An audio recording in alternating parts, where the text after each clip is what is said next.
A new world record has been set and 8 rounds are in the books.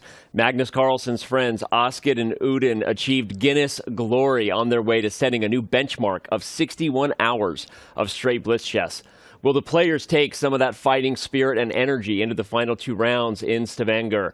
We have so much chess ahead. It's all the thrilling Armageddons and jaw-dropping confessionals one could ask for. It's 2024 Norway Chess and Norway Chess Women, and it starts now.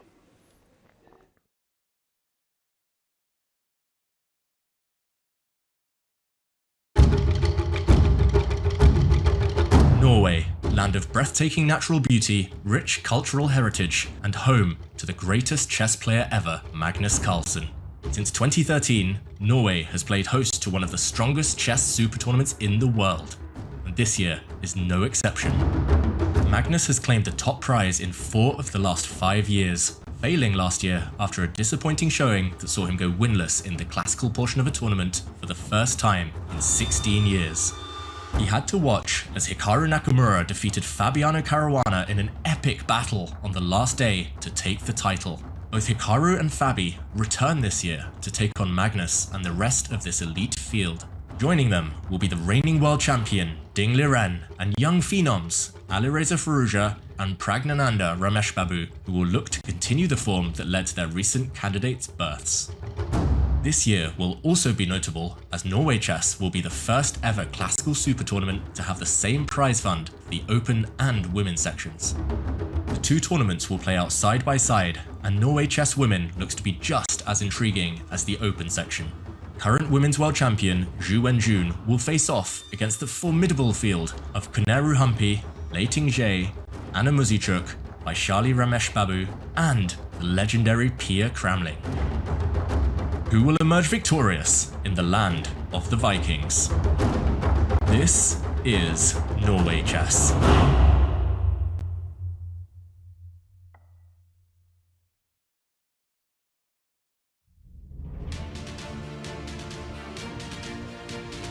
Welcome back, ladies and gentlemen. We hope you enjoyed the rest day of June 5th, because you've arrived here to June 6th. Maybe you're not in beautiful Stavanger with the rest of us, but we hope you've been enjoying the coverage. 2024 Norway Chess and Norway Chess Women has certainly delivered this far, and we do not expect the last 2 rounds to disappoint on any level. Stavanger never disappoints. So beautiful. I mean, just seriously, it's ridiculous. All right. The chess has been ridiculous. We've got a bunch of fans there waiting. Like I said, the red carpet separating the rock stars from the audience, getting the chessboard set, the tournament directors doing their thing, and we're going to be doing our thing here for the next several hours. Welcome back in with us here in our studio, International Master Danny Wrench alongside International Master Anna Rudolph and Grand Master David Howell. We've got so much chess to get into. We've got 2 more rounds. So much could happen today. We're going to put all that away for now. We'll preview it in a second. David, how was your rest day? My rest day was beautiful, Danny. I did precisely 0. I slept a lot, I ate a lot, hung out with some friends. That was it. Anna? I hung out with some friends too, and then regrettably I decided to play Avalon in the evening with chess players, including Fabiano Caruana. I was going to say, you have the microphone, he doesn't. Do you want to put him in his place? I will right never now? forgive him. Fabi, what you did last night, unforgivable. I was innocent and he made me look like I'm the bad guy. Never forgiving you.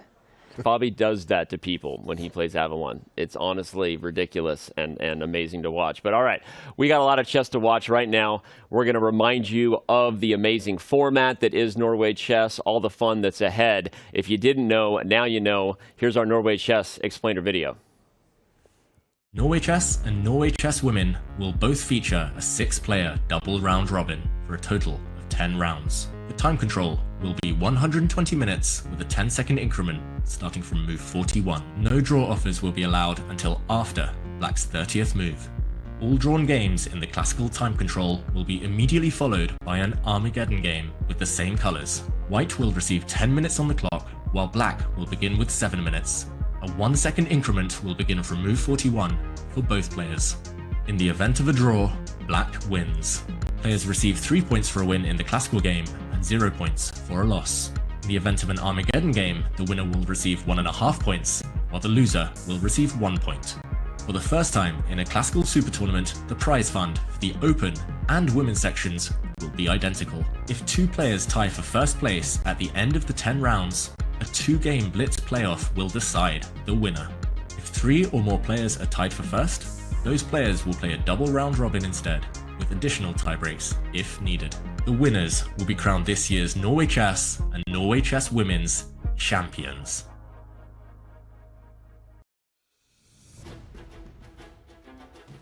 No draws, no way, not in Norway. That's not how they do it here. That's what it's all about. We get Armageddon no matter what. As you can see, as you've been watching most likely, it's a double round robin tournament, which is exciting. We get to see the players switch colors. A lot to talk about today with 3 players going up against another 3 players who they beat the last time they played.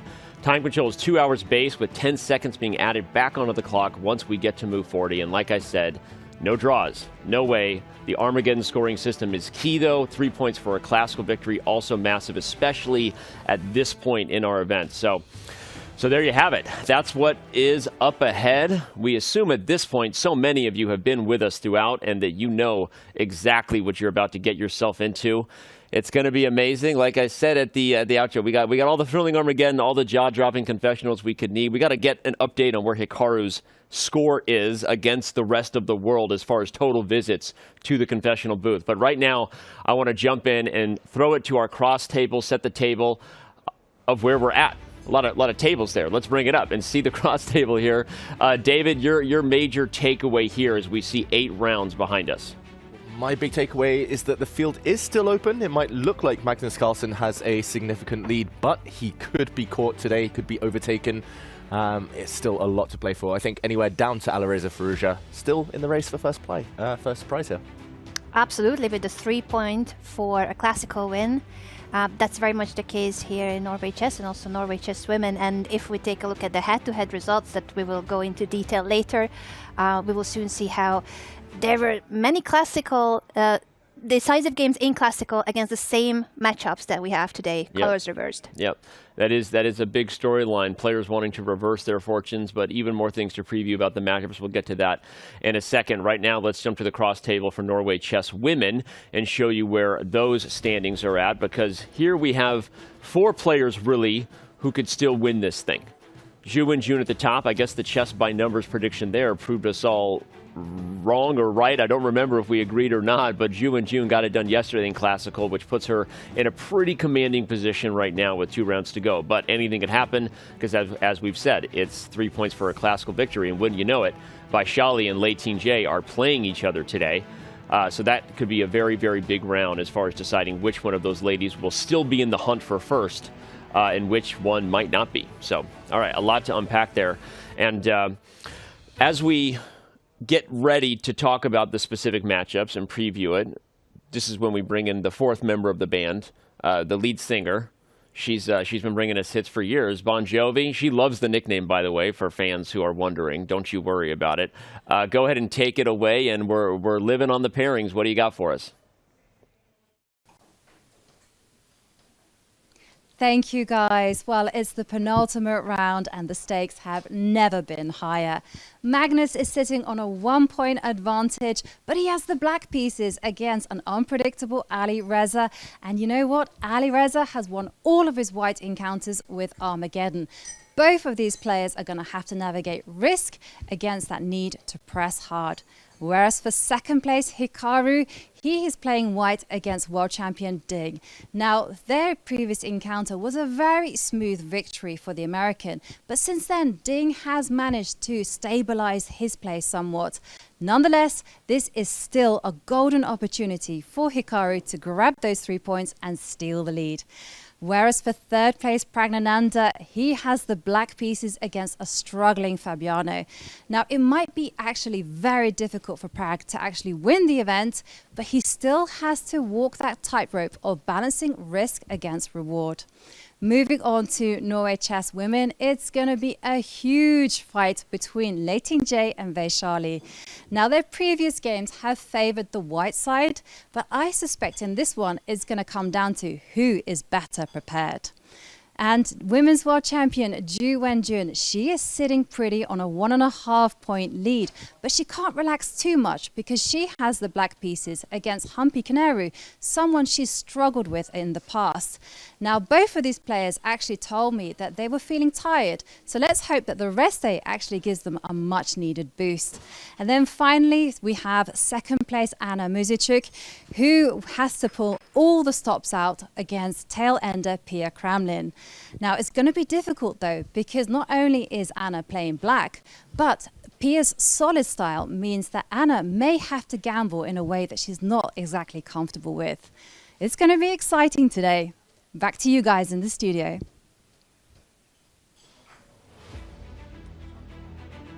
That was International Master Jovanka Huska once again. Great breakdown. I really love the theme she dialed in on in terms of risk versus reward. I think you could really apply that to so many of the matchups, but not just Alireza Firouzja's position with white against Magnus Carlsen. A win today in classical would propel him right into the top of the standings, but also Hikaru Nakamura, because when you're facing someone who hasn't been playing very well, you have this feeling that you should be fighting for a win, that especially with the white pieces, you almost expect that you should get winning chances, but that can be a trap mindset in a trap game, especially against a world champion like Ding Liren. So just wanted to really highlight, I think that's a good point. We're going to be talking about it all day and see which players are willing to maybe play more risky chess than the others, Anna.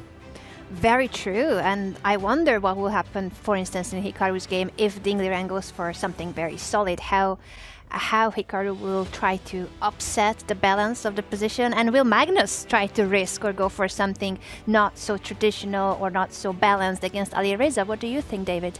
Yeah, there's so much at stake that it's hard to know. We might see the players with the white pieces throw everything at their opponents, especially Alireza. He knows beating Magnus his only chance at first place. Hikaru, we've seen him before. He often talks in interviews about not taking too much risk, but he also talks about enjoying himself, so it depends on his mood today, perhaps. Either way, I think we will see a whole variety of different types of battles. Some maybe more cagey affairs with tension prolonged, some direct attacking affairs, but it's going to be a lot of fun. It's a good point about how cagey will the players be when you jump down to Liren versus Vaishali Ramesh Babu.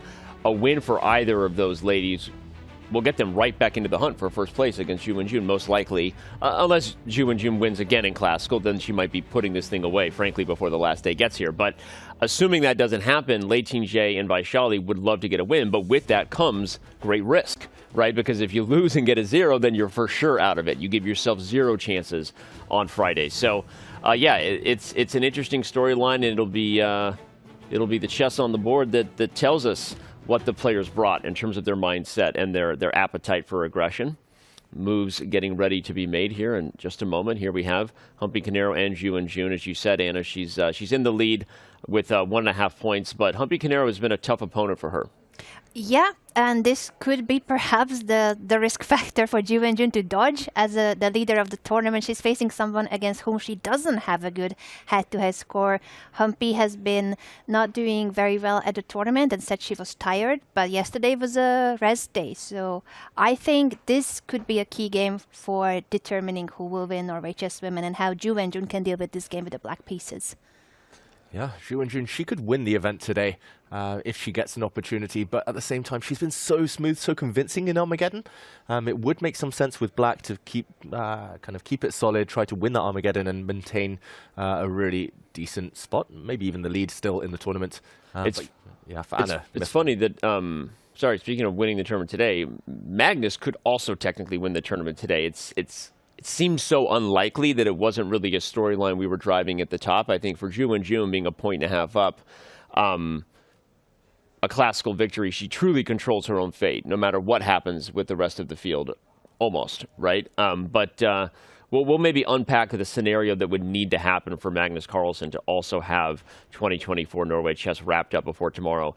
I think it's safe to say we're not rooting for that. not that anyone is rooting against Magnus, but I will be open that maybe today we're rooting against Magnus a little bit. I'm not really looking for a tomorrow where Magnus already has it clinched. Just me.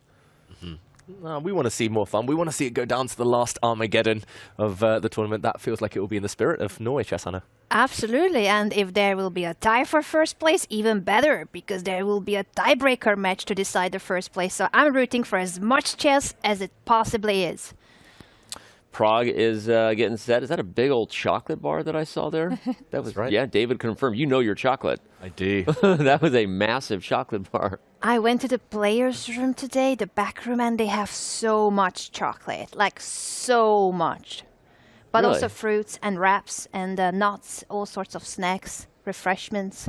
And they have a screen there where they can see their game, so they know if it's their turn or can they just chill there on the armchairs. Very cozy space. That makes it interesting that Magnus burned 15 minutes on day one just in the back room eating pizza. He was checking out his own game on the screen. And Anna, I was told you also visited the confessional today. I did. I was really curious how the room is, so I went there and I tried to do my best Hikaru Nakamura impression. I think I failed miserably at the attempt, but at least now I know how it feels like to be there, and I can confirm it's a soundproof room at the very back, far from the playing hall. Okay. Yeah, I haven't been in there yet. No idea what that's like. I think I'm just going to stay out of there. I don't know. Just the confessional booth just feels like above my skill set. I'm not ready for that. But all right, Fabi with the white pieces against Prague. Remember, Prague beat Fabi when they played earlier in the event when he had the white pieces. So Caruana has not had a great Norway chess. Last year he was in contention and leading up until the last round. So hasn't been his year, but I know these players don't always think about it that way, one game at a time, and I'm sure that Fabiano would love to get a chance for a dub against Prague today. Yeah. And here we are. The first moves are being made. There we go. Action very shortly. You mentioned Prague there, but he's hoping Fabi comes at him. He's hoping he gets a chance to win with the black pieces. That would throw him right up into the mix. There's going to be so many storylines today. So many interesting moments when players have that opportunity to go for it. And yeah, I wonder what we're going to see. It's hard to make predictions at this stage. It is. We have a first move on the board from Alireza Firouzja's guest. That's not the actual first move, for those wondering. I believe that was the move made by our special person who was invited to make the move, and it's happening on all the boards now with a quick smile for the camera. Smile for the camera. Frame this one for mom. There you go. Got the move there. And, you know, we didn't talk about the matchup between Pia Kramling and Anna Muzichuk. I apologize. I cut you off there earlier, David, when you were about to talk about how big that game is there for Anna Muzichuk as well, right? With the black pieces, yes, but she would love to get a win in classical here, put some real pressure on Ju and June. Yeah, that's right. She needs to get the win. I have a feeling if she wants to win the tournament. They're very good friends. We actually saw them laughing together beforehand. There was something on the board. But yeah, you got to put the friendship aside at this point. Anna, it's the money rounds. It is the money rounds. You gotta put the friendship aside and put the Norway Chess sweater on, because that is a lovely sweater on Anna, and I want to buy the same. There's a merch shop here with all sorts of Norway Chess items, and the sweater, it looks so cozy and nice. I do love the merch here. It's nice. And it's pretty high quality stuff. And it's purple power. Purple sweater, purple board for Anna. It was meant to be. As if she knew it. As if she knew she was going to be thrown on the purple board. A purple sweater, purple board, and another Tarash. Tarash?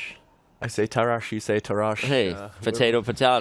You know, we're all different accents for different people. But yeah, it's interesting. We've had more than a few of those in the event, David. Are you surprised by that? Is this a bit of an in vogue kind of repertoire coming back here for Black? It's very much in fashion these days, as you mentioned, but I'm slightly surprised because of the tournament situation. Look at this. Anna Muzichuk is actually sacrificing a pawn on that purple board there on the bottom right. She's going for a really sharp line. I think that really indicates that she wants to win this game at all costs. She's hoping that Pia doesn't know her theory, but it looks like Pia well prepared. A check from the white queen there. We'll update everyone on the openings. We see two Nimzo Indians. Danny, you're going to be happy about that one. Yeah, it is Bishop D2 Nimzo again from Hikaru Nakamura. We've seen this before, and for years this type of approach was kind of frowned upon. It was thought to be a little passive for white, despite the obvious benefits of trying to recapture on c3 with a piece to avoid the double pawns. But these days I feel with the neural nets and alpha zeros everything is back. As long as you're not just losing, you're playing. And that's kind of what the neural nets have showed us, that everything is playable, and looking for new ideas. These guys have repertoires that have brought openings back that used to be considered, this wasn't so great, but a very popular line now. And then on the right, you see Caruana and Prague, also with the Nimzo. Different variation there, though. Yeah, different but almost the same. Just to do a recap of the other boards, we see almost a Nimzo, could transpose to a Nimzo. The bottom in the center there, the game between Humpy Kanaru and Zhu Wenjun. That is a Ragozin defense. A symmetrical English opening between Lei Tingzhe and Vaishali. Huge game over there. And the only 1e4 game of the round. Alireza Firouzja against Magnus Carlsen. That is an Italian game, and that might well come to life very shortly. Firouzja playing what's known to be an aggressive variation there, Anna. I'm liking it. I'm liking it because it could go aggressive from White's perspective, from Black's perspective as well. Like Black could go g5 if he wants to. I don't know if we want to jump into one or the other to analyze in detail the first couple of moves. Should we zoom in on one of the boards, Danny? I'm open to anything. I am fascinated by the Pia Cromling on a Muzichuk game. That's a gambit that's going to get aggressive if you're looking in the lower right corner. It's a full extra pawn for White, but a development lead Black shall have. Thanks, Yoda. And the Queen has lost a lot of time to gather those pawns. So that'll be a fun one to keep our eye on. Maybe we can just set the tone real quick on what the compensation is that Black is looking for. You already get aggressive intentions super early. That's right. This position, it looks like both players well prepared, playing very quickly at this early stage, 9 moves in. Let's just do a very quick recap from the top. We did see this Tarash defense, and I believe it's called the Shara Gambit or the Hunning Shara Gambit. Either way, in this position, Black plays the move c5, creates a bunch of tension in the center between these 4 pawns. Often the more classical approach was to simply retake on d5 right now for Black, often ending up in an isolated queen's pawn position. Not to everyone's taste, more positional, but this one, c takes d4, has become really trendy. Anna Muzichuk giving up a pawn here. If White had captured, then Black gains a bit of time against the White Queen due to a pin on the d-file. So the recommended move these days is Pia Cramling's choice, a check first of all from the White Queen, and only once the Black Bishop blocks, now she takes the pawn. It looks like you've lost a move, but you've blocked the d-file, and after a few more turns, White a pawn up, the White Queen back where she started 4 moves later, and those 4 moves, are they worth a pawn? That's the big question. It's tempo play against, well, it's gambit play pretty much here, against the materialism. Personally, I've always been a fan of taking the pawn and just clinging on and trying to survive, but Black gets lots of open lines here for her pieces. The knight will come out, the rooks, and yeah, Anna, who do you think stylistically this is going to favor more? I was just thinking of our preview by Yovi and how she predicted that if Anna wants to go and try to get the 3 points for classical win, she's probably going to have to risk more than she normally does. Because I don't think it's an opening Anna would have played under normal circumstances. But she's in a situation where she's facing one of the tailenders, and she wants to have a chance at catching Zhu Wenjun in the first place. So she's going for a gambit, she's sacrificing a pawn. I'm applauding that she's this brave, because I would never want to give up a pawn in my life, even if I have to win. You're just not a big pawn sacrificer. No, You're not give a my big pawn gambit back. player. No, it's true, though. And again, it comes back to the theme that Jovi gave us, which is it's all about risk versus reward today, because the risk Anna is willing to take and wants to take, because Zhu Wenjun's lead is very real. It's a 1.5 point lead. The risk she wants to take in order to keep herself in that fight could very well end up taking her out of the fight, right? You give a grandmaster like Pia Cromling a pawn, and it's an edge that is very real for White. But again, Black will get plenty of pressure. Whoever plays better in the ensuing middle game tactics will win for sure. Thanks, Captain Obvious. Whoever plays better chess will win. Yeah, we know. But it's risky when you give your opponent a pawn this early. That's the point, right? It is a gambit that is safe for White. It's a safe edge. So. Yeah, so we'll see, I guess. And by the way, Anna's still playing very fast, though. And so it's not like she didn't expect a position like this to possibly be on the board, and the compensation will be here for some time. So, all right, let's back up, zone out, reset, And remind everybody there are 5 other games going as well. Welcome. Again, this is the start of round 9 of Norway Chess and Norway Chess Women. We're just getting underway. I could go to one of the Nimzos. The Rogozin between Humpy Canero and Zhu Wenjun is staying that way. Not really a Nimzo transposition there, so it is definitely a Rogozin below. David, you get to choose. Oh, it's a tough choice, Danny. It actually looks like almost a mirror image, the games between Nakamura and Liren, Caruana against Pragg. Maybe we'll go to those together in a moment, but just for now, a brief check-in with Humpy Canero, Zhu Wenjun, our leader in the women's, potentially. It's a Rogozin, but I'm wondering whether it could become quite sharp in the next couple of turns. Yeah, these 94 lines are coming, and they get really spicy, so let's dive in. Yeah, we'll just very briefly, again, from the top, we've only seen 7 moves in this game. If we backtrack to the beginning, d4, white plays knight f3, so avoiding the Nimizu Indian, which we will talk about quite a lot later, where black's bishop comes out to pin a white knight. Here the white knight still sits on b1, so a bit more flexible, but only when it comes out now to c3, then the bishop pins. This is the Rogozin defense. Queen a4 is a trendy check. Doesn't win a piece because black can block with the knight, defending her bishop here. And after pawn to e3, I must admit, I'm not too familiar with, in this position, the move bishop takes c3. It's quite common for white to drop the queen back, and often it becomes a bit of a waiting game, neither side wanting to pull the trigger in the center and clarify the pawn structure. But it looks like Humpy Canero is surprised by this capture as well, unprovoked. Normally you wait for a white pawn to kind of nudge the bishop on b4 before deciding to go for this. And as Danny alluded to, I think the only justification, if white wants to keep her pawn structure kind of perfect here, is the fact that knight e4 comes with tempo, hitting the white queen, and if she steps back, I'm wondering whether you can blow open the center with a move like e5, but possibly? It's possible, but even if you, I mean, I don't know if you want to play it right away, but at some point f5 is possible. You can play knight e7 here as well first, just to fix the typical dysfunction black has in a Rogozin, where you put the knight in front of the c-pawn. We've talked about this a lot. You don't really want your knight in front of the c-pawn in a queen's pawn game because the d-pawn is leading the way, and that leads to less protection in the center and often less space. Knights thrive behind pawns, not in front of them.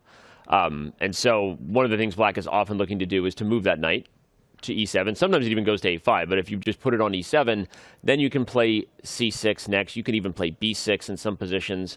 And, okay, this idea is just solid in terms of if bishop d3 comes, maybe you would play f5. The computer doesn't like it. Computer likes white. So perhaps black should go for something like e5 instead. I'd be curious if that is Zhu Wenjun's prep, because if the center blows open that fast with that aggressive an idea, then that's probably reflecting that she brought this prep to the table. Yeah, I wonder whether it's e5. I like your f5 actually, Danny, and maybe keep knight e7 up your sleeve for a few moves' time. Just right away? Just because now bishop d3 less likely due to knight b4, so maybe just waiting for a move or two before dropping the knight back. But yeah, it's clear that Zhu Wenjun's the better prepared player in this one so far, and Humpy Canero, if she wants to avoid black gaining time, she could in the, I was about to say in the game position, take with the pawn on c3, but nope. We might be headed in that direction. Curious, Anna, to see what Zhu Wenjun has up her sleeve. I am very curious, and I was going to say I'm curious also how quickly she will make her move. Immediately plays knight to e4. And if the queen goes back to c2, is it d5? Is she about to sacrifice a pawn to both Anna Muzichuk and Zhu Wenjun going for something really sharp and aggressive with the black pieces because they want that 3-point classical win? Is that it? E5 is fascinating. And again, I guess I should have just trusted my instincts. F5 is also good rather than knight e7. I was trying to be more patient, but I think both e5 and f5 are candidate moves, right? I mean, it's not our pawn. Let's do it. What are we waiting for? Let's analyze queen c2 and e5, right? That's our favorite type of pawn to sacrifice, right? I agree, as long as it's not mine. OPP, other people's pieces. I'm down with OPP. Let's go. Other people's pieces. You play e5 and now bishop f5. Look at that. This is wild, right? And knight to b4 is coming. This actually looks like if Zhu Wenjun gets this prep and Humpy Canero gets herself in big trouble because of something that Zhu Wenjun cooked up in the kitchen before she got here, this is a problem, right? I mean, this is what players do. They're always cooking up new meals to surprise their opponents with, and this is going to be tough. That's my biggest weakness, Danny. I'm not a great cook. I'm not great with the openings. I talked about it with Fabi. We were joking about how many times they come to the table with something they've cooked up in the kitchen, and you get excited because most of the time when you've prepared something at home, you don't actually get it in the game you immediately prepared it for, right?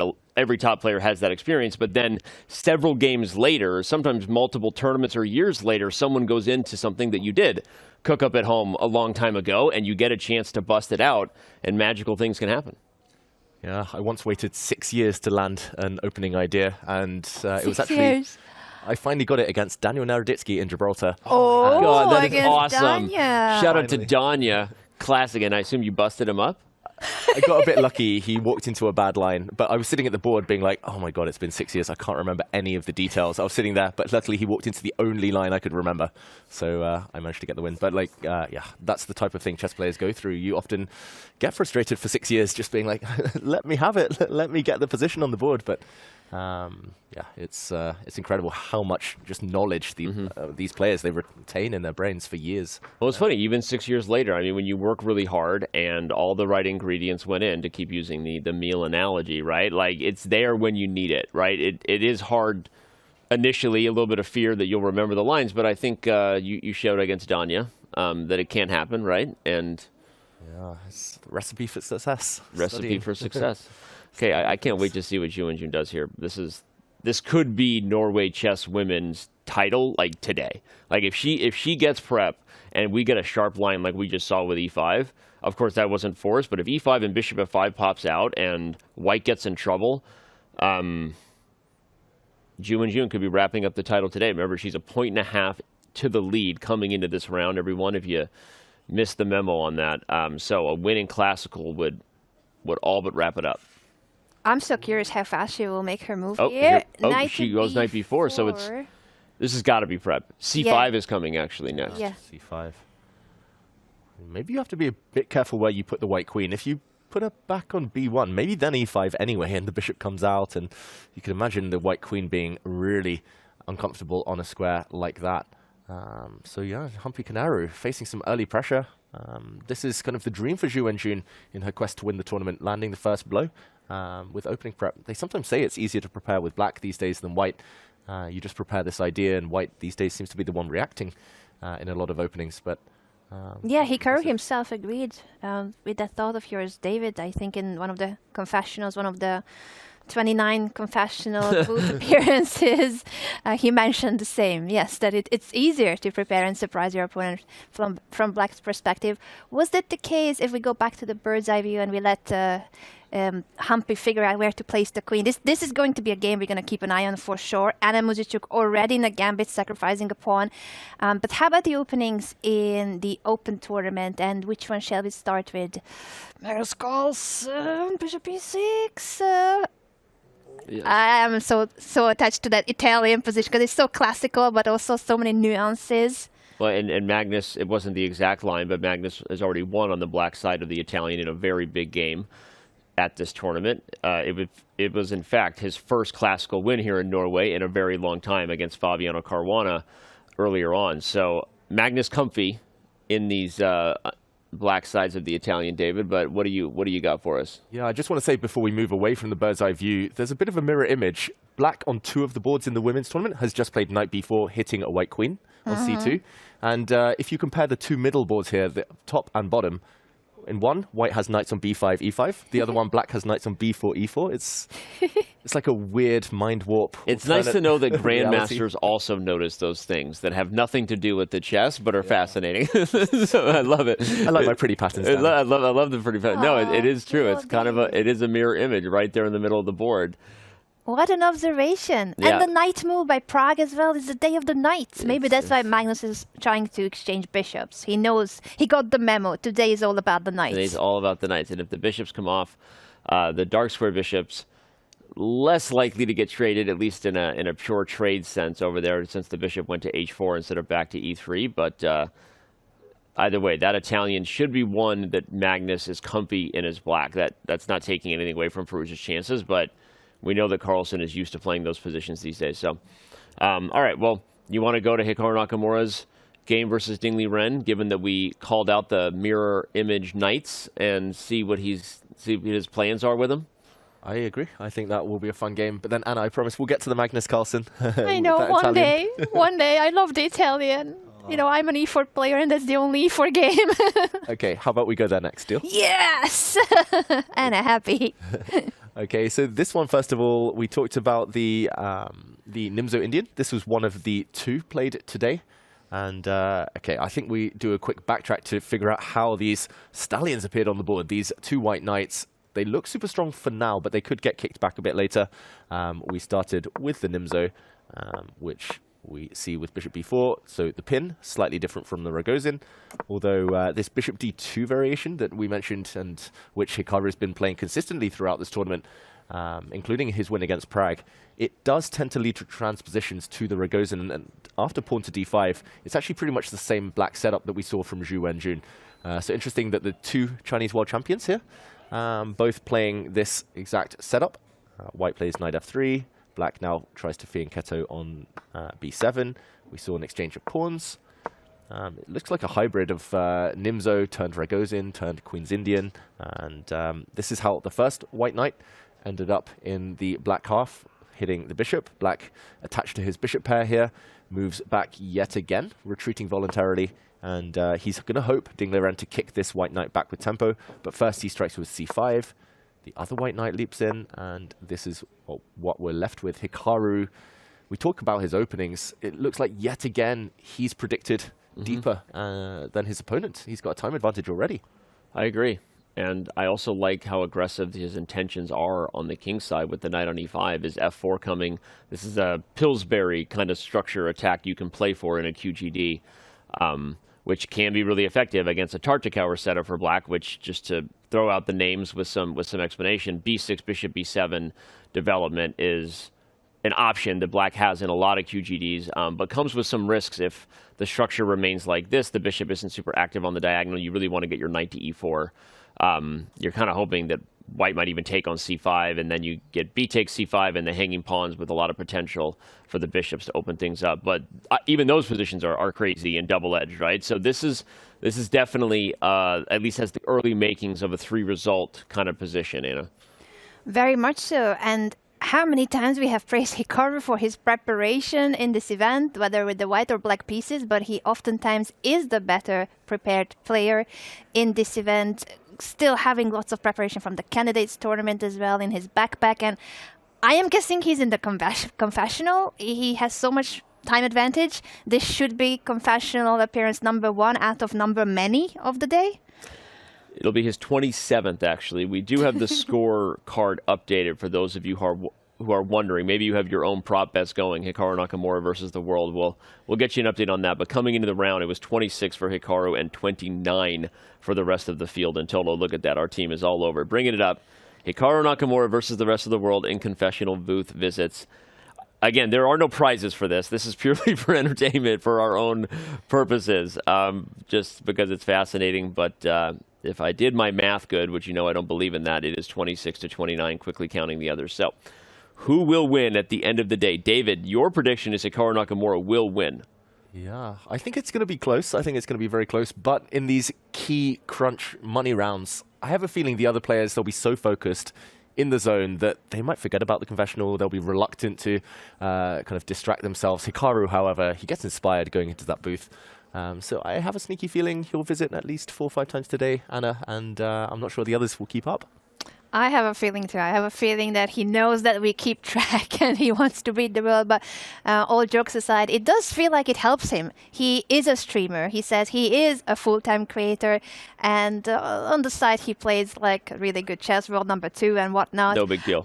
No big deal. Yeah. But it helps him. He speaks his mind. He's used to it every single day when he streams. That's what he does. And it helps him come to better conclusions even. Well, and he's made that argument that there's maybe something to the fact that talking about your ideas out loud is maybe therapeutic in some ways and actually constructive. In others, we had that moment caught on camera earlier in the event where Praggnanandhaa literally realized while talking about a line that he had missed something critical, and it was fascinating content. But all right, our content is actually just getting going. I know we need to dive into Alireza Firouzja versus Magnus Carlsen, as well as what is now a pawn sacrifice temporarily on the board between Fabiano Caruana and Praggnanandhaa Babu. But we're going to take our very first and quick break of the day. Don't go anywhere. Round 9 coverage from Stavanger 2024 Norway Chess and Norway Chess Women is just getting started.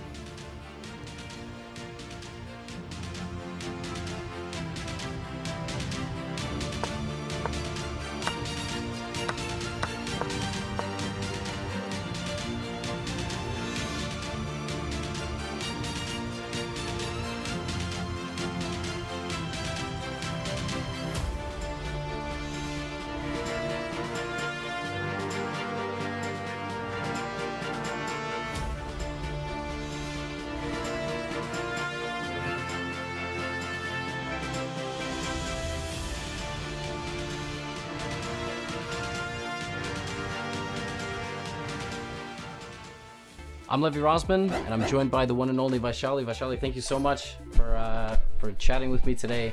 Did you have a moment when you crossed 2,500 mentally where you were like, I did it, that's it? You're completely right. That's what I felt. Okay. Like after my second round win, I crossed 2,500, which I knew, and I was like, okay, I finally done this, yeah, because it become Grandmaster. It has been my childhood dream ever since I started playing chess. Hopefully the childhood dream was also world champion. Yes. Because you kind of have no choice, right? This is the tournament that ultimately will qualify you to play. So what are the emotions? Yes, I'm very, very excited for the tournament. I mean, this candidate cycle was not at all in my plan. I won Grand Swiss and I got here. So I'm very excited and looking forward to it. Like, I'll be playing some best women players in the world. So I'm very excited. What is it like back home? I mean, to be obviously now Grandmaster, 2,500, contending for the title. Yeah, just kind of give me a sense of what it's like, because I think it's not like this anywhere in the world and it's nowhere close. So yeah, it all started with one man, Anand sir, and he has got what it is today, and he has brought in like a lot of changes. And for example, this Best Challenge Chess Academy, which has helped us I'm also part of it, and which has helped us a lot. Like, there are some top trainers there where we get to train, and this Anand sir is doing also these things, and even otherwise he has been helping. He's been doing many things, like inspiring all of us, and yeah, as you say, like there are so many things. Like, Indian players are playing tournaments here and there, and there are probably right now there is one more Grandmaster, one more. I mean, the number is going to increase or something. So yeah, we are also getting a lot of support from the government, a lot of sponsors coming in. We have a lot of tournaments also happening in India, which is also helping us. you love chess and you're really good at it. What do you love to do that you're really bad at? Yeah, there are a lot of things.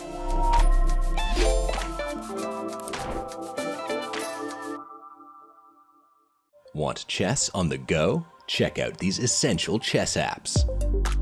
Turn your phone into a chess clock. Improve your game. Find a new challenge. A safe place for kids. Fun and adventure. And of course, play. Learn more at chess.com/apps.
It's all about high risk versus high reward. Will the gambles pay off? All 6 of our games are giving us fighting chess right now. Round 9 looks like it is on its way to delivering, just like every other round has here at 2024 Norway Chess and Norway Chess Women. Let's get right back into the bird's eye view and table set if we can here, team, because we've been doing at the break, everybody, is just analyzing these games. We didn't go anywhere because we're fascinated. On the far right, we've been talking about this pawn sack, which started with a novelty apparently, according to the work we did while at the break. 11 knight to g3 from Fabiano. We're going to come to that in a little bit. We already said that the Hikaru game must be good prep for him yet again. He consistently seems to bring a lot to the table. Will it pay off against Liren? But David, I actually would like to go to Alireza Firouzja's game versus Magnus Carlsen because of the story you were sharing about a conversation you had with Magnus at the World Cup, putting you on the spot to give us all the behind-the-scenes prep that you and Magnus had there. Yeah, we also have to fulfill a promise to Anna to go to this game next, so that's perfect, Danny. So everyone's happy. Anna's happy with the Italian, and I'm happy to get this story out there. Yeah, so this is the current game position, and let's just rewind to the beginning of the Italian game. Not too much drama yet on the board, but some behind the scenes here in this position. White playing the move bishop g5 is maybe the most ambitious way to play the Italian these days. You can play it on this move. You can play it within the next 2-3 moves. Which shows that Firouzja was playing for a win here. This is the most ambitious way for Firouzja to play. 100%, Danny.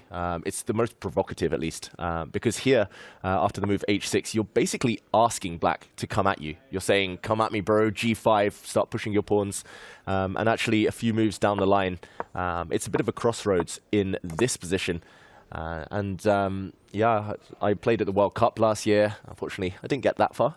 But I was playing against one opponent who often played the Italian, Ante Brkic, a very strong Croatian grandmaster, and I was a bit scared that he would kind of test me like this, that he'd put a bishop on this diagonal as early as possible, because in my games it's quite visible that I really don't enjoy the positions after the most principled move, g5. And g5, this often leads to chaos, black pushing pawns on the king side towards the white king, but black's king in a bit of limbo here. Often the center explodes and it just becomes totally wild. Theory for 25 moves. So I was having dinner with Magnus and I was like, oh, dude, how do I handle this? Do I even play 1e5 if I know I'm going to get some craziness? I would just want something solid. And Magnus was like, if you want to be solid, you just play queen e7, b4, or a4, I think they're similar. And then you just play bishop e6. You try to trade off the bishops, you put your queen on e6, you get out of the pin. And he was like, it's just a position. You'll be fine. You'll survive. So clearly, this is Magnus trying to be solid. We have Alireza trying to provoke Magnus. Magnus saying, nope, I'm just going to do my thing. I'm just going to play normal chess. And okay, a4's appeared on the board. I think Magnus will castle. Maybe he'll trade off bishops and go for what he suggested. Queen e6. This was just one lunch or one dinner. We didn't go into too much detail, but that's sometimes how the top players think. They have 2 or 3 weapons depending on their mood.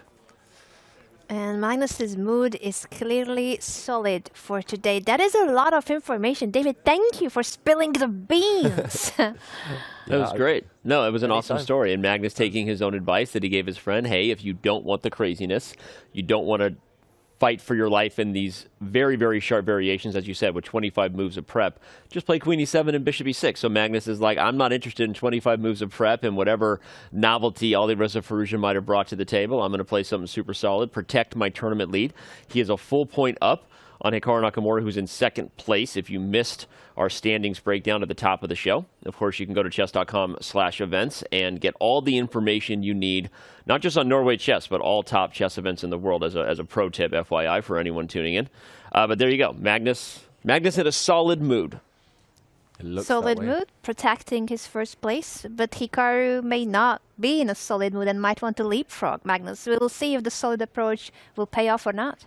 Yeah. Sorry, David, for cutting you off. No, you weren't cutting me off. I was just chuckling away. Sorry, in the corner here, Anna. That featured chat. Yes, well, the day before the rest day, I spilled the water all over the table. Today, I spilled the beans. Just how I roll. Always spilling something. Anyway. What will you spill tomorrow? I'll find something. Well, let's actually not spill any beans on the table. You spilt water, and that was, we got away with it. But if there are beans around, we're not spilling any actual beans. Some baked beans all I know over it's a the metaphor, laptop. but thank you for spilling the beans opening the can of worms and getting us a story of having dinner with Magnus. So let's back this thing up again. Zoom out, hit the reset button, remind everybody where we're at, the bird's eye view as we like to call it. A fun view, Anish Giri's favorite view, because it has a lot of colors, and we know he's very into coloring books these days. Shout out to Anish. And he also loves that the eval bar pretty much guides our decision of where we're going next. So all for you, Anish. We know you're out there watching, waiting, judging, tweeting as if anyone's reading them anymore. All right. Where we want to go. But see, all these games are exciting. Like, I could go back to Cromling Muzichuk. That's a pawn sack and a Terrash. This novelty brought by Zhu Wenjun has black in a really great starting position. That center is about to blow wide open against Humpy Canero. And we haven't even talked about Lei Jie and Vaishali Rameshbabu. They're tied for 3rd and 4th place, respectively, with 11.5 points. And that's a wild one. But Lei Jie might already be getting the better of that one if Vaishali's not careful. The positional mess on the queen side is what I'm looking at, not really the eval bar. So you want to go there since we haven't touched on it yet? Oh, Danny, I don't know. Caruana against Pragg. Okay, let's go there. No, it's all good. Let's do it. I'm voting for that one too, because you mentioned novelties, and it seems like Fabiano Caruana has brought a novelty to today's game. He's very ambitious to get back on track. He hasn't had a good tournament this year here in Norway, but he really wants to prove himself today. He lost against Pragg earlier when they had their game colors reversed. So again, is it revenge time? He's very, very motivated to get that. Yeah, he is motivated, and I promise, Danny, we'll jump over to Pragg's sister, Vaishali, in the next game to check out that opening theory. This one is a Nimzo. We won't backtrack too far. We'll just say that if we go back half a dozen moves, the novelty was knight to g3. It was actually a really similar position to Hikaru's battle. Again, mirror image almost. In Hikaru's game, he also set up his pieces like that. We also talked about that Tartakova pawn setup with black putting a bishop on b7, breaking out with c5. Here, however, white's knight was not on the e5 square. It's taken a new circuit. This was the new move, the novelty knight g3. And we can see that the knight's journey does not stop there. Pragg very sensibly develops his knight, and now knight to h5, trying to remove black's defender. The knight on f6 is always the key to holding the king side together. Here it also holds the d5 pawn, so a bit of undermining here. The white queen ready to replace the knight if it's captured. Pragg, it feels like he was prepared. It feels like he's kind of taken the most principled path here as black. He grabbed a pawn in the center. He's a braver man than me, that's all I can say. Bishop g5 now, a nasty pin. The blue arrow makes its first appearance of the day. Black had to block this pin to stop the structure around his king being shattered. Bishop to e7 found. Fabi continues to blitz, rook to e1, putting some pressure along the e-file now. I think there was actually a threat of rook takes e7 in a lot of these positions, removing a key defender so that you can wreck the black king side. But bishop e6 blocks the white rook, and after a trade of pieces, queen to a4. Wow, with 17 moves in, Fabi's barely paused for thought. This is awesome. This is super exciting. I mean, and I don't know that Pragg was prepared. Maybe he just played the most principled approach because he's like, I don't know what else to do here. I'm going to challenge you, so I will grab that pawn. But the time management suggests certainly Fabi is the better prepared player. Whether Pragg is still in prep or not, he's down almost a half an hour on the clock. I want to back up and go back to some analysis, if that's okay. Just really funny lines to see knight h5 come so early, and was there any other way for black to approach it other than really taking the pawn? Because if you don't, there are threats of knight takes f6 and queen h5 right away, which would be a double attack to the h7 pawn and the d5 pawn. We should probably show right away that if knight takes h5, queen h5, g6, you actually can grab that pawn because there's no discovered check by the bishop due to the fact that the knight protects the queen. So maybe there's some compensation here for black, but that was kind of a threat. Anyway, so I know Pragg took a lot of time on that move, so that's why I went back to asking after knight h5, was there any other approach than the principled one to take the pawn? Anna, what do you got over here? What's our trusty engine say? Pragg is the engine. Pragg has played the moves of the engine, even if he is not prepared. He's just, winging it, playing like Stockfish, playing like Leela. It's in their blood. They play like these super inhuman AI creatures that learn to play chess by playing chess against themselves. So he knows. He knows that he needs to test Fabi's preparation, even if it's extremely sharp and dangerous. I would be terrified here from black's perspective. But he grabs the pawn because he needs to have at least something. Material advantage. before he starts going defensive and has to play very precisely here. But I think this is a very, very difficult position to be in from Black's perspective, and Pragg will have to be extremely precise to not get into trouble. Yeah, the good thing for Pragg, despite being half an hour down on the clock, is that it feels like he's answered some really difficult questions already. So if he's accurate over the next few moves, maybe he can just give back his extra pawn as Black to alleviate the pressure, to equalize this one. We see him looking away from the board quite a lot. It feels like he's prepared up to a certain point, but maybe hasn't gone as deeply as Fabi. I'm wondering also here, Danny, what his next move is, because there are tricks, there are traps. I was going to suggest the move G6, for example, but whoops, that would be a huge blunder right now. Let me show it. Let me show it, because I'm an insecure IM who wants to point out the tactic. No, if G6, White quickly has queen takes E8, I assume, right? And then knight takes F6, yeah. Whoops. You sack and fork, and the house falls apart, so... Can I also show a tactic? I also have one. Anna it's wants not a tactic pretty, too. but there's so many tactics, and I spotted one and I checked it with the engine, and it actually is okay, because I was wondering, what if Black moves away the knight from d4, so there's no trickery, and you move it toward the king side because it's looking shaky there, so knight f5, I thought, why not? But then White takes on f6, check, you take back with the queen because you don't want to damage your pawn structure, and the knight takes d5, boom! I know it's not as flashy as yours, Danny, but there's a pin on the e-file. It's great. It's great. It attacks the queen, threatens a fork on c7 as well, and more material likely to fall after this. So yeah, this is just highlighting a couple of the variations that are super dangerous for Praggnanandhaa in this position. But David, I want to go back to the quick casual comment you made about Pragg kind of looking off to the side, maybe pulling on prep.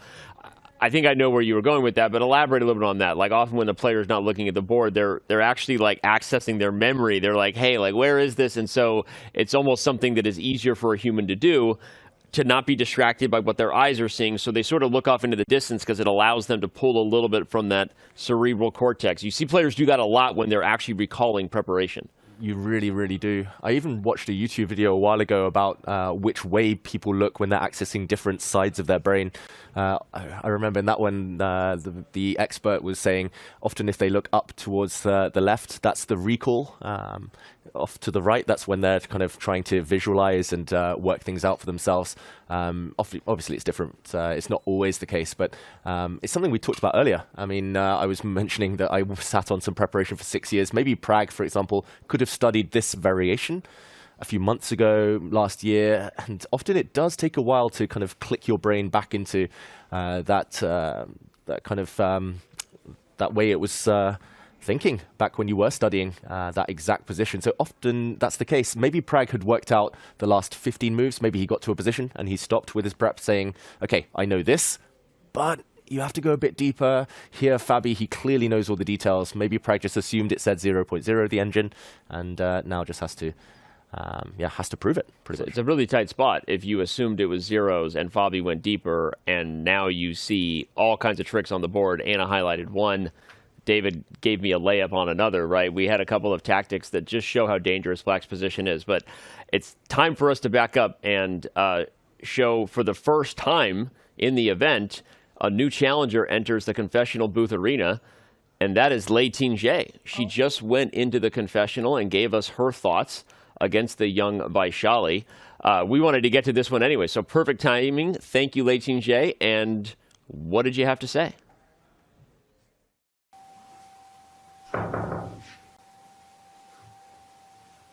Hello everyone, this is Lei, and today is my first time to come here, and I want to share something with you like today's game, because I played this opening like 2 days ago or 3 days ago against Musu Anna, and she went for knight c6 instead of my opponent's mover today, and Vaishali played e6, and because I think generally she wants to play g3 d5 to transfer to the semi-Tyrush line, so then I started to think about it. I just wanted to get out her preparation, so I played e4 and then knight c6, bishop e2, d5, and I think this endgame actually is very interesting, and I think because the Black's pawn structure on the queen side, maybe I can use it, but I don't know. I think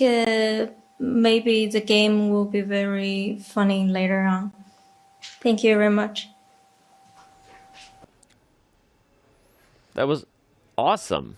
Thank you, Leiting J. That was great. And also, she was right maybe about where the game was headed in terms of having chances based on Black's fractured pawn structure on the queen side, right? That was a great breakdown of the opening and her thoughts there, but also prophetic or just aware of where this game was likely headed, and she feels like she has some pressure here. Absolutely, you can see the pressure. It is for the price of a pawn. She's currently down a pawn, but she's ahead in development, and the a7 pawn is hanging. The c4 pawn is weak, and double isolated pawns on the c file, as David is already coloring it beautifully, as opposed to White's perfectly healthy pawn chain and pawn structure. So I think, even though, yes, it's an endgame, they already have exchanged queens, this is going to be a very exciting game to follow for the material imbalance and also what Lei has in compensation. And if she grabs a pawn, she will be ahead if she takes the pawn back.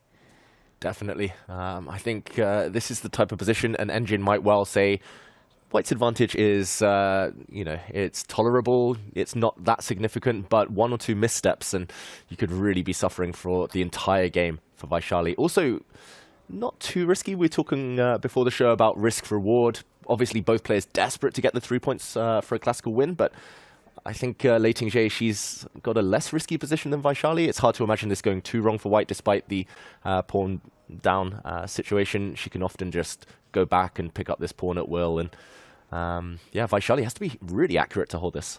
Yeah, it definitely feels like a position, you highlighted it well, that despite the engine giving it a minimal advantage, it's harder for Black to play than for White to play. And also, if the c4 pawn disappears and that c file gets open, just because the queens are off the board doesn't mean the Black king can't get in trouble. Some of these positions walk into tactics. You also have the open g3 to b8 and h3 to c8 diagonals. Again, of course, they go to h2 and h3, but I was pointing out that the bishops can quickly pop over should there be tactical reasons to do so.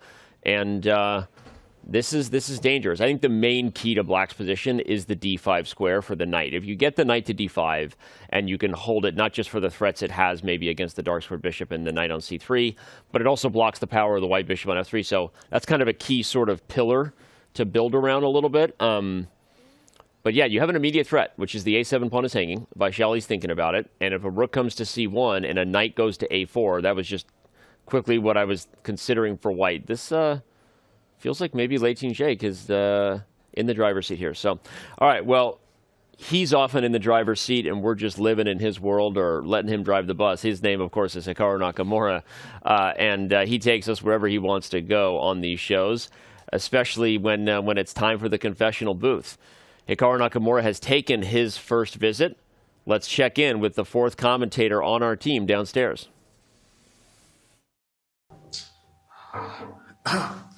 Okay, everyone, we're back. Today, of course, round 9 of Norway Chess here in Stavanger. Thought about trolling you guys, but I'm not really in the mood. Alright, so round number 9, obviously after the rest, I'm playing the white piece against Liren today. So far, this is all preparation stuff that I had looked at a while back. Of course, there are a lot of paths for both white and black here, so it's nothing too special to talk about right now, but at least it appears that I'm prepared and my opponent is sort of out of preparation, which is always a good thing, or maybe considering some of the lines. So I shouldn't really have any issue making the next couple of moves. So I'm pretty happy. In the other games, Fabiano, it appears he's taking a page out of my playbook, kind of. He's played a slightly different Nimzo Indian as well, but very slow, just keeping all the pieces on the board against Praggnanandhaa. Looks pretty normal there. Of course, Magnus forgot to play h6 on move 4 like I did against Alireza, so Alireza was able to play bishop g5 and take advantage of the mistake. I'm joking, of course, h6 is not the only move, but one of the reasons that I liked it is to avoid all these lines. So I think there's actually a good chance that for Alireza, he might have prepared this exact line that he's playing today against Magnus for me, because if I didn't play h6 and I played the bishop c5 move forward, he could have done the same bishop g5 like he did against Magnus. So I would say Alireza probably well prepared. That should be a dogfight. Anytime White puts a bishop on g5 and h4 early, the game gets very, very complicated and messy. So that's going to be an exciting game, I think, for everybody to watch. Fabi's game is going to be slow. My game is going to be slow as well. So all the focus should be on Magnus' game here at the start, just because it's the only one where it's very clearly defined. There are going to be fireworks and some big time action. So that's it for now. I'll probably be back. I'll be back at least 1 or 2 more times, I'm guessing, unless something goes horribly wrong. So I'll see you then. Have a good one. Bye. You heard the man. Fireworks and big-time action is his prediction for this round. We love it. Taking a look back to how each of these guys did against the players they are now facing in this round, they all got victories in classical chess. We remember the time scramble blunder by Alireza Firouzja, which gave Magnus that win right before the rest day. Hikaru beat Liren as black, and Fabiano Caruana went down to Praggnanandhaa in classical as well. That was that long, as David called it, the massage endgame, right? The long massaging endgame that Pragg got done in the knight versus knight affair. So, yeah, all three of these guys would love for history to repeat itself, but their opponents would love revenge, that's for sure. Yeah, it's these three gunning for first prize versus the redemption arc of their opponents. It's going to be fascinating. I mean, this is the most excited I think I've been just after the opening stage of any round. It feels like everyone seems to be out for blood. And Anna, what are you predicting? Can these three maintain their personal dominance against their opponents today? That is the big question, and today they are playing with colors reversed. And also, I really loved, by the way, how our graphics, of course, shows tomorrow's pairings too, because tomorrow is the final day. And some of those pairings, like Magnus against Fabiano for the final day, Hikaru facing Praggnanandhaa, and they are both fighting for the same prices. They both want to get there to the first spot if possible, if Magnus fails to get his win today in classical. So many questions to determine who will be the winner here in the land of Vikings. Am I quoting you right, David? The land of the Vikings. He said, who will emerge victorious? Who will emerge? I knew there's something different. The land of the Vikings. Yes. We've in the explainer, the opening video and the beautiful shots of Norway so many times now, and I may or may not be practicing David's accent every night. He does it all the time. That's a different story. I'm glad you're not sick of me yet, Danny. No, not even close. Not even close. It's been a great time. All right, well, we have B5 by Praggnanandhaa. Interesting stuff there. It actually gives back the extra pawn, but in a way that hopefully gets some pieces off the board if you're Pragg and relieves some of the tactical pressure. We showed how many tricks there are for Fabi. So is this going to be Mr. Caruana's first real think of the day? Looks like it is.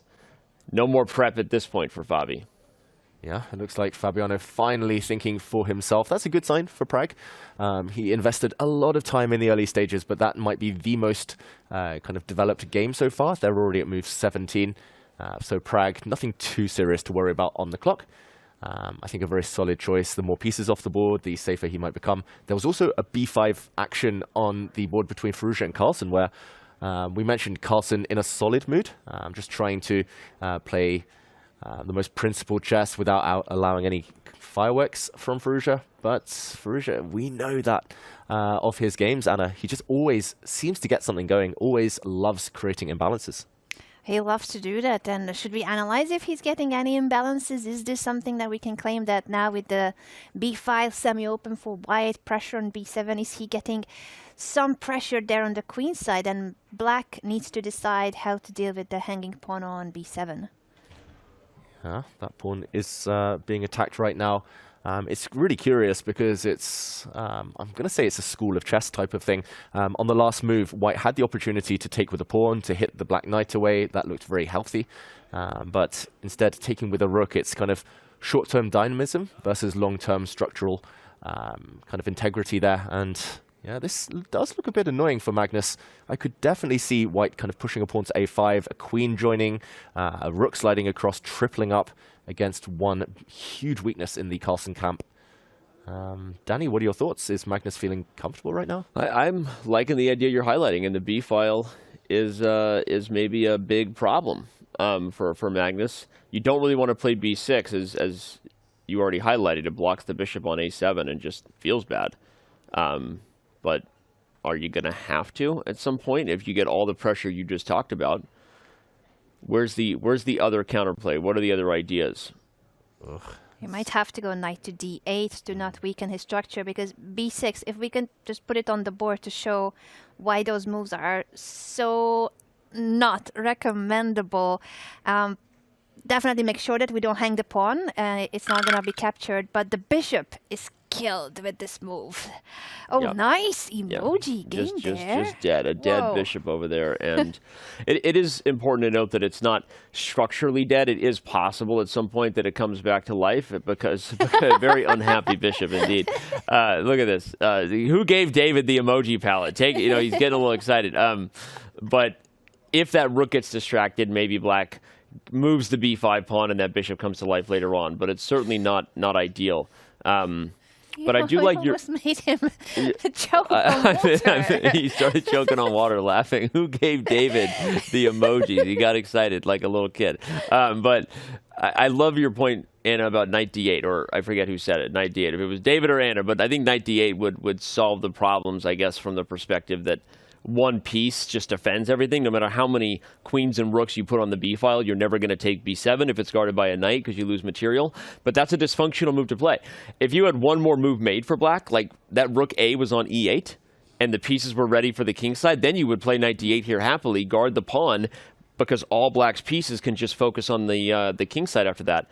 But you don't want to play knight d8 if you're causing that bad communication between your rooks. So these are the things that Magnus is thinking about right now.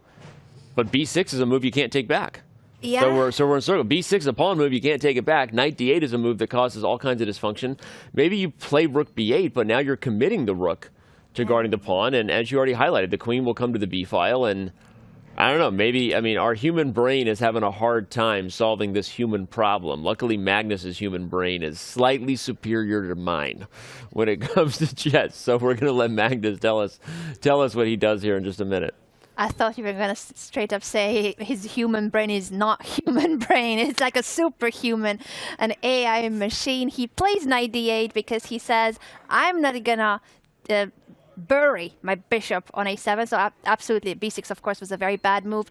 And he doesn't want to move either of the rooks to b8. He says, this is temporary, but I'm protecting my pawn. And come at me if you can. Just another idea here for black. He might at some point just jettison the b7 pawn. He might say, okay, actually, my knight move isn't purely defensive. I might just jump and jump again and gambit it to go for a kingside attack. I love that idea. That's a bit more active than keeping that seems the a bit knight on more the back Magnus-esque. I love that idea, David. That's a great call out. That's super dangerous, right? You might even be threatening it right now, right? Knight e6, rook b7, knight f4, and it's a very dangerous position to be in if you're Firouzja, and no one likes to defend a mating attack with a queen and knight dynamic duo working together. And he could start preparing it by playing queen g6 and then even threatening f5 to open up the f5, bring the rook in as well, and then jump with the knight to e6, f4.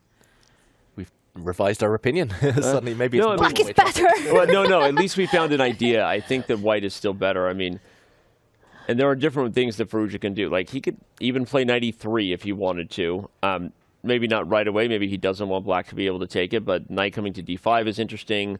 Also, the knight coming around to the king side. Plus, it's easy for us to draw arrows and feel good about our job. Our job is a little easier than what these guys are doing down there. Like, actual concrete calculation when it comes to whether black is getting a mating net is a different question, right? You're breaking the illusion, Danny. We know everything. We've got our crystal ball here. We know everything, yeah. But at least we can see what Magnus is up to, right? Because if not for that idea of, as you said, throwing away the pawn for an attack, you really don't like this position at all for black. But that's a key point. So, okay. Yeah. All right. I like what both players are doing, actually. Yeah. Firouzja taking chances, creating imbalances, and Magnus just hinting that it might not be one-way traffic. This one will definitely heat up a bit later. It will heat up, and we will keep an eye on it, of course, but let Firouzja figure everything out for now on his own. And we could go back to the bird's eye view to check in on the rest of the games. I think we have already analyzed every game, but there's more progress, less and more progress, depending on which board we're going to pick next. I just want to call out the featured chat comment there, because it's not just Magnus's drip in the all-white playing the black pieces. It's Alireza's drip in all black playing the white pieces there. A little battle there of fashion off the board with the chess on the board. That's a nice-looking jacket. It's leather with a hood. Do they even make those? Apparently they do. That's a sexy jacket. Like so many I don't know. Like, of course, Alireza, he said he's into fashion, and but he likes it it's when people more talk than about being his into fashion. fashion. Like, I like fashion, but I don't know anything about fashion. It looks like the guy has like an entire wardrobe of like super unique items of the biggest brands in the world, like fashion houses. I think he actually does, and I think he's really into it. So, all right. Every time I ask him about his clothing, where I can get it, he's like, no, you can't get it. You can't get it. You Not sure you can't could get pull it. it off, Dave. He lives in Paris, and he loves it. You know, one of the fashion capitals of the world. Let's back up and take a view from 30,000 feet above the world here. Round 9 of Norway Chess Women 2024 edition. All 6 games are underway. You know that. You know the drill. We're early. We will get to Armageddon likely at some point. We haven't had a round yet with all 6 games ending decisively in Classical. We've had one with 5. That's 5 our of them. top So I'm so pointing far. that out in case saying that into the universe, you know, brings it into existence. Who knows? And could I take us to the purple power board potentially, because we're talking about results there, and we might see our first result if Pia Kramling is peacefully inclined right now. A repetition potentially. You cannot offer a draw here in Norway at Norway Chess in the first 30 moves. That is in the regulation. But if there's a 3-fold repetition, you can and probably will play the move that is claim it. You can claim the draw. That's what I was trying to say, I think. You can claim a draw, and Pia Kramling looks like she's about to move. We'll learn a lot about this game and whether it will continue at this very moment. The white queen is attacked, and if the white queen drops back, we would have actually reached that position before, with the black bishop continuing to harass the white queen no matter where she goes. And we could see a bit of a dance. The queen b3, bishop e6, back to a4, back to d7, and this game would fizzle out straight to Armageddon. I don't think that would suit either player, though, Anna. Pia wants to get her first classical win. Anna wants to make her charge towards the top of the table. Exactly. Neither of them want it. So how will they avoid it if both of them would like to play on, but maybe the best move is that you have to repeat? Anna, as a reminder to everybody, has gone for a pawn sacrifice. She played a gambit today with the black pieces, which is usually not her kind of opening style, but she wanted to take a chance. She is going for a riskier line because she would like to be able to catch Ju and June in the lead of the tournament. And as for Pia, you mentioned David, she wants that first classical win. She was so close to it in some of her earlier rounds. Will we see a repetition, Danny? Looks like we might be about to see it. I mean, now it's in Anna's hands to choose whether she wants to go for it. Pia invited it, right, with this move, queen to b3, bishop to e6, and as the computer suggests, it is the best move in the position. If Anna goes for something else, she also will know that she's not playing the best move in the position, but she doesn't. I think we are probably moments away from getting exactly what David predicted and why we jumped over to here, a handshake agreement to end this thing peacefully and throw down in the Armageddon. Tiebreaker time. Looks that way. The game is racing towards a draw now. Queen to b3. I believe Pia can claim right now. If she wants to, she can write down the move. Queen back to b3. She can stop the clocks, tell the arbiters of her intention, and that would be the 3rd time we've reached that position. So, moment of truth. And you highlighted that queen a5 is just too crazy, right? I didn't see the queen getting trapped. Ooh. Because my idea was if you attack with the pawn, then I can take a7. I know it's crazy, pawn grabbing, and the queen is on her own out there, but... and if you play bishop b6, the queen just takes the knight, right? Then white wins a piece. So I don't expect to see queen a5. I think that Pia will know that that's maybe a little too spicy. Yeah. And as the featured chat is posting out, I mean, Danny, I think maybe queen a5, knight c6 might be the safest, and then white queen would have to walk into the line of fire, discovered attack on the next move. But I agreed that she should be looking for ways to keep the game going. But the featured chat there, just for a second, did mention the move queen to d1. That looks terrifying because you're walking into the line of fire of the black rook on the d-file, but you will be able to block any discovered attacks, so that might be the way of keeping the game going. There's also one final option of dropping the white bishop into b5 to block the attack on the white queen, but that would, after a trade, give the black knight access into the white camp. All the light squares would be there for the weak. So I don't know. It's hard to kind of choose the right path for Pia. I knew Queen A5 was crazy with Knight C6, but I literally thought I was going to play Queen B5 and you get a discovery and I take B7. I was just all in. I was just like, and you take E2 a check, the knight takes, and I didn't see anything concrete there for black. So, again, it's easy for me to do this. It's not my queen, but I still don't see a concrete reason why White's losing material or something there. So smote me, David. Smite me? Smite me where I stand. Oh, I don't no. think Pia wants to test that, whether it would be a Botas gambit or not. She goes back to B3, and she's standing up. I wonder if she's going for the arbiter or just a walk in the park? Maybe a confessional booth visit. Who knows? For a refreshment, there's snacks and wraps and fruits and chocolate. There's so many, like, tasty things in that back room for the players. But this is it. This is third time repetition, isn't it, David? Yeah. So now Anna can claim it. If this game were played online on chess.com, the game would already have been automatically declared drawn. This is 3 times the position has repeated itself. Remember, everyone at home, it's 3 times position, not 3 times moves necessarily. But neither player wants to be the one to claim. This happens sometimes, and they also know that there's really nothing else to do, so they're not in a rush, or at this point they've both sort of proven they're willing, and well, there you go. I do think we will have a handshake here in just moments, but as you said, if it was online, it would have already been server claimed, server adjudicated, right? Finish him, finish her, it's over, it's a draw. No, like the server does that. The server does things sometimes, and you know, I hate the chess.com server. No I'm kidding. All right, but Bishop E6 is played, and we expect this one to end in a draw. And both players stood up. I wonder if this is almost like a pre-preparation for the Armageddon, because yes, they are repeating. This is already 3 times the same position. They will shake hands, and then they have about 10-15 minutes till the Armageddon begins. So maybe Pia pre-moved her preparation. She went for a cup of tea or snack, and Anna is doing the same before this game ends, because then you won't have much time before the Armageddon actually kicks in. Well, I don't. When you say pre-move their preparation, they're preparing like by eating snacks and being fresh. Yeah, I was going to say, like, they can't already be looking at preparation for Armageddon.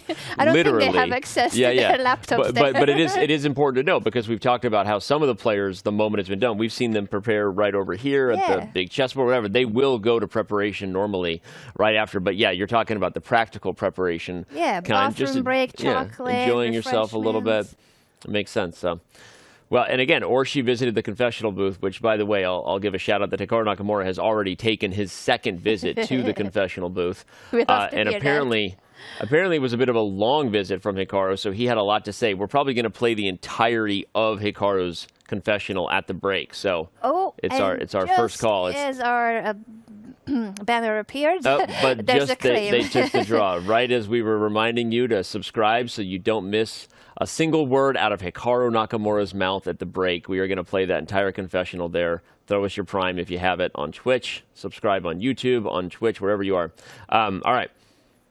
She's about to make the claim. The arbiter knows it. Not a lot of suspense here. And they shake hands. We have one game in the books here in round 9, at least in regards to the classical section, the classical portion. We're moving to Armageddon between Pia Cromling and Anna Muzychuk. Not the 3 points Anna Muzychuk would have loved to have had to keep pace with Zhu Wenjun. But if she wins in Armageddon, that'll be 1.5 points, and at least the pressure remains a little bit there for Zhu Wenjun. Yeah, interesting. I don't think either player too happy, but of course they need to reset. The next game will begin shortly, the Armageddon. And yeah, I wonder who will have the momentum there, Anna.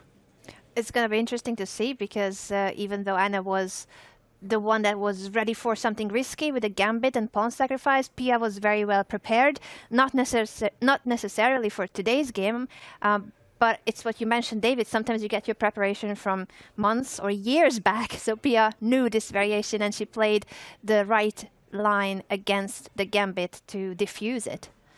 She did. It diffused the gambit, and neither player was willing to do crazy, crazy stuff to risk it. That's the theme of the day, risk versus reward.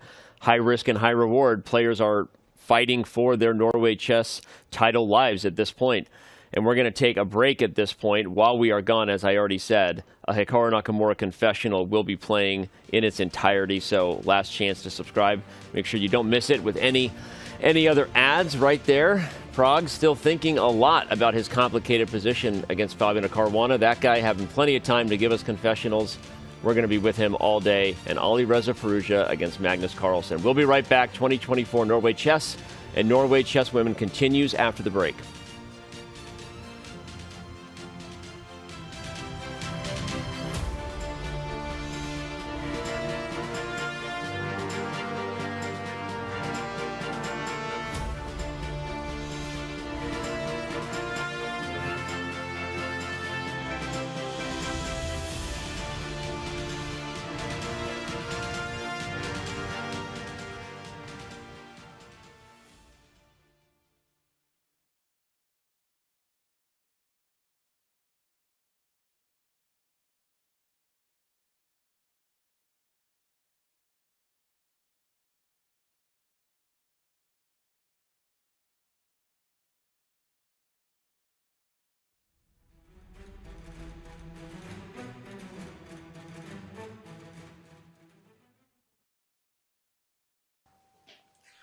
Okay, so I decided to come back. I did just see that Lei Tingju, of course, came in here, I think, to this confessional booth. I think the name is actually, if we're just going to be generally talking for a second, the name is a little bit sketchy because I feel like in general when people come in here to talk, it's not so much to confess that we've done anything wrong.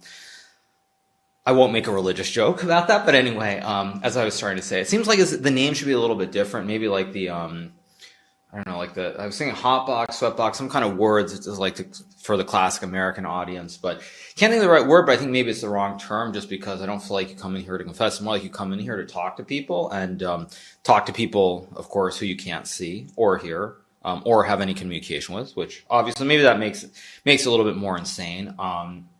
But anyway, yeah, it's maybe the name could be reworked a little bit because I don't think people come in here to confess. But at any rate, it is great to see that some of the other players are coming in here. I'd also add, because I think some people have speculated on this, we do not get paid per appearance. Because frankly, if we got paid per appearance, honestly, I think we'd probably just live in here the whole game. I think I'd go, make a move, get up, come back in here, talk for 10 minutes, go back, make a move, and probably never be at the board at all. So just to quash any of that speculation thing that we get paid to show up, of course we don't get paid to do this. So, but anyway, it's good to see other people doing it. So the reason I came back in is not much has changed in my game. Of course, it's all still prep. I'm feeling pretty good. There is one move we might play here, which could get me thinking because it's not the order that I looked at. But we'll see. Magnus's game, as I said before, is going to be the game of the day without a doubt, because with Alireza having castled kingside, Magnus has the option to castle kingside or queenside or play g5, g4, start pushing the p on the kingside. And go for it. Of course, to be clear, pushing P is a classic TikTok term. I guess TikTok probably is still legal here in Norway, I would assume. I'm not sure. But anyway, a classic thing from the TikTok. So, yeah, I mean, Magnus's game is going to be exciting. I think people should really be excited. Fabiano's game, I think either he's going to win this game very quickly or it's going to be a dead draw. And based on Pragg's speed of making these moves quickly, I suspect that Pragg is remembering the correct line here. I think Fabiano is trying to play one of these sort of like poker games where he's playing something that he knows with correct play is equal, but if Pragg doesn't play the exact perfect line, he's just going to win the game. But it looks to me like Pragg, based on how quickly he's moving, does actually know the line. So I think that's going to be a draw if I had to guess right now, just based on the speed of the moves and everything else. I mean, if Pragg has to start thinking at any point in the next 5 moves, it could get critical in a hurry. But if he keeps blitzing out moves, I think he's never going to be in any danger. So that game could be interesting, or it could just be a big nothing burger, one way or the other. So Magnus's game will be the game to watch today. Right now, at least my game could get exciting too, depending on what happens. But at least right now, all the games seem in a normal spot. So that's 2 times I'm here. I don't think I'll probably be back 5 times though, unless Ding starts thinking for like 30 minutes every move. And then if I get really bored, I'll probably just end up back here because there's nothing else to do other than sit in the back area. So anyway, you guys, that's it for now, and I'll see you later.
Of course they don't get paid for going. Otherwise, Hikaru would be there every 10 minutes, as he just, freely admitted there. So lots of stuff from Hikaru Nakamura there in the confessional booth.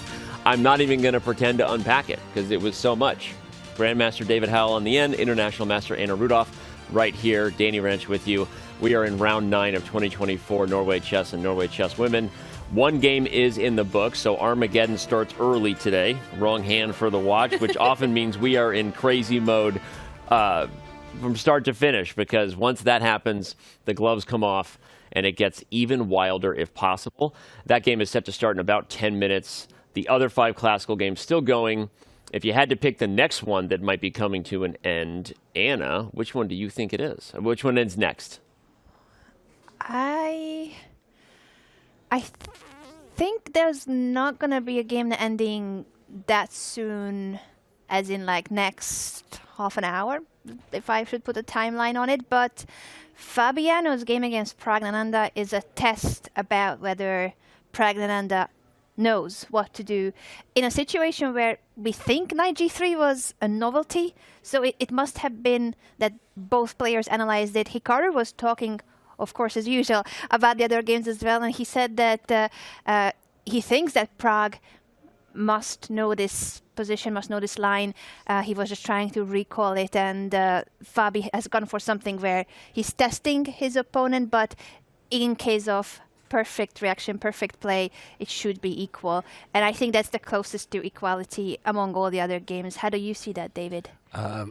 Fully agree. Perhaps Humpy Canaru against Xu Wenjun, also a level encounter. But yeah, that Caruana Praggnanandhaa game really reminds me of Pragg's game against Magnus, where Pragg was also under a little bit of positional pressure, ultimately sacrificed a pawn, hung on in an endgame. But here it looks like the same. Pragg maybe under a bit of pressure long term, just because Caruana has 2 versus 1 on the queen side, outside pass pawn potential, but ultimately it's hard to see beyond that one being a draw. I think Fabi, this tournament, we mentioned it's been a bit tough for him. Understandable that he wants to go for something safe like this. Yeah, although I do agree also with the featured chat comment that just came in that to some degree Pragg must be figuring out a little bit over the board, a little bit more over the board than Fabiano had to. Just, I mean, that's very big disparity on the clock, right? Huge. Not a huge edge on the board to show for it if you're Fabiano, because Pragg is figuring it out.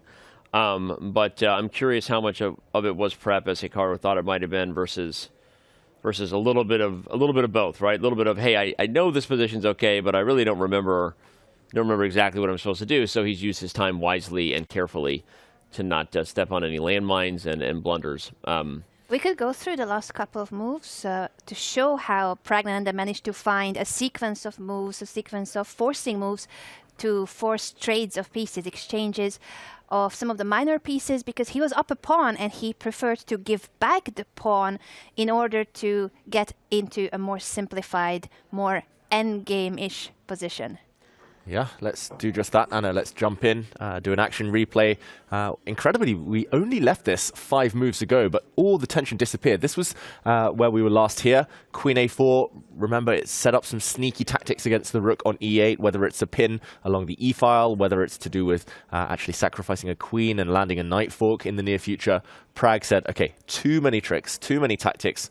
I don't care that I'm a pawn up. I don't want to risk any trouble here with the loose pieces. So pawn to b5 was his solution. And this is a kind of admission that he just wants to equalize with black, but I think a very good practical decision. He forced white to trade off a set of pieces. Now the very calm rook to f8. Black actually has chances to be better here with the bishop pair if Fabiano doesn't take on f6, which he had to. And after b3, d4, the only real difference here, the only real imbalance is the fact that white has these 2 pawns connected, potentially pass pawns in any endgame, very strong long term against black's disconnected pawns. But just like that Magnus Carlsen game against Pragg, Pragg had the pass d pawn there and it created enough counterplay to hold. I'm not sure who I would rather be, but a lot more clarity now, at least in this position. A lot more clarity. Still 40 minutes of a time advantage for Fabiano, but I think the most difficult part of the opening / middle game phase is over. Pragg has found a way out of the very, very sharp, very tricky, very possible to blunder position. Completely agree. It's more than likely a draw. You definitely passed the test well that I surprised you with. Which game would probably end next? Although I also support your observation. It's not going to be over anytime soon. I think we're at least a half an hour, if not much more, out. But it just feels like a position where there aren't really many chances to go wrong at this point for players at this level. They should be able to hold it. But all right. We'd be steering this show wrong if we didn't back up right away, because Magnus Carlsen has taken his first visit to the confessional booth. Let's hear what the world number 1 has to say about his current game against Alireza Firouzja.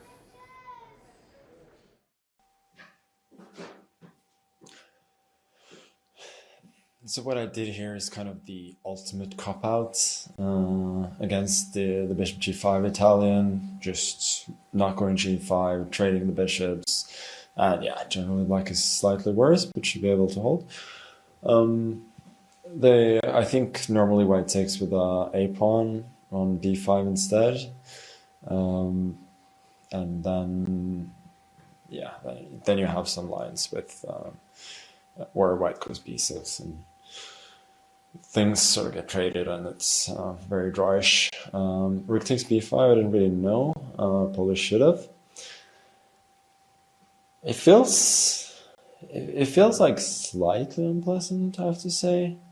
But if I get a couple of moves, I might even be fighting for an advantage somehow. So it's very hard to say at the moment, but yeah, I'm like a little bit concerned, but I know the position is supposed to be fine, so that helps. Interesting stuff there. He called the opening suggestion he gave you at the World Cup the ultimate cop-out. Didn't want to go for any of the sharp lines, David. You could just say it's not the cop-out, Magnus. It's just old man chess, right? I just want to avoid the sharp lines. Exactly. I just don't want to get checkmated by move 10. So I think that's the same with Magnus today. Well, and now he says that if it continues to go the way he thinks it might, like maybe he could be playing for an advantage. So starting to feel a little more optimistic about his apparently lame choice not to go for the sharpest variations with g5, which if you missed it, shame on you. David told an amazing story about dinner with Magnus at the World Cup, and also gave some analysis about the sharper lines that could have occurred with g5 that Magnus chose not to play for. So you can also back up. I'm kidding. Feel no shame. No one should ever feel ashamed about their life there or missing any of our chess show. So, okay. Do we want to dive in here and maybe try to analyze a little bit of why Magnus might be feeling good about his position, David? What do you think he's looking at? Yeah, first of all, Magnus has just moved, so it's actually Alireza's turn right now. I'm not sure whether Alireza's at the board, but either way, Magnus has just sacrificed a pawn, if I'm counting correctly here. I think Magnus is getting really ambitious, as he hinted at in that confessional. The white rook is hit right now, and if we jump in, there's two options. Either you get greedy, or you simply take a step back and retreat. I think Alireza, it's more likely he's going to drop his rook back right now, just because he likes to keep the initiative. He doesn't want to be the one defending, and that's fine for white. I'm assuming after, for example, a move like rook b2, we might see a trade of pawns in the center. Black's knight, maybe rook e8 first, but black's knight at some point will jump out to hit the white center. This looks very level to my eyes, but if Alireza is feeling really ambitious, he'll take this pawn, hit the black queen, gain a bit of time. Wow, the bar starts to slide, so maybe not a good decision. Rook takes e5 right now, and the white rook, will it survive in the middle of the board, first of all? It looks a bit shaky here, not that many escape squares. Also, the pawn behind it will drop on c3 if the white rook ever moves. I saw the bar climb, so I wonder if there's even anything other than d takes e5 here. Wow, okay, I would never have spotted this if it wasn't for the eval bar. Queen e6. Queen e6, loose pieces do drop off. Oh, there's a tactic, there's a trick. Nice. Wow. Sorry, David, I was so excited. I was like, oh my gosh. You know, it's so funny. The reason we would never have spotted it without the eval bar, I spotted it too because of the eval bar. I went looking, is because players are human and you just capture back when someone captures a pawn. Like, takes. There's a reason a lot of those videos are takes, right? Because you just, human beings recapture the pieces that have been taken pretty instinctively. And it also goes to show you of just how dangerous top players would be if they had even an eval bar with no numbers or no other type of analysis or moves there. Just interesting stuff. We've talked about that variant in terms of how strong players would be if they had even just an eval bar guiding things. May or may not be a variant coming to you soon on chess.com. We'll get into that later. But it's a fun thing there. And now you can see that White's losing material. If rook to b4, I assume just pawn to c5. Or even bishop c5. Probably both are actually fine. But both are good, and either way, White loses a piece, you lose the rook, or you lose the knight, and you lose the game. So interesting that Firouzja, he is at the board, and he has been thinking for 7 minutes. I'm really curious. Maybe he's just choosing which square to drop his rook back to, but if he's taking on e5, or if he's contemplating it even, and assuming Magnus is going to take back, there could be drama. That could be a huge blunder, and yes, it's looking like a forcing move where you have to take back, but no, taking back is not obligatory. Queen e6, what a move, and what a blunder that would be by Alireza. Hopefully, for all Alireza fans out there, he is considering whether to go to b2 or b1 with the rook, which square to drop back to. Or even b3. I mean, there's actually a lot of options there because b3 has the subtle long-term advantage of guarding the c3 pawn and sliding across along the third rank should Magnus play e takes d4. So I don't think Alireza is about to blunder. I think he's actually considering all three of these moves because I actually like rook b3 maybe the best as far as a subtle way to keep the tension alive and remind black that if you take d4, you're giving the white rook a third rank to slide across. But okay, a lot to think about. Either way, sneaky, devious trick from Magnus. For sure. c6. And yeah, I think we'll zoom out of this one at least temporarily because Firouzja has been in the tank for 8 minutes. Well, the good news for us is we have a game that's going to keep us on the edge of our seats for the next 10 to 15 minutes during a portion of the show where the players tend to take a little bit of longer things, which is great. We love the analysis. Often we get some confessional booth content too, but right now, we don't even have to wonder what the players are thinking about during the time of their games where they spend the most time. Because we got an Armageddon battle between Pia Kromling and Anna Muzychuk. Remember, Anna Muzychuk is in second place coming into this round, trailing Zhu and Jun. So a win in Armageddon isn't as good as Classical, but it is pretty much critical for Anna Muzychuk to keep her chances alive to win Norway Chess Women. Very much critical, and she's got draw odds in this game. Just a quick recap on the Armageddon rules. White has 3 extra minutes, but black has draw odds. So in case of a draw, it counts as a win for black. And it's a half a point that is up for grab here. They already have 1 point for drawing the classical game, and there's half a point here for the winner of this game. And this game started with a Catalan opening. It's very quickly exploded in the center. White has just taken a pawn on d5. Black has just taken a pawn on d4. It's very much of the same spirit from Anna Muzychuk as she played the classical game. But, okay, Pia Kromling just happy to develop, and we will see a almost symmetrical pawn structure with White's Catalan bishop being the only chance of giving Pia Kromling an advantage here. Still maximum tension, but a slow start from the experienced player. Her time advantage already dwindling. I was going to say literally a slow start. Her time advantage has gone from 3 minutes to 2 minutes, and it's now less than that. So not a great recipe, especially when it's not like you're in the sharpest of openings or middle games where you're calculating about how to maintain a big edge or, considering a sacrifice. This is a pretty tame line, right? The eval bar reflects it. It's close to equality. She will capture back on d4 at some point, and the structure will be completely symmetrical, besides, as you highlighted, the bishop on g2 being the only potential. And now we see even a transposition to theory, which adds even more reasons to say that the time usage is a little bit odd, because they're actually still in very well-known territory. Yeah, but the stats favor White. So everyone look at the eval bar, which has now become a percentage bar, showing that White has won 44% of games in this position. That is huge. Black's only won 17% in comparison. So Pia Kromling, she's chosen a promising line potentially, but under a minute difference now on the clock. This is just too slow. She needs to speed up, Anna. Yeah, she needs to, but it's something that various players have mentioned how hard it is sometimes to switch from classical to a shorter time control. Anna herself said it when she visited us here in the studio, because you play on the same day in the World Cup, which would be one of the few other tournaments where they would have classical and shorter time controls combined for tiebreakers. The tiebreaker would be on a different day. Here they play Armageddon 10 or 15 minutes after their classical game. So Pia seems to be still in classical mode, and that's not good news. She needs to speed up. She knows this opening. She knows the setup. She has to play faster. Double Fianchetto's on the way, though. Gotta love that. Sorry, just you gotta love it. Double Fianchetto bishops. Those are the bishops coming to the longest diagonals of the board for those who don't speak fluent chess lingo.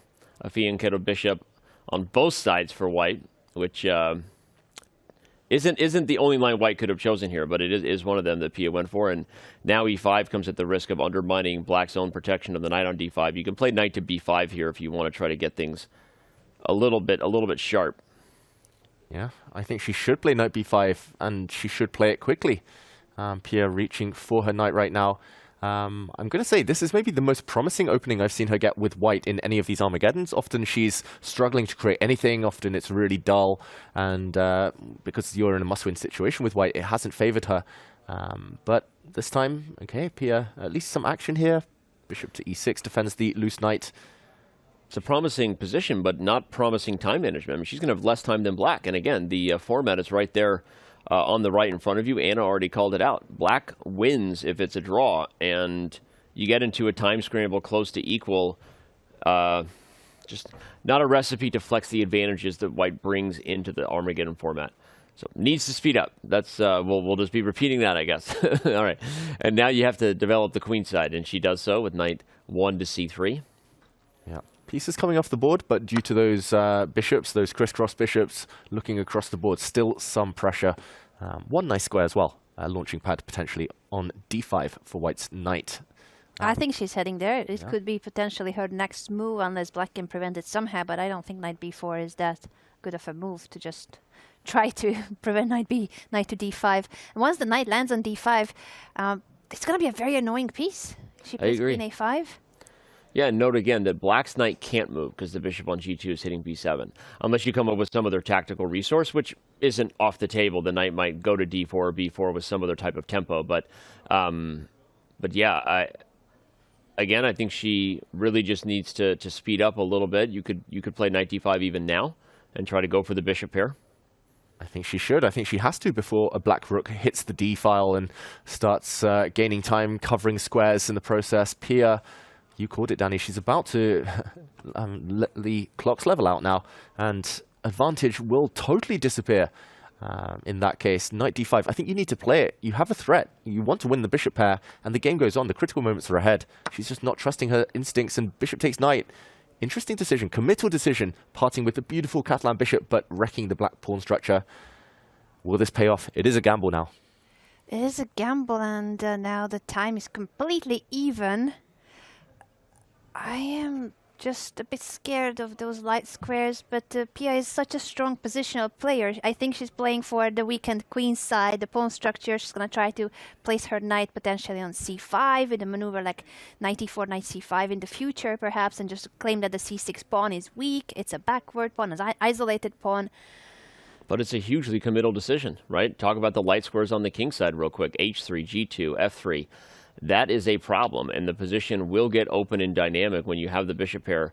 Black can even consider giving up the c6 pawn in some of these positions rather than playing a passive move for it because the light squares are that dangerous. So, yeah, I mean, I like it from she felt the game slipping away from her. You can almost see Pia almost look like uncomfortable. Like she hasn't looked that way in the other games. Like she didn't. And sometimes there are games like that where you just don't have a good feel. Regardless, her time management was reflective of the fact that, regardless of what we see, she didn't quite know what plan she wanted to choose. So I like that she at least committed. It's like, all right, she committed to a plan. It's going to be weird and imbalanced now. Black has the light squares, but the c6 pawn is her hope. Yeah, but don't take it yet. If you take c6, you lose your queen. Queen takes would allow a check on the back rank. The white king would be forced to shift up, and bishop to d5 would, in that position, have forked the white king on g2, the white queen on c6. So there was a trick, but Pia nicely repurposes her bishop now. She's going to post it up on e3. I like that move. That's a strong positional move. She almost went full Gary Kasparov on that. You see she like slid and like kind of screwed the bishop into the square just a little bit. For those who don't know, Gary, the legend, would often kind of just, adjust and dial the piece in there and screw it into the square whenever he really liked his move. So nice. For emphasis, for the mind games, for glory in this Armageddon. Black's queen centralizes.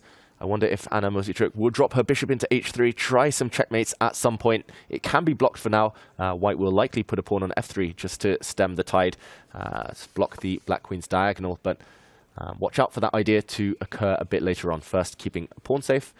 Anna, who do you think is the favorite right now? I think Anna, because you asked me, and Anna's go with Anna's, although Anna Kramling is streaming and rooting for her mom, Pia Kramling. I'm torn here. But I think in terms of the chess and Armageddon situation, Black has draw odds. And this game, it's so hard to try to play this for a win. Like, a draw is, I think, the most likely result from what we have on the board. I agree. Magnus walking by there to check out the board. Hard to miss him when he's dressed in all white on the day. King f2 played quickly, though. Pia trying to speed up a little bit. The difficulty here is, as weak as the c6 and a5 pawns are, they might look bad, but how do you take advantage of it, right? You want to play like knight b6, knight c4, then maybe a3 to kick the bishop and hit the a5 pawn, but it's all very slow. And here comes h5, right? Here comes Harry, right? As our buddy Simon Williams would like to say, Harry, he's coming to h4, going to open up the white king, and then the light squares are also back on the agenda to attack. Put that in your pipe and smoke it, son. Harry the h4, h4. But yeah, Pia, I think if she were in the flow, she would block the advance of this black h pawn instantly. Just when in doubt, don't let it advance. Just keep the game going, keep the speed going. h4 for white, a very healthy move. The downside, as you guys were mentioning, you might win a pawn. You might win one of black's queenside pawns, but at the same time, it might become an opposite color bishop position, which would fizzle out. Now she's lower on time, and she drops her knight in. That is a huge risk. Speaking of obstacle bishop positions, if you're Anna Mosichuk, you can just take right now. And then we get that exact dynamic that David highlighted. A light square bishop on e6, a dark square bishop on e3. And again, what we're referencing there, fans, is that obstacle bishop positions are hard to win, even if you're up one, sometimes two pawns. Greatly favor the person trying to get a draw, which in this case is even more than what black is normally trying to do in classical chess, which is often to get a draw, because here black wins. So yeah, I'm surprised she even took that long to take it, I'll be honest. That's just obstacle bishop fun, meaning not fun for white, and a much better drawing chance now for black. Yeah, and look at this. Anna motors forward with her a-pawn. She's trying to simplify the equation. She's got her sights set now on the a2 pawn. It's going to be so hard to dodge a queen trade for white.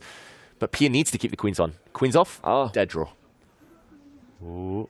Now she's got to play queen d1. No, she goes in queen g6. All right, something spicy. Obstacle bishop attacks are the one way you use obstacle bishops for the win. And if you get bishop e7, okay, she doesn't allow it. Bishop e7 would have been really spicy for Pia if she could get it. There would have been some tactics if she had been able to coordinate her queen and bishop. Still some chances due to the kind of kingside attack combined with the a-pawn running, but this one surely should be fizzling out. The bishop lands on b3. Anna, she's got things under control still. The white a-pawn going nowhere. Very pragmatic decision by Anna to just want to trade the c-pawn for the a-pawn. Less material, even less chances for white. Everything on one side when it comes to those 4 pawns against 4 pawns. The time situation is level, and this is all the time they have, by the way. They need to make it to move 40, and they need to complete move 40 if they want to get increment, but even the increment is so short. This could be decided in the time trouble. Yeah. I don't even know that we'll make it there, though. If she takes a4, meaning Anna, there is no queen e8 check. The queen guards e8 through the gaze, X-ray defense. So there's not that even queen e8 would be winning. It might just be a draw with a bunch of perpetual checks. But harder and harder to see how you get attacking chances if you're Pia. You could also take with the bishop so that you keep your queen on the second rank and threaten bishop to d1. Speaking of attacking chances, if black gets bishop d1, that queen and bishop are coming at the white king on e2. So, yeah, she does go for that. I kind of like that. It almost forces Pia to do what she's doing, which is probably try to go for a perpetual. Because if you don't go for a perpetual and black starts ganging up on the e2 pawn, now you might lose. Yeah, watch out. The bishop might land at some point. Can't go immediately, but to b5 or d1. And yeah, white's king not entirely safe either. Ultimately, you just can't checkmate with a queen and a bishop on this kind of in this kind of situation. There's too many pawns around the black king. The black king will simply hide on light squares. It feels like Pia, she's won one Armageddon this tournament, but in a lot of them, she's playing a bit too safe with the kind of, she's not letting herself loose. She's not going for the opponent, taking risks. Bishop takes c6 was a hint that she might be trying to spice things up, but ultimately, knight c5, I think, was the move she will regret, allowing it to be so straightforward for Anna Muzychuk. Yeah, unfortunately for her, the draw odds here can really be crucial because it was too solid earlier, the position, and I think she never got a chance to imbalance, to get Anna out of her balance and out of that middle game balance we saw earlier. Now it's just very level and less time for Pia. Less time for Pia, extremely level. If you give black a couple moves, again, as we said, e2 is weak. So Pia going to try to come up with some tricks here. She's thinking using her time because she knows everything we're saying is true too, but the fighting spirit is there, and she's trying to come up with some sort of nasty way for the queen and bishop to hit g7. Just so everyone knows what she's trying to do, like that's the one point. If she could get the queen and bishop working together against one of those dark square pawns, but g7 in particular because it's the base pawn, meaning it's the weakest pawn. But highlighting that to just provide some, I guess. Whoa! The Botas Gambit! She blunders her queen! God. Oh no! Oh no, Pia Kramling blunders her queen. The square was covered by the black bishop and she gave a check on d7. What a heartbreak. Okay, that literally scared the bejesus out of me, but it was the most likely result anyway. So not the way that Pia wanted to go down, but she smiles there knowing that she was already pushing her limit a little bit. Remember, a draw was going to be a win for Anna Muzychuk anyway. So the player who entered round 9 in second place behind Zhu Wenjun pretty much secures that she'll still be there. She gets the win in Armageddon, currently sits at a tie at 14.5 points, but Zhu Wenjun, of course, still playing. So unfortunately for Pia Kramling, another Armageddon loss there. But Anna Muzychuk gets the credit, and she keeps pace with Zhu Wenjun going into the last day. And I was just checking on Anna Kramling's stream. Poor Anna and poor Pia. But as you said, even if she didn't blunder the queen, the result was going to be a draw. That is a win for Anna Muzychuk. I think that's some consolation, that she didn't blunder her queen when she was winning. That's fair. That's fair. No one wants to blunder their queen when they're winning unless you are Alexandra Botez. That's why she loves the Botez Gambit. So, okay. David, we got other games to check into. We haven't been to Hikaru Nakamura's game with Liren in a little while. Alireza Firouzja, by the way, another long think. He did this against Magnus in round 5 and ultimately lost because of time pressure when he chose a move that probably could have been played faster. Not trying to suggest we're in store for a deja vu today, but if you're Firouzja, it's a long time to be thinking here. All right, but let's go to Hikaru Nakamura's battle versus Liren because it's been way too long since we caught up there. That's right, and despite his predictions in the confession booth, Hikaru, I think this is going to be one of the more interesting games of the round. He was like, yeah, well, it's just a position, we'll rattle things out, you won't see me for a while, you know. But this one, it's really heating up. Pawn to c4, the last move. Maybe we just backtrack very briefly, because Hikaru, he is taking risks. It's noticeable in his play. And we last left it half a dozen moves ago after the move rook to c1. Putting some pressure on the queen side. Black just improved his rook, and ultimately the white knight on b5 is soon going to be kicked back anyway with a6. Hikaru preempted that by dropping his knight back, hinting that he might land a bishop on b5 to hit the black rook.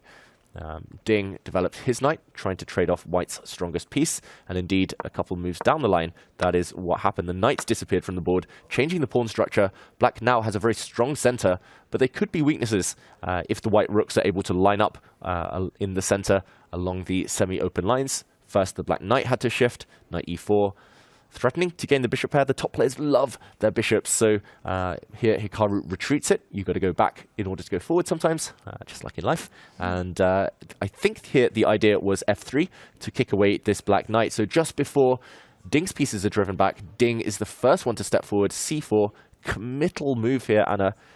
Fixing his own pawns, creating some weaknesses, but at least he's created a escape square for his knight. Who do you prefer? I like when my pawn structure is flexible, so I would have preferred the pawn on c5 and d5. But it's also understandable that if you're about to lose a piece, you have a choice between, do you want to keep your pawn structure flexible or do you want to lose your knight? Then you pick moving c4 and you save your knight. Makes sense. And I think it's fine, to be fair. I don't think it's like a bad move, but it does create a square on d4 for white's knight. I like that square for a minor piece. And black will need to play this actively and dynamically to compensate for the weakened pawn structure. Yeah, it's one of those positions where you feel like if either side could just get like 2 moves in a row, they'd be clearly better, right? But it's going to be weird with the different tempos white currently has to deal with. The bishop is attacked, but if you could move the bishop and then get knight d4, right, with f4 coming, oh my gosh, you're holding the e5 pawn, the knight's on a solid outpost, here comes the attack. But black is going to play a forcing move that probably attacks the e5 pawn before you can even play knight d4. And, the threat of black just moving the bishop and attacking the e5 pawn is interesting because it could also move to c5, literally. So if you move the bishop to a passive square and don't take the knight, bishop c5 unleashes the rook and you can't play f4 because the e3 pawn's hanging. But if you had another move, it'd be very different. So this is the main line I'm thinking about and looking at. Which means if you're Hikaru, are you actually going to take the knight? That doesn't seem like a thing you drew up at home, parting ways with the bishop pair. So anyway, it's a position where both sides have big problems. And but I think that black is just a move in time, David, from what I'm seeing. Fully agree. I think Ding here, he's backed up his solid opening play with some really concrete calculation. Like you say, Danny, bishop c5 is so important. If black just wasn't able to put his bishop on this square, eyeing up e3, if white got the move f3 and the next turn, then Hikaru would be loving life. So Ding definitely feels like the last few days, just before the rest day, yes, he went down in Armageddon, but his classical chess, Anna, it was improving. He's putting his piece on good squares. Feels like the feel is back there. The instincts still, of course, very strong. And Hikaru looks a bit frustrated on the camera.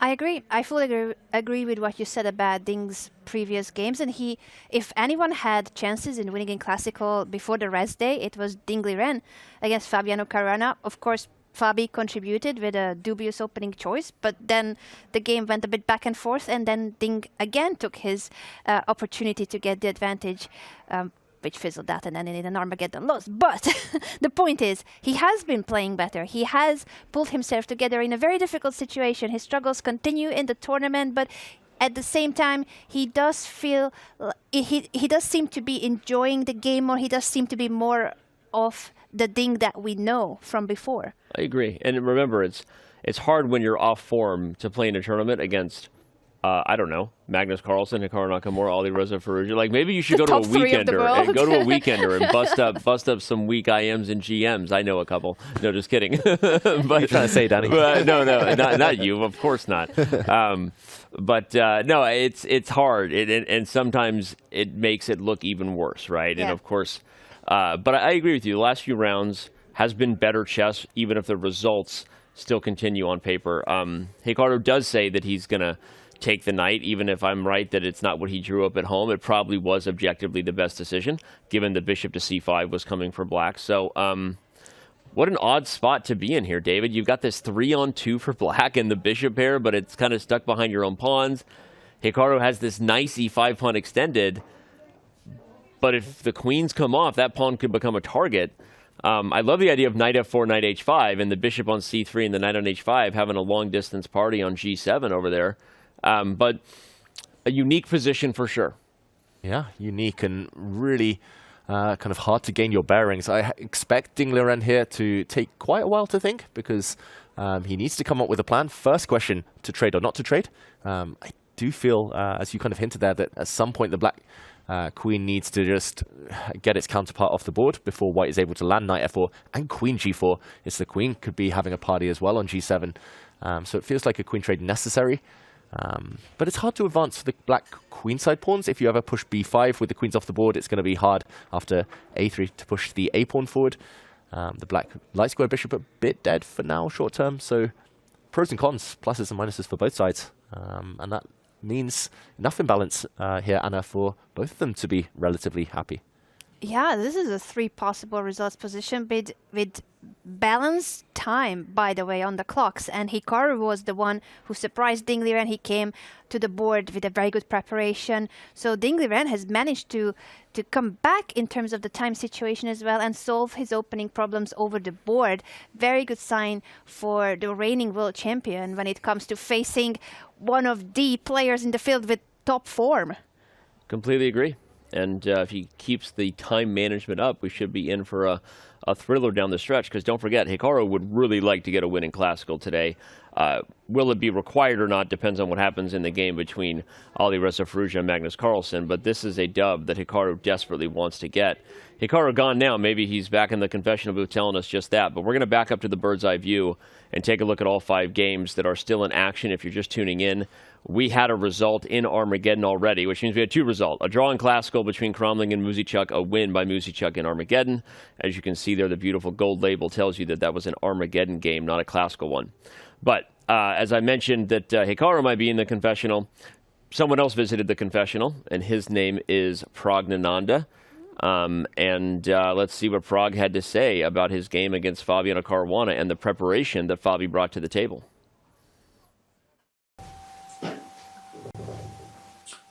Yes. So yeah, it feels like every day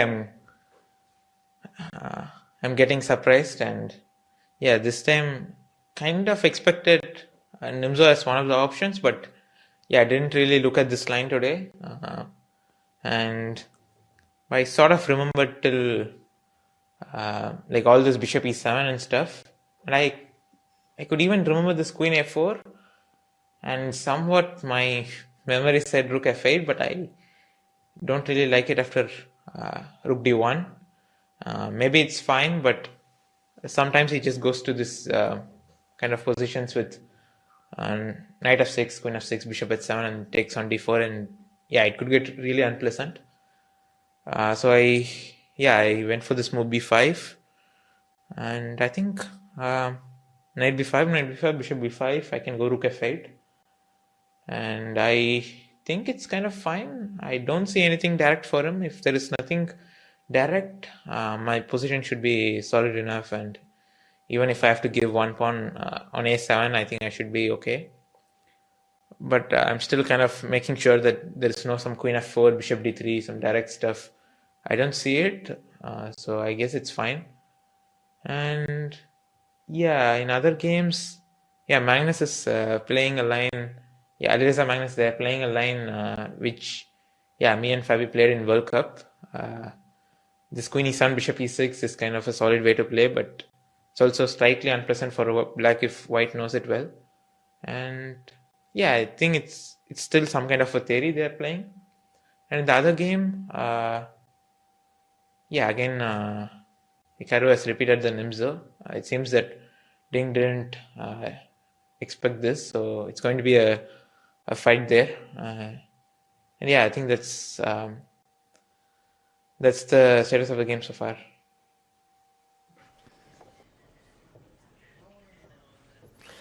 Even Prague is getting in on the action, calling out the passive queen e7, bishop e6 line. Just everyone's piling up on David over here with the line that he wanted to avoid the sharpest theory. But all right, let's take a look at the standings. Their reminder for everyone, Magnus Carlsen came in leading the field by a point, Hikaru just behind, but a huge day for Prague. Obviously, that goes without saying. Every day at this point, if you can get a dub in Classical, makes that a huge day. But even just getting to Armageddon, and could he get a win in Armageddon, would be huge to keep pace with the 2 leaders. Don't turn your back on the youngest player in the field here. He still has a chance to win 2024 Norway Chess. And he was tested in the opening, and the exam is passed by Praggnanandhaa, even though he was caught off guard somewhat. He was surprised in the opening by Fabi. He did recall his analysis to some extent. He remembered instead of b5, rook f8, but he didn't really like it, so he overwrote what he thought he remembered and went for something that was forcing more trades of pieces. I think he made the right call. The simplifications helped him to get into a position where it is very balanced, very level, and there's no more trickery, no more queen coming to the king side, and all the moves that he was mentioning is potentially dangerous for him. Yeah, and while he was confessing all of those variations in the booth there, I did check. Pragg was right. His memory was correct. Rook to f8 is the top engine move. Wow. So it's impressive, but obviously you cannot just purely rely on memory. You have to work things out for yourself. If you don't let's go to that position and show it. Let's analyze it, because again, it's impressive when these guys are calling on their memory. They're right about the engine move, but yeah, let's show just how risky it was and why he didn't go for it. Yeah, in this position just, what is it, 5-6 moves ago, this is where Pragg gave back the pawn with b5. We saw the kind of transition there with all of the exchanges, but he mentioned the move rook to f8, and I briefly turned on the engine just while he was talking, and yeah, he's right. This looks level. Apparently, he mentioned that he didn't like the look of rook to d1, but here black can now get away with the move g6 due to the fact there's no tactics with queen takes e8. We showed earlier a trick. If the rook still sat on e8, there would have been a knight fork on f6. Now, white can actually win back the material in various ways. For example, bishop takes g6, hitting this knight with a queen and rook, but there will always be this move knight to f3 check, throwing the knight out the way. It's going to drop anyway, ruining the white kingside pawn structure and now recapturing and level material, but black totally fine here at the very least because of white's doubled pawns. So it might have taken nerves of steel in this position, especially when you know that Fabiano is well prepared. But Pragg, he might have got a safer version of what actually happened in the game, because if we catch up with the live position, he has slowed down. And Anna, maybe it's less clear-cut than we thought. It's not that easy for black, for example, to challenge the c-file. Still some pressure against the isolated a7 pawn. What do you make of the position we're left with? Pragg down half an hour on the clock. I thought it was very pragmatic what he did, even if he remembered rook f8, but he couldn't quite be sure about it, and one move of remembering a line is not enough. So I think he still made the right call of not playing something if he wasn't quite certain that that's going to be the right position. I do agree with you now that I'm also looking into the details of the position that is not as simple as it seems. The computer is claiming it's roughly equal, but it certainly is only white who can play this for a win because of factors like the one that you mentioned, that you cannot just, for instance, offer a trade of rooks. We could show that line as an example that if you move rook f to c8 or rook a to c8, after the rook trade, the a7 pawn will be lonely and captured. That's one of the lines that will discourage black from trying to fight for the c-file. But if you cannot fight for the c-file, that means that white is threatening to go rook c7. And that will also put pressure on the a7 pawn. Yeah, and I like how Fabi is playing these sort of slow massaging moves, flipping the script on what happened when he was black. If you remember, everybody, a different dynamic of the pieces. It was knights and rooks, and then ultimately just knights rather than bishops. But eventually Pragg did grind it out and beat Fabiano. So Fabi playing moves like bishop d3 in front of the pawn, h3, patiently appreciating that he's in the more pleasant position. So we'll see how Pragg plays it. This move rook d8 is fun. It just gives up the a7 pawn. The point being, I assume that if white takes it, black will swing the rook to a8 and then win a2. So it's not actually hanging. But yeah, I mean, I still think the result we predicted is the most likely one, meaning a draw, which doesn't leave any of us feeling robbed, because then we get Armageddon. But yeah, it's nice to see that Pragg was indeed very aware of the line, actually recalled the engine prep, so Hikaru was right that Pragg must have known, and you were right, David, looking at the call that Pragg was looking to the upper left, according to the body language and brain experts, that's accessing the memory, whereas the imagination or creativity is more to the right. If that's anything to that, it is interesting that chess players show this to us on full display when they're on camera. Chess is a people-watching sport. Who knew? That's what it is.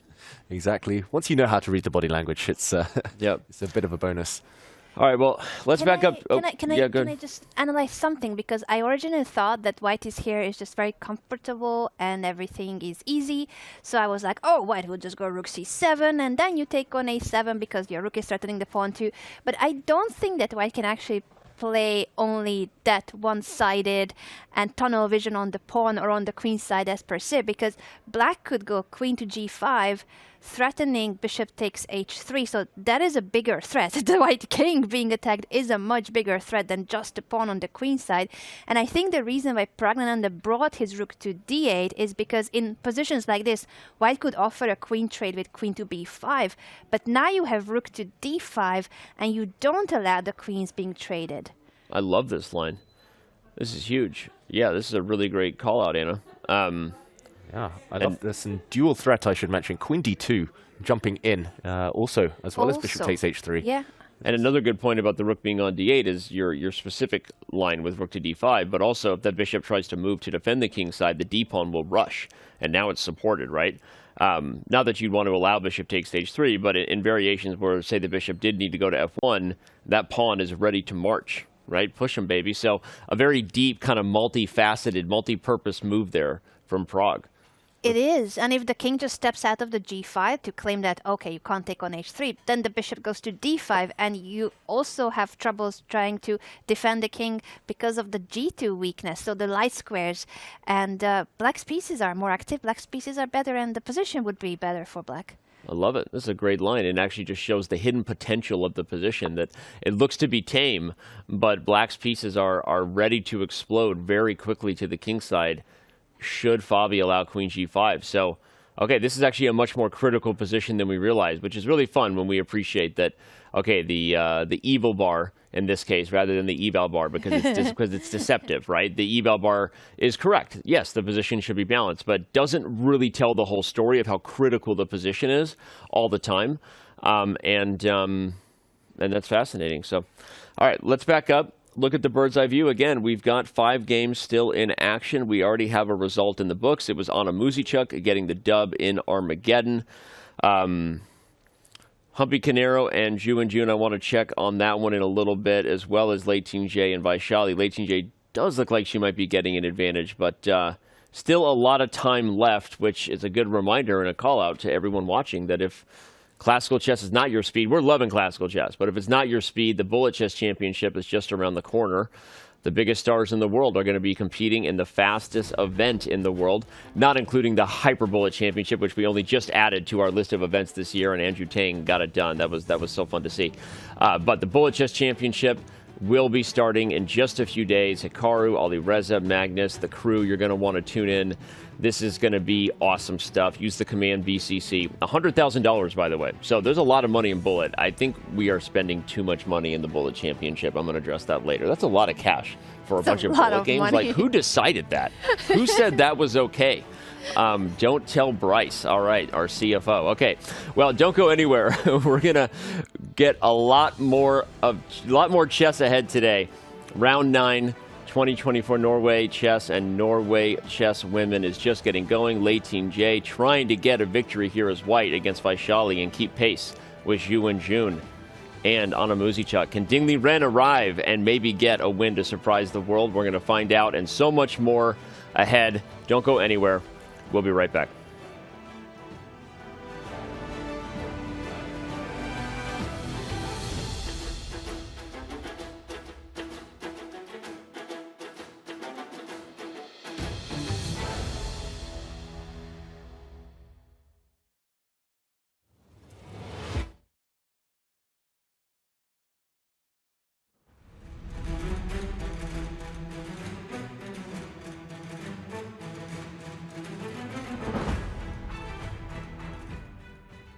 I'm here with Magnus Carlsen, world #1, and to many, greatest chess player of all time. We're going to ask him a few questions. I'm going to name a sport. You have to tell me the greatest of all time. Sounds good? Yeah. Basketball. LeBron James. Soccer. Messi. I agree with both. Baseball. Barry Bonds. What did he say? Okay. Football, like American football. Tom Brady, I guess. Okay, yeah, good one. Tennis. Djokovic. Golf. Tiger? Fair. Poker. Doug Brunson? That's a unique one. Chess. Garry Kasparov? Are you allowed to say yourself? I don't know if I'm allowed, but I think Gary's the best of all time still. Chess boxing. Aman Hamilton. I agree. We're gonna play this or that. Would you rather go on a cruise or a road trip? Road trip. Comedy or thriller? Comedy. Coffee or tea? Tea, but only slightly. Preferably neither. How do you get energized? The sun? Cats or dogs? Cats. But I like dogs too. It's like this or that is a little bit tough with you. You like everything. Shower or bath? Oh, shower for sure. Okay. I don't have the patience to take baths. Are you a morning person or a night owl? Night owl for sure. Would you rather get on a phone call or text message? Texts, probably. I feel like the answer for you is neither. I feel like it's just... Usually, yes. Just go. Sunrise or sunset? Sunrise. Winter or summer? Summer. How many beers would it take for you to drink for me to beat you in a classical chess game? That's a very difficult question, because I'd probably sober up during the game, so I'd probably have to keep drinking. Probably start with 20 and take it from there. 20, okay. What's the size of the cup? Pints. Wow, okay. 20. Name your price if you have to chess box. $10 million. Do you prefer to play chess on a computer, over the board, or on your phone? I rarely play on my phone. I would say I prefer to play on the computer. In your entire career, have you ever had a day where you went, I think this guy might be as good as me in chess? No. Well, I mean, not you know, since, not the last 10 years, for sure. Okay. Has it ever been, this guy might be kind of close to me if I have a bad day? Yeah, I would say Fabio at his best was very close in classical, for sure. My other question was going to be, who do you think is the second best chess player in the world? So, I suppose... Yeah, I think Fabiano Caruana is the second best player. Yeah. Thank you, Magnus, for sitting down with us and doing these rapid-fire questions. Now get out of here.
Welcome back, everyone, to round 9 of Norway Chess and Norway Chess Women.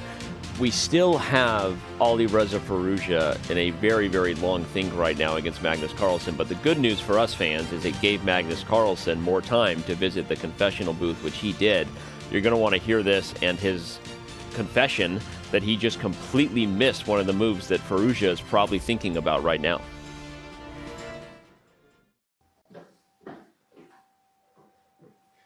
This may not be a big moment at all, but I'm just like shocked with myself that I just missed rook a5 completely here. I think knight e6 and I'm like completely fine. My pawn structure then will be good, so, and his pieces are not well coordinated, so even though I give up a pawn, I should be fine. But man, I mean, it does not bode well for the rest of the game if I keep missing stuff like that. I'm not sure how devastating rook a5 really is, but it is interesting that Magnus just completely missed it. We didn't talk about it either. That's the funny thing, is we were highlighting that Firouzja might be considering rook b1, rook b2. I liked rook b3, but apparently nobody saw rook a5. Maybe Firouzja will see it, David. Yeah, I mean, there has to be an explanation. Look at the top corner, top left corner of your screens, everyone. 52 minutes in the tank now, Firouzja. It can't just be a kind of mundane retreat here. Rook b3, rook b2, rook b1. Of course, there's differences. Maybe some are better than the other, but I think the longer he's thinking, the more likely it is he's going to go for something a bit spicy. And rook a5 looks like it might be the move. We mentioned that d takes e5, for those of you just joining us, is a blunder. So white should not break any central tension. Black's queen would slide across. The white knight is loose. The white rook is loose. Firouzja would lose on the spot. He's definitely seen that. But it's a mystery, Hannah. Rook a5, surely it's not worth 53 minutes. Yeah, it cannot be. I'm just trying to think who thought for as long as this is, but I know this has to be officially the longest a player has ever spent on a move in Norway Chess and Norway Chess Women. 53 minutes. It's going to be an hour in just a few minutes. And he might just have to retreat the rook anyway. Imagine if he's calculating some miraculous lines of the rook a5 and then he decides, actually, it's not working, so I'm just going to drop back to b2. I completely agree. And again, obviously, we're now thinking back about the game that Alireza lost in round 5 against Magnus Carlsen. He took a 45-minute think in that game, which is also probably too much to spend. And David, I want to get your thoughts on this because I got a lot of advice from a lot of different coaches and trainers at one point, but it was really not really since my teens that I was training or getting that type of coaching. But a lot of the advice I got about time management in these spots was that it's a mistake almost always to be spending that much time, not just for the long think, wrong think, hashtag rhyme time we love, but because after a certain amount of time, you just, the ROI for how much time you're spending versus what you can objectively continue to see just goes down dramatically. After about 15 to 20 minutes of a really hard think, it's hard to continue justifying spending that much time because you're just deliberating on stuff that really has yet to be seen. You don't even know anymore what your opponent's going to reply. So now you're investing all this emotional energy and mental effort into something that may never appear on the board, right? So even if you are 20 moves ahead, which he's not, he's actually likely just going over the same variations over and over. Even then, it doesn't make sense. And so that was the coaching I got. Shout out to Gregory Kaidanov, who really gave a lecture that really had an impact on me at a time where I was struggling with time management and just getting myself in bad spots on the clock. He really kind of helped me realize that I was setting it up. So what is your advice on this? Like, how does he get out of this trap? Yeah, I fully agree. Danny, you're asking Mr. Time Trouble Addict himself here. So, I mean, at some point, I think it was about 2-3 years ago now, I did a proper study of my games. Every time I play classical chess, I always write down the kind of the time I've spent after each move. I always notate how much time I have left. And I was looking through all of my biggest mistakes are after thinks of 30 minutes and above. And it's no coincidence. Often you trick yourself. Like this situation, for example, Firouzja has something very sharp like rook a5 at his disposal, or he has a safe, secure move like retreating his rook. Often at some point, just like the other day, Firouzja will be wanting to play a move. You get emotional. It's no longer about what you saw in the first 10 minutes of your think. It's no longer about the variations. Look at him on the camera. He's suffering right now. a few days ago against Magnus, he spent that 45 minutes. Then he bailed out. He tried to chicken out. He didn't play the most critical variation, and it came back to haunt him. Now, maybe Rook A5 is the most critical, but he just has to decide. My advice to everyone at home would be trust your instincts at some point. If you've calculated for 10, 15 minutes, and you haven't seen anything that refutes what you want to play, just play it. For better or worse, you'll figure out later. Critical moments in this game still ahead. Well, and he lost his game against Magnus because of not having enough time on the clock. Like, that is a fact. Like, he blundered something that we wouldn't blunder if we had time. We would make blunders just like he does under time pressure. But like, it was a double question mark move, something you don't see at this level purely because of the bad spot he had gotten himself in with the clock. And this happens to players when they're out of form. We know it, right? But I don't think Firouzja has been in bad form in this event. He's in fourth place. He's there, but he's just. The only real big mistakes he's made that were glaring were on the clock and then on the board against Magnus in that game, which you can't not be thinking about it here, Anna. This is just shocking. I cannot believe that he is almost spending the 60th minute on this thing on where to place the rook. And yes, it's a complex position, but for all the factors we mentioned, this is way too much time investment. He's gonna go down to 25 minutes on move 17, and they need to make it to move 40 to get increment in this game. He's not gonna have time to complete the remaining moves. And what makes me really worried is the parallel you drew with the previous game against Magnus and how it really seems like, is the clock Alireza's kryptonite? He's such a talented, such a young prodigy. He's only 20 and he has been slaying it at top events. But it really feels like time management is one of his weakest spots. Especially against Magnus Carlsen and Hikaru Nakamura, the two players who will punish someone low on the clock. It's no coincidence that Alireza has never beaten either of them in Classical. He's lost several games against them. It's a confidence thing, I feel, Danny. Like Anna's saying, he slays anyone under 2,700, but against these very top guys, you cannot afford 60-minute thinks, and there we go, finally a move. And in the end, he plays the bullet move. The move that if you face c6 on the board and you had no time, you would just play rook b1. It's the safest move. The rook is protected by both the queen and the rook. It's out of harm's way on the diagonal by the queen on f6, hitting b2 through the pawns, so you're avoiding blunder territory. And look at Magnus, immediately plays e takes d4, which is absolutely the correct decision. You know what he's going to get right now? He's going to get another 3 minutes on the clock, because guess where Alireza just went? Probably to the bathroom, probably somewhere, because guess what? He's been at the board for an hour, so he's exhausted. And like, Magnus is like, that is a practical thing to do there. And I see David nodding his head. That's what the real, they call them the great white sharks do when they smell blood in the water. Like, Magnus is going to take on d4 and then do the work on Alireza's clock right now, while Alireza is off wherever he is getting a break. So this is interesting stuff. If this comes back to haunt him and Magnus gets a win in Classical, everybody, don't pretend that that's not a big deal. That borderline wraps up Norway Chess and puts a ton of pressure on Hikaru Nakamura to win in Classical as well. So, we are in store for drama. I think we are just shocked that it was an hour of think, and then he did what we thought he might do, just pull the rook back to the safest possible square. And that highlights that it was totally not worth the think. He could have an hour and 24 minutes on the clock. Instead, that hour is missing. Yep. Against the world number one, in a position that is not easy at all, and he's going to be in deep time pressure. This is going to be so difficult for Alireza. And he made it, he just did it to himself. He really could have played a rook move after a minute if he wanted to. Yeah, and we're not overhyping things. This is going to be essential, not just for this game, but the tournament as a whole. I also have a feeling, Alireza, he's in a classical chess mindset where you can sometimes get away with this if you get an extra 30 minutes at move 40. But this is for the rest of the game. That was probably his last toilet break. Now for the rest, it's one move on average per minute, pretty much. It is one of the things I really like about the Norway Chess format, and I'm not just saying that. Obviously we're here and we are enjoying the event, and it is our job to bring positivity and joy. And but I would say that the Armageddon part of the format, obviously thrilling. The equal prize fund, amazing and super important for the future. But I also just want to highlight that this wasn't how it always was either. They have consistently tried to dial it in. They get feedback from the players here. The organizers really care about creating the most interesting, dynamic, entertaining product.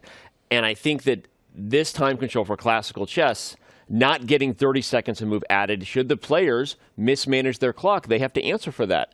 They don't get themselves in a spot where bad time management is protected or rewarded, right? And they don't get another 30 minutes at move 40. So that part of the practical elements, the things that really challenge the sporting aspects of what a player has to do, handling themselves under pressure, I really like that. And it makes the classical chess itself, maybe that's why we get more decisive results in classical, not just the Armageddon, but the actual dynamic of how they structured the 2 hours straight base and only 10 seconds added per move after move 40, I think gets us really exciting chess down the stretch. And unfortunately, to wrap a ribbon on the storyline, it also is the thing that gets Alireza Firouzja in trouble after his bad time management, because there is no bailout coming here. That is very true. And if we think about super tournaments in general, this is one of the very few that doesn't give increment per move. So you are right. Most of the times, top players and titled players, or even just international open tournaments, always have that kind of 30-second per move increment. It has been the most fashionable, the most traditional, I don't even know how to put it. Almost every tournament has it. Ever since there's digital clocks, there's an increment per move in classical chess. And the fact that Norway Chess went back to the older format where there was no increment because there were no digital clocks at the time, that creates this situation that they're going to get punished. There is no 30-second I can blitz out my moves kind of approach anymore. By the way, shout out to the featured chatter. Maybe they solved it. Alireza is just getting ready for the Bullet Chess Championship. That's all this is. All right, With practice. Let's back up. I think we've made our point here. Firouzja has gotten himself perhaps in a little bit of trouble. We'll see how it plays out. Magnus Carlsen now on the clock after the aggressive knight to b6. We have some aggression from Liren against Hikaru Nakamura, advancing the queenside pawns from where we left them, and bishop c5. Black has a 3-on-2 majority there, and I'm liking Liren's position more and more as that game goes on. The only other game that, really to me has changed enough to look at would be Liren and Vaishali Rameshbabu. Humpy Canero and Jun are still in a position that the most likely result seems to be a peaceful one. And, okay, Fabiano did stop your queen to g5, Anna. That was critical. Rook to c5 looks like a good move so that Praggnanandhaa doesn't just checkmate Caruana. Those were some really great lines we looked at if you missed it. We'll get back to that board in a little bit. But I vote we either go to Liren Vaishali or we go to Hikaru Nakamura versus Liren, David. Yeah, I think while they're up on the camera, while Vaishali is there and Liren takes her seat again, maybe that's the game to go to, because I just saw the bar jump massively. And oh, wow. Uh-oh. What has happened here? It looks like Vaishali might have miscalculated something. The question mark, as we see there on the right side of your screens, it means Black made her position worse here. It already looked difficult, I should mention. Black's isolated queen's pawn, the isolated pawns on the queen side even, causing long-term suffering. I think she just wants to go for something direct rather than have to defend long-term. But Anna, how terminal do you think this is for Vaishali right now? I'm afraid it could be very bad if White can just. Actually, what is the line? Bishop takes c5, bishop h2, King f1, move the king and claim that. And I think the main point is that Black's king is just in big trouble there, because let's bring up the analysis board. I don't understand how that king got to d8. I mean, maybe knight to g4 has been giving the question mark now, but I want to back up and wonder, how did the king get there? Because I'd be surprised if that wasn't an odd choice as well. We did highlight that part of the problem with Vaishali's position wasn't just the structural weaknesses of the double pawns if we go all the way back, but that the king would get in danger should those pawns start to fall. So David, get us caught up, because that's exactly what's happening. The pawns are being targeted and the king is getting in trouble, just like we anticipated might happen. Yeah, and it all stemmed the trouble from this move. We actually mentioned the d5 square is key to Black's hopes in this game. A knight landing on that square might kind of paper over the cracks, but pawn to c5 is where things started going downhill. We also mentioned how difficult it is for Vaishali to hold this type of position, despite what the eval bar said. White here, great decision from Lei Ting-jae. A bishop trade is offered. Trading these bishops would actually make the black king safer long term. You need to keep pieces on the board in order to go for the weak black king. Bishop to e2, great decision, hitting this pawn. Black developed. And after both sides shuffled their rooks towards the center, maybe not the best from Lei Ting-jae this last move, but bishop e5, allowing a rook trade, and the question marks started appearing here. King takes d8. Maybe it was safer to take with a rook because the king is walking into the firing line. Bishop takes c4. I think that's what happened. I was wondering. I'm like, how did that king get on d8? Yeah. She's all in, maybe, at this point. She committed. She's about to drop a second pawn, so actually losing the pawn she was up. And knight takes... knight 2 g4, met by bishop takes c5, and yeah, it's that king on d8 you both referenced. We see quick reply from Vaishali. The white king will move. I was going to ask which way. Blue arrow appears, tells us. Better to f1 and not in the corner, especially when there's a b7 bishop staring into your soul on the long diagonal. But I guess it's also because it's an end game and you don't want the opponent to have any tricks and chances, not even on the e5. So king f1 seems just the safest square possible overall. Yeah, maybe the black rook would have actually swung across towards the h-file if you'd been a bit careless and gone into the corner. So great move from Lei Ting-jae, and yeah, the black king is very bare right now. The a7 pawn will drop minimum. So it's the king, both the a7 and f7 pawns are hanging. I think Lei Ting-jae was right when she visited the confessional and said, like, yeah, it's probably going to be this endgame, and it's an interesting endgame. She did say that because of she was down a pawn that in the endgame she entered, but the structural weaknesses of black, it did create this imbalance where she had the more active pieces, and once the pawns start falling, she is just clearly better. We should remind everybody, too, just how big this game is. Lei Ting-jae and Vaishali Rameshbabu came into today tied for 3rd and 4th place, respectively, chasing leaders Zhu Wenjun and Anna Muzichuk. Anna Muzichuk already won in Armageddon, but a loss in Classical kills the chances for one of these ladies to win the event. Like, mathematically, 100%, it's over. So, the loss for Vaishali here, should this game continue to get away from her, will definitely eliminate her chances to get first. Again, she's had a great event, and her star and stock continues to rise. So, doesn't take anything away from that. But a lesson being learned here a little bit for the youngest player in the field. It seems Lei Ting-jae has competed for world championships for a reason. And whatever mistake was made here, it feels like from the beginning, we called it, and again, not just tooting our horn, but we said this is the kind of position. At first, the eval bar was close to equal, and we said it's equal, but this is a position where it's much easier to be white. This could get away from black, and then every step of the way, I don't know what Vaishali was thinking in terms of her practical chances to leave the king in the center, but right now, she might get checkmated. Like, there's lines here where the a7 pawn falls, and there are, like, the two bishops doing work on those diagonals, and that king is getting mated in the middle of the board in some odd position. So, yeah, tough. And by the way, the time she's taken on the clock represents that she knows she's in a tough spot. So bad, I think, moments ahead in this one for Vaishali. Yeah, this is the perfect diagram as well for a book on centralization. I mean, white's bishops just control everything right now. The white knight nearby as well, ready to jump in. The white rook flexible. Black's pieces lack all coordination. Any attack against the white king is just an illusion. And yeah, the feature chat a moment ago, unfortunately correct. Vaishali, great first half to the tournament, but it's all become a bit more let's throw it up there. Yeah, we literally have the numbers. Thank you to Chess by Numbers. You could see that Vaishali had a great start to the tournament, and her probability to win was predicted as pretty high at one point. It was the highest. That magical moment where it was above Zhu Wenjun, and the stock has fallen ever since. And Zhu Wenjun back on track, now a 74% favorite, just under, to win the event, which I will not disagree with those stats at this point, as out of balance as they seem. So, all right, well, let's come back and bring balance again to the force, to the show, by heading out to the bird's eye view and take a look at where everything sits.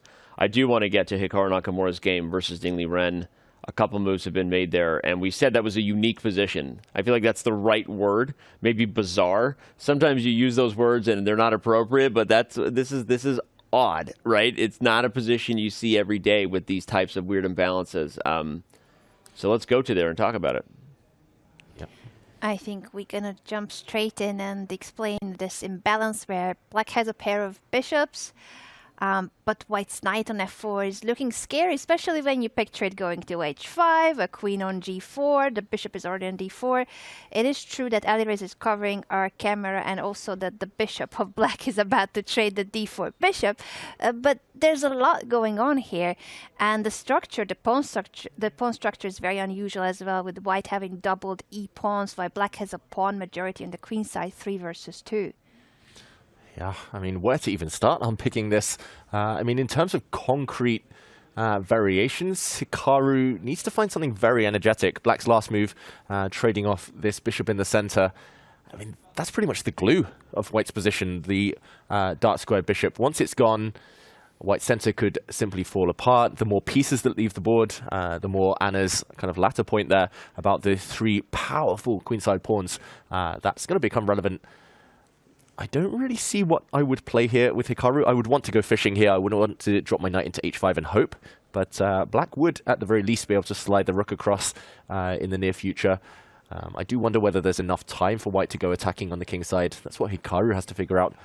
One thing not to do is, I assume, bishop takes bishop, because if the queens come off as well, then black's 3 on the queen side will likely win the game, and the pawn would become weak unless there's something.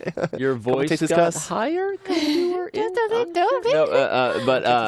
I agree, and I'm glad you highlighted the 3-on-2 majority, because it's like if you just split the board in half here, which you kind of can along the d file, black is just up a pawn, and it's a pawn that is not too far from being passed. b4 and c3 is coming. And when you double down on the point that the e-pawn is doubled, so a 3-on-2 is faster than a 5-on-4, a 4-on-3 majority anyway. However many pawns you have in a majority, the lesser pawns you have, the faster they move up the board together, right? But in this case, Hikaru's majority isn't really that healthy. So you have to use that knight and that pawn, and maybe you bring the queen out to h5. You have to try to get something going on the king side, I think, to compensate for black's dominance on the queen side. But to your point, David, what if Ding Liren just trades queens and then takes the bishop on c5 here? Yeah, it looks like Ding is safe enough here to start getting ambitious. Maybe we jump in and show some variations. Yeah, let's do it. I mean, yeah, apologies for my high-pitched voice there. I was just so shocked the moment I said bishop takes c5. You don't have to apologize for anything, but before you start showing variations, just quickly want to say that Hikaru has actually visited the confessional booth twice since we've last checked in. So we're actually going to play both of his confessionals at our next break. So visit number 3 and number 4 of the day. It was number 3 and number 4 of the round for those who are keeping track of Hikaru Nakamura's visits and the total scoreboard of Hikaru Nakamura versus the world when it comes to confessions. So another reminder, subscribe, throw your prime, don't miss any content at the breaks, as well as the other benefits like connecting your account to take away ads on chess.com. Subscribers to any of our Twitch channels, the Chess channel, Chess24 channel, any of them, get an ad-free experience on chess.com, and it's super easy to connect your account. Takes 3 clicks and some authentication, I think. So use the command subscribe to learn more. All right, David, analyze away, sir. Yeah, rook takes c5, obviously the main option here, apart from a queen trade. The only reason Ding might be considering this is to stop any kingside attack incoming if the white queen stays on the board. Maybe she teams up well with her knight. So let's check it out. Rook takes d1 would be the reply to a queen trade. And I guess here Hikaru is planning to jump in with his rook. I don't know whether he should flick in a move such as pawn to e6 first, because this pawn is terminally weak and will soon drop. Okay, but let's try rook to d7, hitting this black bishop. Depending on where the black bishop goes, there might be downsides. Bishop to c6, for example, would walk into a self-pin. If you go the other way, then I guess the white rook slides across. White's rook is going hunting for some pawns here. Maybe you're just active enough to hold this one with white. I think I'd still prefer Ding Liren's position, but White's knight as well can centralize itself to a nice outpost. So Hikaru, having watched all of his streams, so many of his streams, I think he'd be pretty happy here. He would rotate that juicer around and park it on a decent square. But okay, if the queen trade doesn't happen, I think Hikaru's idea is pawn to e6, maybe now. With a trick in mind. This isn't a pawn sacrifice because pawn takes pawn would walk into a nasty little knight fork down there, and actually trading the queens off here would allow white to flick in a Zwischenzug, an in-between move, not rook takes queen. First a trade of pawns, and then the white rook will capture. Now big threats of entering on the 7th rank. Anna, is Hikaru playing safety first chess here? Or do you think he's still got chances here to be optimistic about his position? I think it so depends on what Ding Liren is going to play now, because as you pointed out, if black takes on c5 as well, you need to capture on c5 no matter what. The question is, do you play first the queen trade move, queen takes d1, or do you take on c5 and claim I can trade queens later, or maybe I won't even want to trade queens if you don't take my queen. But I like the point that you mentioned about e6. It's a pawn that's going to be taken anyway. It's a dead pawn, so you may as well give it to black under the best possible circumstances for you. That is, to double the pawns of black and weaken the structure. And those tricks are really terrifying. So I don't know, what is the best line even after rook takes c5, e6? We will never know because Ding Liren trades the queen. I think that's the right decision. Avoid all those trickeries. We'll never know because Ding Liren trades the queen. And I think the line that David showed with the rook coming to the 7th rank over to a7 is exactly what we'll see. By the way, I think you have to go to a7 because I think if you go to c7, black can actually just take the e5 pawn, as scary as it is. And you're guarding the back rank with a weird reverse. Reverse of the bishop or the rook if my normally subpar calculations are correct this time, which I think they are. But seriously, I think Hikaru will play rook d7 and go to a7, as you said, and then relocate the knight to d4, which is kind of classic Hikaru a little bit, right? You called it one of his streams, and I think it's interesting that despite being down a pawn there, if you could have magically grabbed white's pieces and said, all right, let me just put them on their best squares. It's good to play imaginary chess sometimes. It really does. It helps you find a plan, if you're wondering. You would say, put the rook on a7 and put the knight on d4, right? You don't play imaginary chess like I would play rook d8 and take his rook, because that imaginary chess doesn't work. But one really high-level way to find plans and or get yourself out of tight spots is to always have your dream positions in mind. You have to constantly be playing for your dream positions, and that's often where your opponent can slip when they have an advantage, because they think they're squeezing, and you've already committed to this idea that you're worse, but you're going to get the best possible version of defense. So you get a line, and then you get the variation you need. Rook on a7, knight on d4, and so this is a piece of calculation advice for those watching who want it, and it's on display by Hikaru, and pretty creative, actually. And it's so useful, especially in endgames, even more so, with less pieces and more maneuvering, slower pace. You really need to figure out where each piece is heading, and oftentimes it's not a one-move kind of maneuver. Oftentimes you do need to figure out things like, where am I driving my king? And the king is the slowest piece you could imagine. So to picture your king being on d4, b6, those are the kind of ideas you need sometimes in endgames. Well, I said sometimes, but always in endgames, to know what is the right maneuver that you are aiming for, the right strategy. 100%. You can't know where to turn the wheel in a car if you haven't decided. Are you going to the grocery store or are you going home, right? It sounds silly, but the metaphor really stands. You have to establish your dream position and your goals in order to properly calculate complex variations, decide which exchanges to make. So good stuff from Hikaru.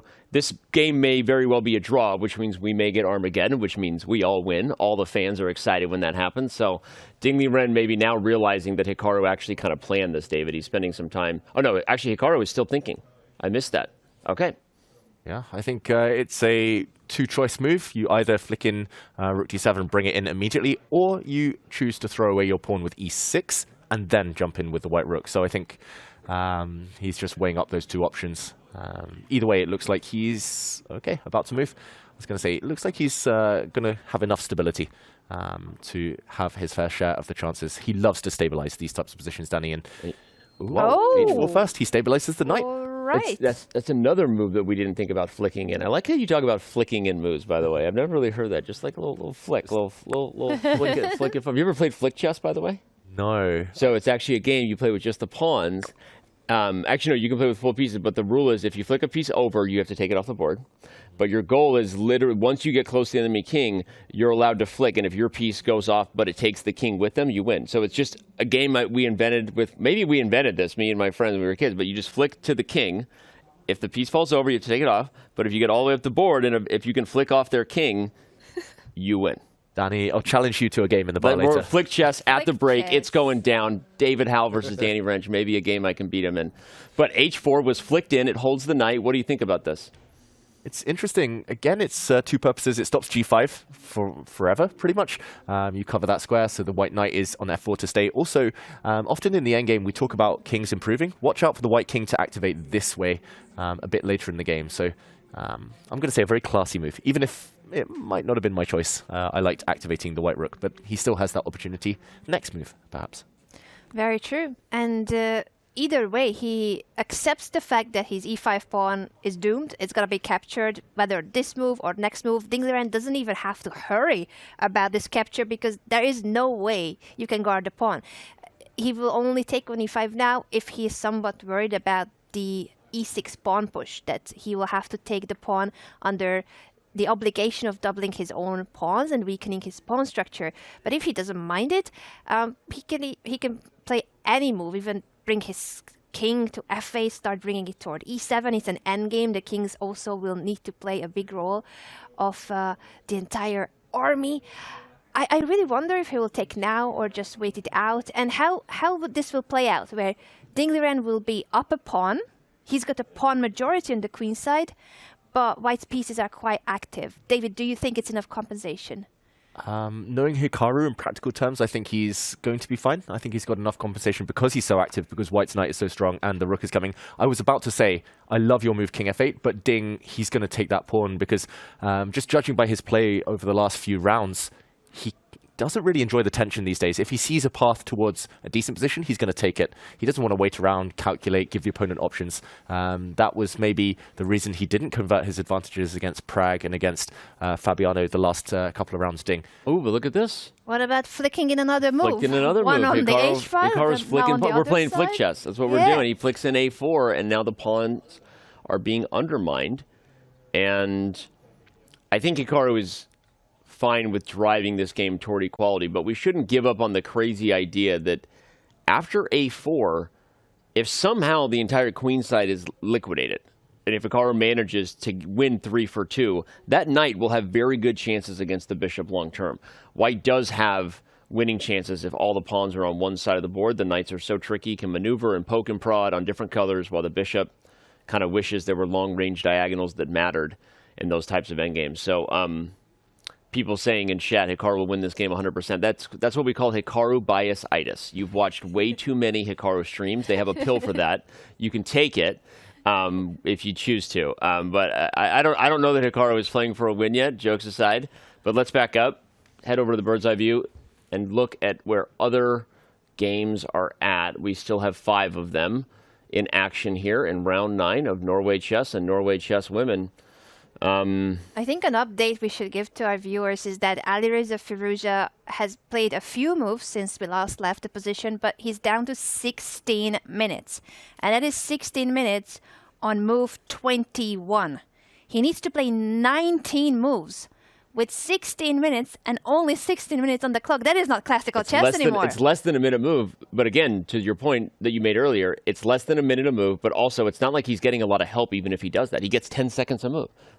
So he's in time pressure from now until Kingdom Come, whatever that is. And he's got his work cut out for him. David, I fear we might even miss a checkmate between Leighton J and Vaishali if we're not careful. I'm not saying we go there, but unfortunately for the youngest player in the field for Norway Chess Women, her chances to win this thing are dwindling rapidly here in round 9. Don't feel the need to go back to Humpy Canero versus Yu and June. I think we're headed for a draw there. So it's either Firouzja versus Carlsen or we check in on Leighton J and Vaishali. So what do you think? I think maybe we check in with the women there, because once we get down to that time scramble, I think we'll be sticking with Firouzja until he gets the increment or until something crazy happens on the clock. You mentioned checkmate, Danny. I think both sides going for checkmate here. The white king, at least for now, has some shelter. That's the big difference in this position. The white king has two very strong pawns in front of it. I'm going to put them green in honor of the green pawn there. But the white king has protection. The black king, however, has nothing around it. And you mentioned the word checkmate. I'm trying to, as we said earlier, visualize where to put the pieces if we want to checkmate. Maybe the bishop drops back to b6 and the rook lands on d8. That will be one way to catch the lonely black king. Oh, that would be a pretty checkmate. Very nice rook and bishop combo. How does black even stop that, actually? Yeah, you have to go back to e8. It's your only move, rook e8. You have to, yeah. But then there's other problems. I mean, bishop takes f7. Is that not just lights out? Wins a pawn, attacks the rook, threatens bishop e6 check, right? Oh, wait. And she's going Leighton J finds knight d5. This is... yeah, I think we're actually moments away from a handshake in this one.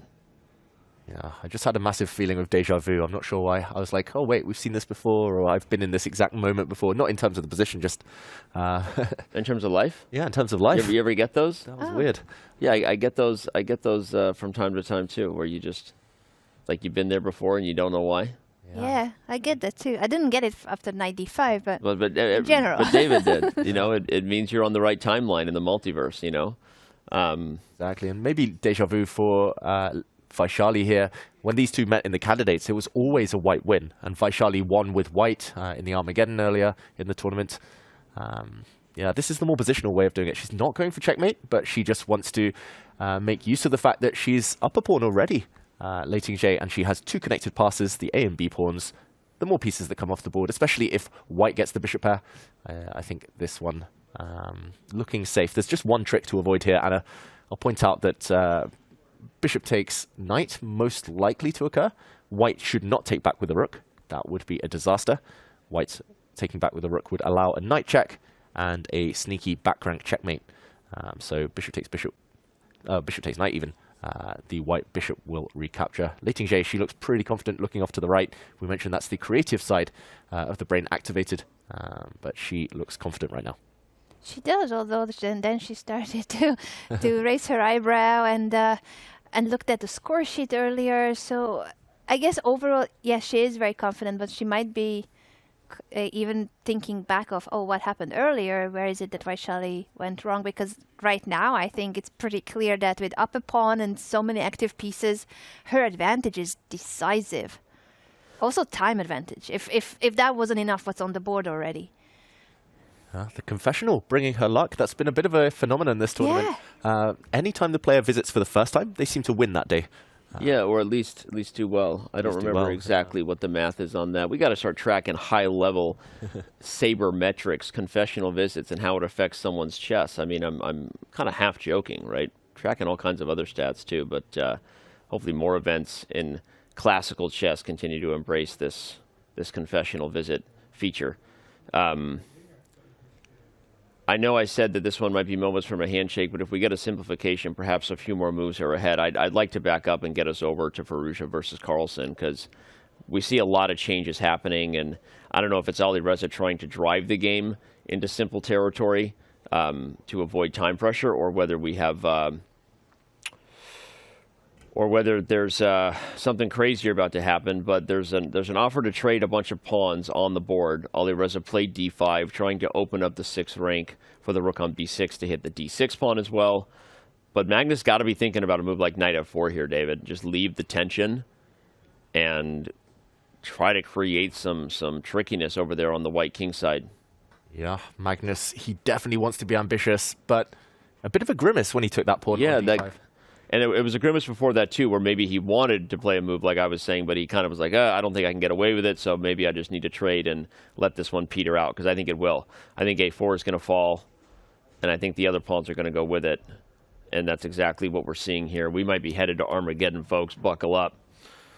That would be a huge save for Firouzja in terms of what happened earlier with his time management, when he spent an hour on his rook move. An hour spent on a rook retreat, and we thought he was going to get punished for it, but luckily for him, he did calculate within that 60 minutes spent on the rook move how to simplify the position. And that was key. It was key that he went for a forcing line where even though Magnus would like to keep the position more complex, he would like it to be more, have more life in it and more imbalance in it. He cannot quite keep the pieces on the board when white is forcing so many trades. He has to enter these lines to not be down on material. Yeah. Agreed, Town. Population us. He's still got to be slightly careful, but ultimately I think he will save this game. It's just a choice of which pawn to capture. But yeah, the clock is the only thing. Magnus is pretty decent at hustling players when they're low on time, and he's about to make a move in decision. I think a good choice, though, to try and force the draw as quickly as possible to not take any risk. That's kind of what I was saying when I pulled us over here. After seeing d5, I thought that Firouzja, just recognizing he's not going to try to play a middle game for an advantage. Because remember, I mean, even though we criticize his time management, rightfully so, the position was still okay for him. The problem was he just took so long to play a move he should have played. But there were other ways to play the position for Firouzja other than d5. So when I saw it, I'm thinking, okay, maybe the smart decision, as Anna said, would be a good hold, get to Armageddon. But that doesn't mean Magnus is going to let it happen easily, right? Magnus already won an endgame against Firouzja in this tournament that he had no business winning, straight up. He pushed and pushed, and it was a drawn rook ending. He tricked Alireza in the final seconds, and Alireza traded into a lost king and pawn ending. If you missed it, check out the coverage of round 5. That was also in Classical. And that was in Classical, but... All right, maybe while you check out that coverage in round 5, actually, you're not going to do that. You're going to sit tight and keep watching this show because we got a couple of Hikaru Nakamura confessionals coming at you at the break. We're going to take a very, very short one. So much still ahead here. Probably when we come back, we might be entering Armageddon back-to-back territory, which means we may not be going anywhere ever again. So enjoy a couple of confessionals from Hikaru Nakamura while we are gone. Our coverage of 2024 Norway Chess and Norway Chess Women continues when we return.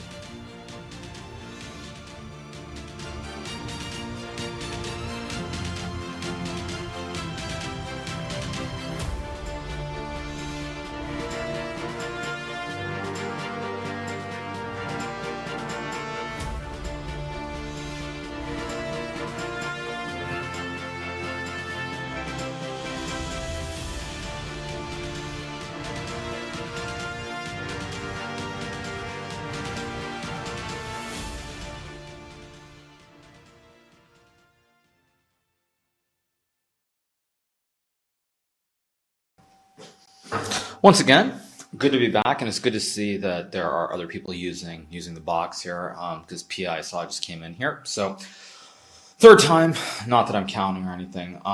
But yeah, so my game is definitely interesting. I looked at this exact position with a6 instead of rook e8, so a6, knight c3, knight c6, knight e2, rook c8, bishop c3 was one line I had looked at recently. So Ding played rook e8. Now, I don't know if playing knight c3 was good because obviously I didn't induce the a6 move, so it feels like I wasted tempo. That being said, I didn't really see anything better right off, and honestly, it feels like if anything, I shouldn't really be worse, and I should always have ways to bail out and at least make the draw, even if it's stupid to waste the tempo potentially with knight c3, e2.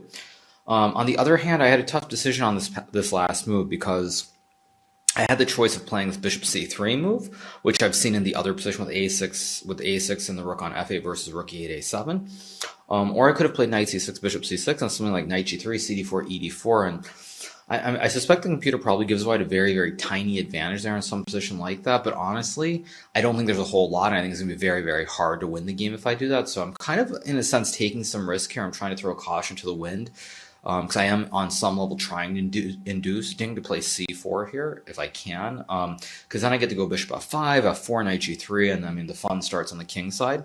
So I am kind of going all in here on the one hand, rather than try to take a small edge. So we'll see what happens.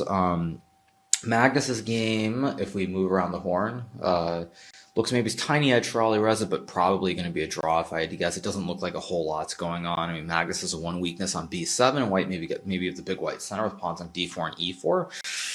But it doesn't feel like a whole lot just looking at it optically. I mean, maybe it's better than I'm thinking it is, but I don't really see it. And then Fabiano's game is even material. Maybe small advantage for Fabiano, but hard to judge what's happening. I would say that Pragg has definitely survived what could have been the worst. He avoided some kind of major opening disaster. So I would say that looking at the games right now, they're looking extremely stable, all three of them. Magnus' game is definitely a bit of a disappointment because if Magnus on G5, G4, or Castle Queenside, we could have had a really exciting game, but that does look like it's petering out. So it's three very, very stable games right now, I would say, in the men's section. So we'll see what happens. At least in my game, I'm also 20 minutes on the clock, so I feel pretty good and just take it move by move, and hopefully good things happen. I'll see you guys later. Welcome back, everyone. So, what to say? I'm obviously not happy with my position, especially based on 30 minutes that I spent on the previous move. I spent all this time because I was trying to find anything except what I did in the game, because I expected Ding to trade the queens and just make a simple draw, and then he played b5, which really kind of surprised me. Not that black isn't fine. In fact, maybe black's better somehow, but just in general, I was a little surprised. If I'd known he was going to do his b5, I probably would have played this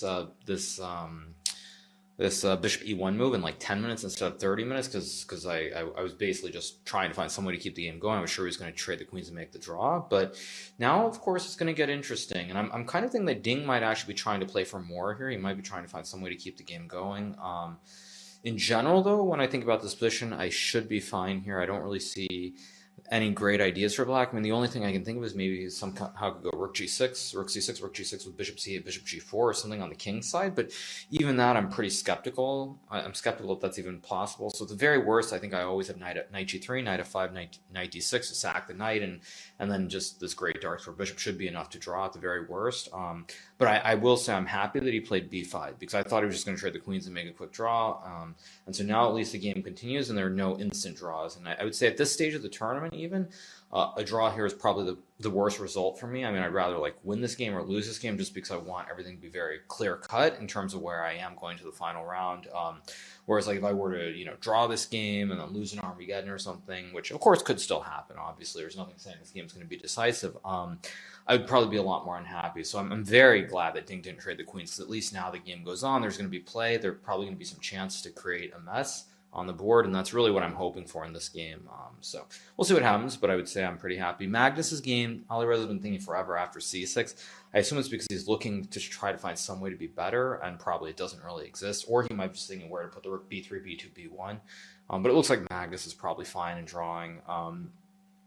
Fabi's game also looks very, very equal. So I think, probably now it's going the other way, where there are going to be two draws for sure, I would say, in Alireza's game and Fabi's game. And then my game is now the interesting one, potentially. But long way to go, so I'm going to go focus, and I'll probably come back again at some point.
Welcome back to our coverage of Round 9 for Norway Chess and Norway Chess Women. We're in the studio here. We're live on site at the Playing Hall in Stavanger. And Danny Wrench, Anna Rudolph, David Howell with you. Interesting stuff from Hikaru at the break. I want to go right into some of the last comments he made, where he suggested that it's kind of win or go home for him right now, that he really feels like he would rather lose this game than draw it, which is pretty aggressive given that Magnus might still draw his game, which would mean that Armageddon keeps them close no matter what. So I understand why, because he came in with white, facing Ding Liren, really wanted to win this game. But I don't really agree that his chances are over. Oh, whoa! Speaking of over, cut the mic. Oh. We got to head over to Liren J versus Vaishali Rameshbabu. We knew it was close, but Liren J has officially won. It was almost checkmate on the board. let's go see if we can catch what the handshake was or the players' reactions as it comes to an end here. That is the result we expected. We didn't know how soon it was going to happen, but for Vaishali, unfortunately, it was a not very good second half of the tournament. Tomorrow, obviously, she can still correct the score and she can bounce back with a classical win, but this was a crucial game because both Lei Tingjie and Vaishali were on the same score, on third place, shared third place. And now that Lei Tingjie managed to win in classical, she's rewarded 3 points for it, and she has a chance to fight for even the first place if Ju Wenjun doesn't win in classical. Well, let's check out the replay because we did miss it. It came to an end right as we returned from the break, and we're trying to unpack Hikaru's thoughts about win or go home. And right at that moment, Lei Tingjie did win.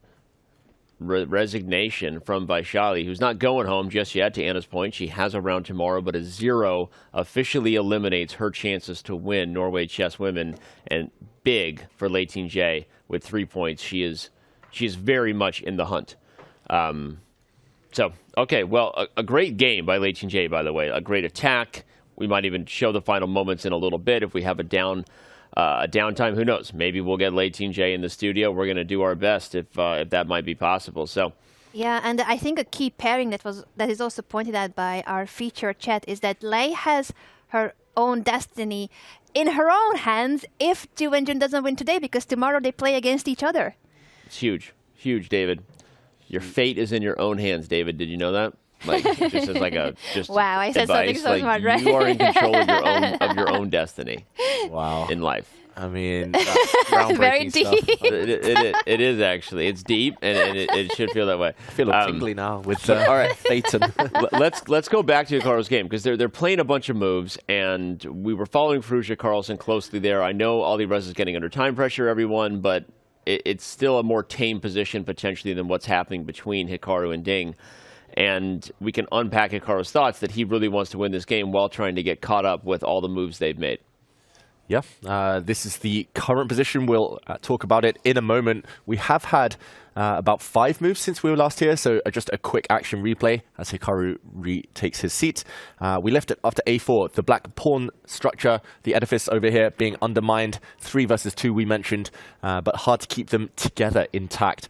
This pawn to a4 move, a very typical way of trying to break the integrity of the pawns. No longer kept in a chain. Bishop to c6 holds the pawns for now. That bishop was hit by rook to d6. The bishop duly defended, and after a trade of pawns, Hikaru now, as he always seems to do, finds the best squares for his pieces. This white knight looks pretty, but it's actually needed on the other flank. Knight back to e2, and a few moves. A bit of maneuvering here, knight to c3 and bishop to e8, the last couple of moves we've seen. This is move 30. Ding has, in the last few rounds, had a track record of offering a draw on move 30 as soon as possible. So I wonder whether he would be happy with a draw right now. Hikaru, there we go, again, uses his pieces as kind of productively as he can right now. The white rook actually stops the black rooks from targeting the only weakness in the position for white, the b2 pawn. Yes, black's a pawn up, but at some point it's hard to imagine the a4 pawn staying on the board. White could later maybe capture that one. The rook can come back to b4. White's king will centralize. I don't know, I slightly fancy Hikaru's chances despite the fact he's down temporarily. Yes, the piece activity that he has for the material down is very promising, and we already pointed out earlier that his knight is a stronger piece in this position than black's bishop. His rook on b6 is really active, and the other rook is putting pressure on the a4 pawn. He can bring his king also closer to the action with a maneuver like king f1, king e2, and then who knows where else that king can go later on. So quite a few options here, why for black it's not that simple to activate his pieces. I totally agree, although the more I look at it, I wonder how realistic Hikaru's chances are to get rid of those pawns without allowing the key trade he wants to avoid, which is the knight for the bishop. Because that bishop on e8 is guarding a4. And yes, you could play like rook b4. Maybe even get the other rook magically over to d4. I'm now doing the magical envision your dream position chess, and often that can put us on the right path toward what the plan should be. But even if you get that and you win the c4 pawn, it's still really hard to win the a4 pawn. And here he goes. And it's not a given that he's just going to get the other rook to d4 without some counterplay. So I do think you make a good point, David, that the e4 pawn is also a target too. So if this type of plan starts to be seen on the board with the rook coming to the d file, maybe that's the key, is a principle of two weaknesses sort of approach. Even though white is the one down a pawn, Hikaru is going to attack a4, but also attack e4 and also attack c4 and sort of, play tickle with the position a little bit to try to get Liren to make a mistake. But all right, whether Hikaru can push and ultimately convert toward having winning chances or not remains to be seen. But right now, we are joined in studio by a woman who we haven't had a chance to see yet on our show, and someone who I've never even met before officially. Hi, great to meet you.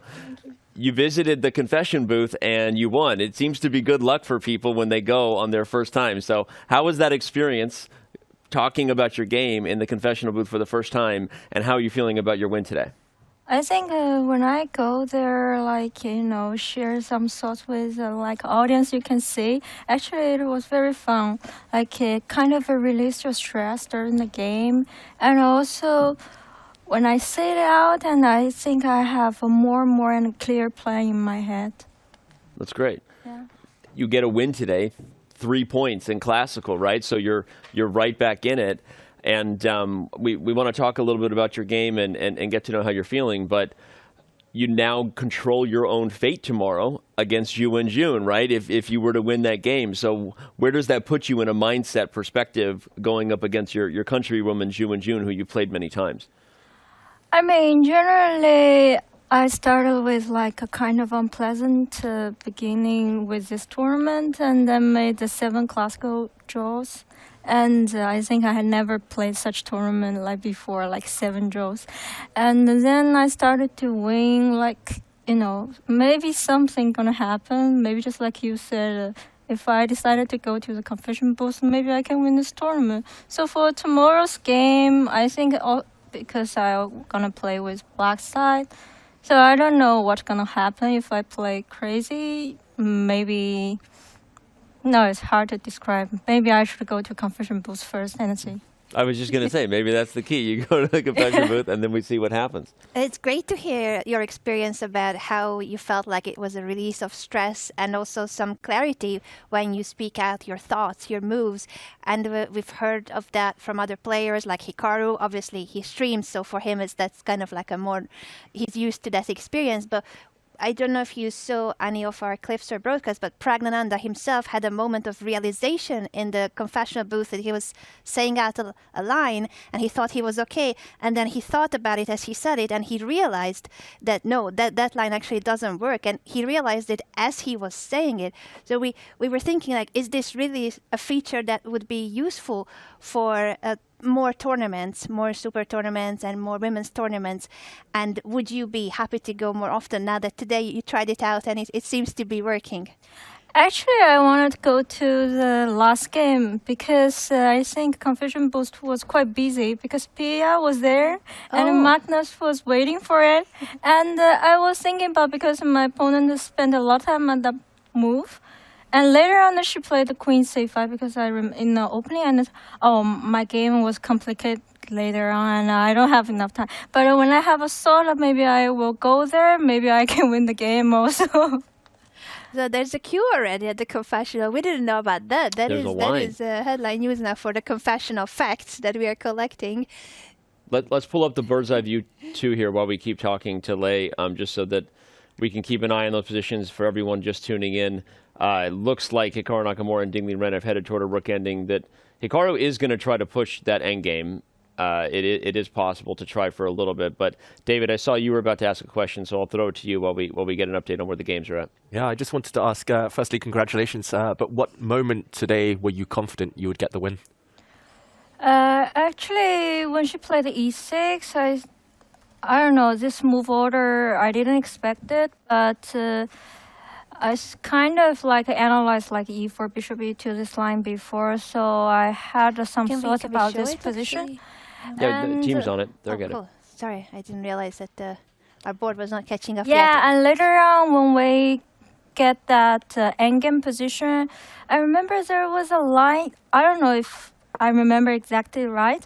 Like bishop f3 is like black should play bishop d7 here, and bishop e3 some knight g4. I think it was a key to play, and then she played bishop e7, and I was thinking that bishop is on 7 actually is quite passive, and also it's hard for black to like improve other pieces. So when she played bishop e7, and also I can say I had like kind of time advantage, then I think maybe I have chance today. And later on, I think the game just went like, easily by white side. Yeah. Mm-hmm. And where were you 100% sure that you would win? You almost checkmated her. It was close. Yeah, I think after she played bishop e5. Bishop e5 in this position? Yeah, I think all the pieces just hanging. I don't know, for practical way, I think it's really hard for black to hold it. Mm-hmm. And yeah, maybe just talk us through the last few moves, because you were almost about to give checkmate, I guess, when she resigned. Yeah, and yeah, in this position, the white knight came in, you gave a check, and I just wanted to point out bishop f4. I guess here you had a couple of moves in mind. Bishop check. Yeah. King c5. Just wanted to put this on the board. Beautiful. Beautiful checkmate. Wow.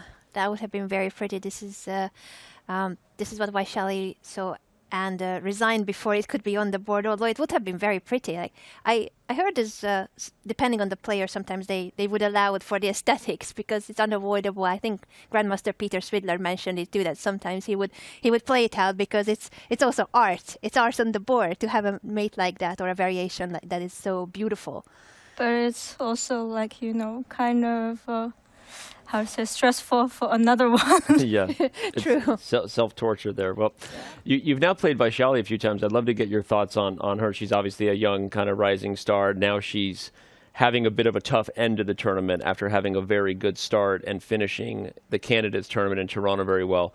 Is that a normal thing for young players to maybe have some ups and downs a little bit, or what has been the thoughts of the differences you've maybe seen? I think actually...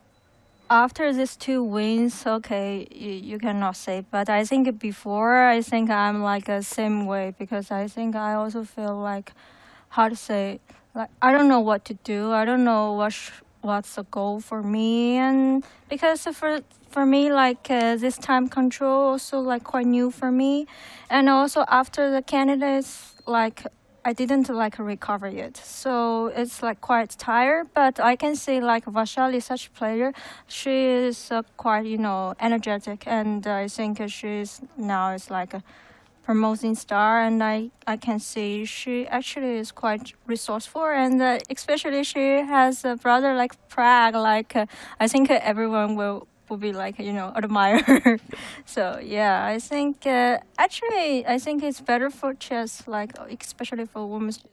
Like you want to say like more and more stars, and then you can see the field like become like more competitive, and yeah. I couldn't agree more. Well said too. I think it's amazing when you see the young stars, but for women's chess too, to have stars be built at such a young age and people get to know them and see them rise is something that's really exciting. By the way, we just had a result, everybody. You saw it before your eyes. Alireza Firouzja and Magnus Carlsen have drawn, so we will get Armageddon in just a little bit. But let's bring up Hikaru's game with Ding Liren. I'd love to know your thoughts about this rook ending and whether you think Hikaru has realistic chances. What are the tricks here, or you think that there's nothing to this position here? You mean 4 versus 3? Yeah. Okay, generally I think for endgame series it's like practically draw, but you can say like Magnus can also beat Firouzja like in that endgame. So I think everything can be happen, especially like I think Nakamura really wanted to try today because I think he wanted to catch up to Magnus. So, but for me it's very hard. Also. Yeah. Yeah. Well, he's going up against Ding Liren. I'd love to get your quick thoughts on Ding. Obviously, it's been a storyline that everyone's been talking about in terms of his struggles since winning the World Championship title. He's your teammate, your countryman in that regard. I don't want to ask you to share anything private, obviously, but I'm curious, what have been your thoughts? Obviously, your whole country, the whole world is talking about this and wondering how he's feeling, and will he right the ship, if so to speak? And so, what have been your thoughts about that, and what can you share about your perception about Ding Liren right now? I think actually after my match against Zhu, I also need like a tough time to recover, and also even he won the match, but I think he really needs some time, and also like social media, a lot of stuff like just surrounded by him. For me, I don't know how to say it. Like if you have a like great mood and you will be okay, but if you like have some like difficult time and everything just unpleasant, so I really totally understand him. But I think he will be coming back for the match. Even like this tournament, maybe previous tournament, he didn't play like a perfect like at his peak time, but I really believed in him. That's great to hear. Yeah. And couldn't agree more. Social media, bad for everybody. Stay off. No. It can be. No, but I mean, kind of, I would not say, but I think he is more like kind of introverted person. Like, I think he's kind of like enjoy his personal life. So, I don't know. I think for other way, I think social media, maybe for me, sometimes I think if I talk with you guys, I think I still can release the stress, but for other people, maybe can't. So I think I just totally understand him. Yeah, that makes a ton of sense. Those were some very thoughtful thoughts. I'm repeating my own words because I thought this was very compassionate how you described what's going on with him, and that you have full faith and belief in him recovering and getting back to his peak. Speaking of peak and women's chess that you referred to, this is the first time that a super tournament, a classical tournament, has the exact same prize fund for both the open tournament and women's tournament. How does that feel for you, that you have competed at the very top of women's chess, and not even the Women's World Championship match you played against Ju and June had the same prize fund as the Open World Championship? So I think, this tournament is absolutely like a good side for women's chess, and you can say that it should be like more and more tournament like this. I think sponsors or like it must be like good promotion. I think this will be like good start, and also I think more and more like young girls and will join us, like started to play chess, and more stars. And this prize fund is also like attractive for the top player. I think maybe for young generation, like they want to try very hard because money is also like the way one attract you, but also it's a way to like improve their like technique. So I think everything is perfect. That's great.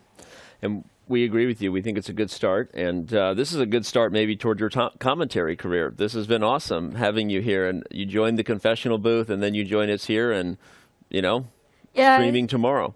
I think talking with your guys is really like release my stress, because now I think because they asked me like maybe you can have a chance to win this tournament. I was like, yeah, should I? Because last game I beat Hampia, I was like, oh, I can stay in my 4th place at least, and now maybe I can stay in my 3rd place at least. Maybe tomorrow I can change the fit or not. I mean, maybe just depends, like a confession booth. Well, we're excited for you, and yeah, start off with the confession booth, and then see what happens against Ju and June. We're gonna let you go enjoy your victory today. Yeah. And we'll get back to analyzing the rest of the games. But so great to have you. Maybe we'll have you again. Who knows what the result is tomorrow? And either way, we'll see you in the confession booth. Yeah, thank you very much. Thank you. Good luck for tomorrow. Good luck. All right, everybody. That was Lei Ting-Jie with a huge win today over Vaishali in classical, a 3-point dub gets her right back in it, as she said herself. Maybe she didn't even realize that she's really back in it and could win the whole thing. But that was awesome to catch up with her and get her thoughts. And again, confessional booth good luck continues for people on their first time. All right, well, while we were gone, we had the Firouzja Carlsen draw. Just so everyone is aware, that Armageddon battle will start, and I'm told, about 9 minutes from now. So we're less than 10 minutes away from Alireza Firouzja versus Magnus Carlsen in the tiebreaker. David, you've got your eye on 3 rook endings. As much as we get nervous that we're going to miss some things, we did miss the handshake. The reality is, while we were here, it is. Okay, we don't miss anything because our team is all over it all the time. This was the replay. It was rook to d4 there and an agreed draw. And so if you felt deprived, no more. And the reality is, while we were in that great interview, catching up and getting to know Leighton J, we really just have a bunch of games going to Armageddon. I'm going to call it like it is. We have a bunch of rook endings. Firouzja and Carlsen are already on their way. So I feel good about where we're at. Will Hikaru be the one to really prove us wrong is an interesting question. 4 versus 3, David. Practical chances? Very, very small at this level. Practical chances. And the top central board, Ding pretty much has the perfect defensive pawn structure as well. It's just hard to imagine Hikaru ever breaking through. In order to create a pass pawn, he has to trade a bunch of pawns. So I think he'll play around just like Magnus did against Firouzja a few days ago. He'll go around in circles for a while, try to make Ding a bit dizzy, but unlikely that it will change the result. Top right there on the green board, Caruana against Pragg, level pawns. Hard to imagine that one changing. I think that will be a handshake very, very shortly. And Humpy Kanaru against Zhu and Jun. Humpy is actually a pawn up, but Black's rook so active, White's rook so passive, tied down forever. A likely draw as well. So, Anna, it's a day of Armageddons, apart from maybe that win by Leighton J. It could be the case again that we only have 1 classical decisive and 5 Armageddons. We can never complain about it because, you know, more draws in classical means more chess for us. And if there's more decisive in classical, that's also amazing. So Norway Chess delivers no matter what. I was wondering if we could maybe rewind the last couple of moves in Magnus Carlsen's game, the moves that we missed, just to show how the draw happened. We were somewhat worried about Firouzja, but he found a way to hang in there even though he only had 5 minutes on the clock. But he simplified the position to such extent that Magnus couldn't put more pressure on him. Yeah, we'll just recap the last few moves. We left it here. White has just snapped off a pawn on b7. Simply no real way to keep the tension here. Yes, White has a weak pawn on e4, but Black's pawn on d6 equally weak. Magnus desperately tried to keep the game alive by playing the move knight to d4. I wonder whether there might have been some tactics in the air to pose more problems to Firouzja, but ultimately, once the knights left the board, the drawish tendency of rook endgames, here with queens in the mix, proved to be the safety net that Firouzja required. Rook back to b3, a really good move, I think, in practical terms, with not that much time on his clock. The white rook dropping back, adopting a defensive post. Magnus tried to put maximum pressure on the white e-pawn. Note to everyone at home that you should never play f3, especially in these types of positions. Defending the pawn with your pawn would have allowed the black rook into the second rank, and this would have spelled trouble. But instead, rook to e3, the move played. And a few moves down the line, Magnus decided, okay, one last trick, pawn to d5. Here, he's hoping that Firouzja took this pawn. If a capture had occurred, then after rook takes e3, there might have been some trouble. White cannot take with a rook due to some back rank issues. F takes e3. This would have been the trick, although maybe White could have saved the day by pushing his pawn forward, activating the queen in the defense.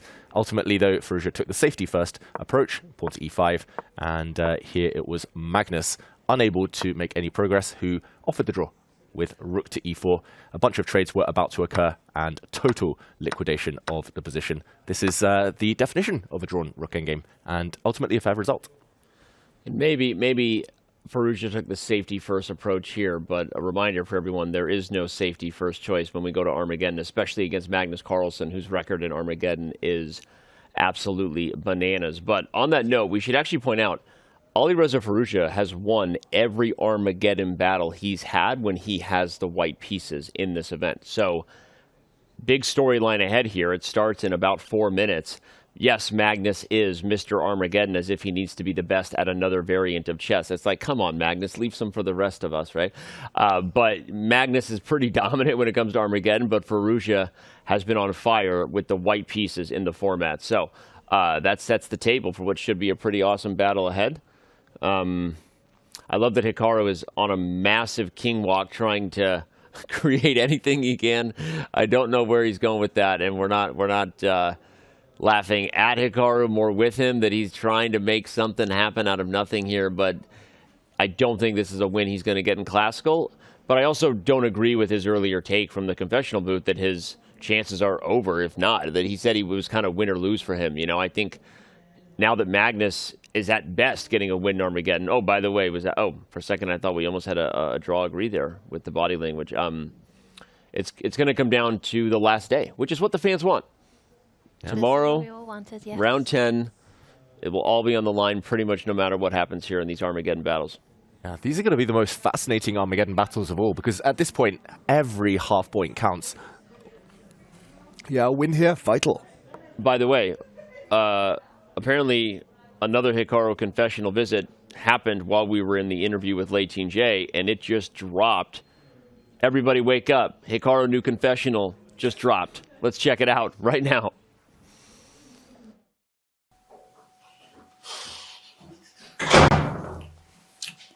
All right, we're back. I don't think I'll probably be back 5 times, though. Yeah, obviously not happy with this game in general, what's happened. I mean, at some point I thought I might be a little bit worse. I mean, the opening I think was generally just a big bust. But Ting, for whatever reason, decided to go into this endgame, which is, of course, a draw. I mean, I think he had many ways to just actually keep all the pawns on the board so it was even. But now, of course, we're in the famous game, as everybody remembers, played between Carlsen and Nakamura from Norway Chess, I think in 20... It feels like it was 2015. I could have the year wrong, but of course, Magnus and I had this exact endgame out of a Queen's Gambit declined, where Magnus had a rook in 4 versus rook in 3. I remember he basically started pushing the e-pawn and he kept shielding with the rook on the d-file. Eventually drew the game, but that's what I'm going to try to do here. Obviously, this should be a draw. I mean, I guess the one thing I would say is since there is Armageddon, unlike in 2015, the big thing for me is that I make sure that I don't actually draw this out too long and waste too much energy. I mean, my intention is try to play like Nepo, move really fast and get him under pressure on the clock. And if it works, it works. But you're not going to see any 5-10 minute things from me because simply put, with an Armageddon game probably looming, I don't want to waste a ton of energy. So we'll see what happens. I'm going to move quickly. Probably will be a draw, but maybe I can win. Also, it's worth pointing out that, of course, one of the greatest players of all time, Garry Kasparov, he actually lost this endgame as well. In a game, I think it was 1999 or 2000. I could have the year wrong against Jeroen Pickett from the Netherlands. So this 4v3 is a draw with perfect play, but there are chances. I mean, if this were Title Tuesday, I think I'd probably win this position. But again, it's not Title Tuesday, unfortunately, so we'll see. But I'm just going to move quickly, and hopefully I can ding blunders and cracks under the pressure. But we'll see.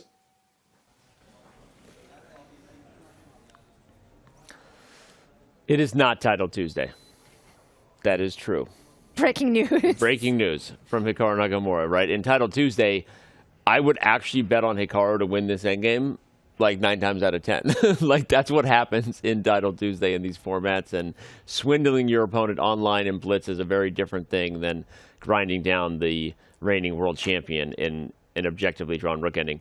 But he will try, and as he should, and you got to applaud his effort. And he quoted a game that he knows very well because it's his own game against Magnus Carlsen. Same event, but a couple of years ago, the very same rook end game. So he's going to try the same technique, the same strategy that Magnus used against him in this 4 versus 3 rook end game and push his e-pawn in the right moment, even though that was a draw. But it's worth a shot.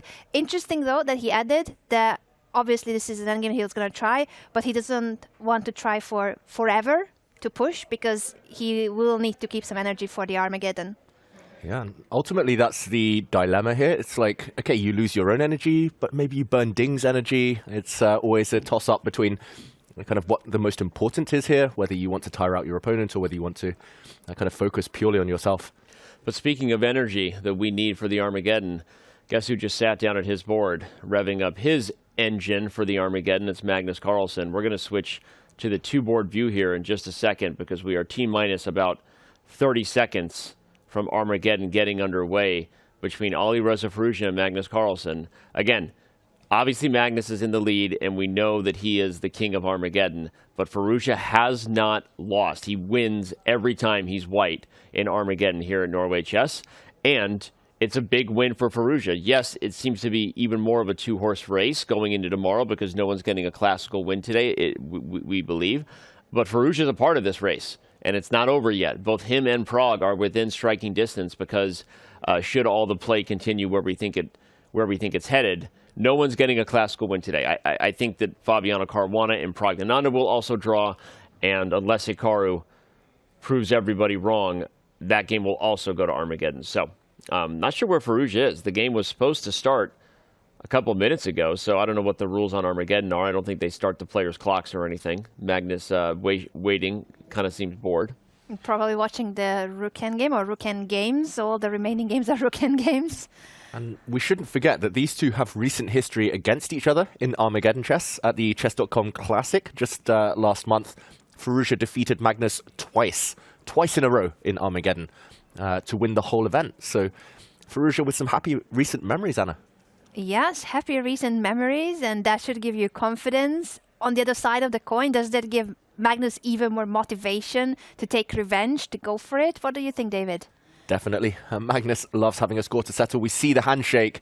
The players getting ready any second now to get going. The clocks are started, and okay, it's going to be fast. It's going to be furious. Will it be a repeat opening? Italian game on the board yet again.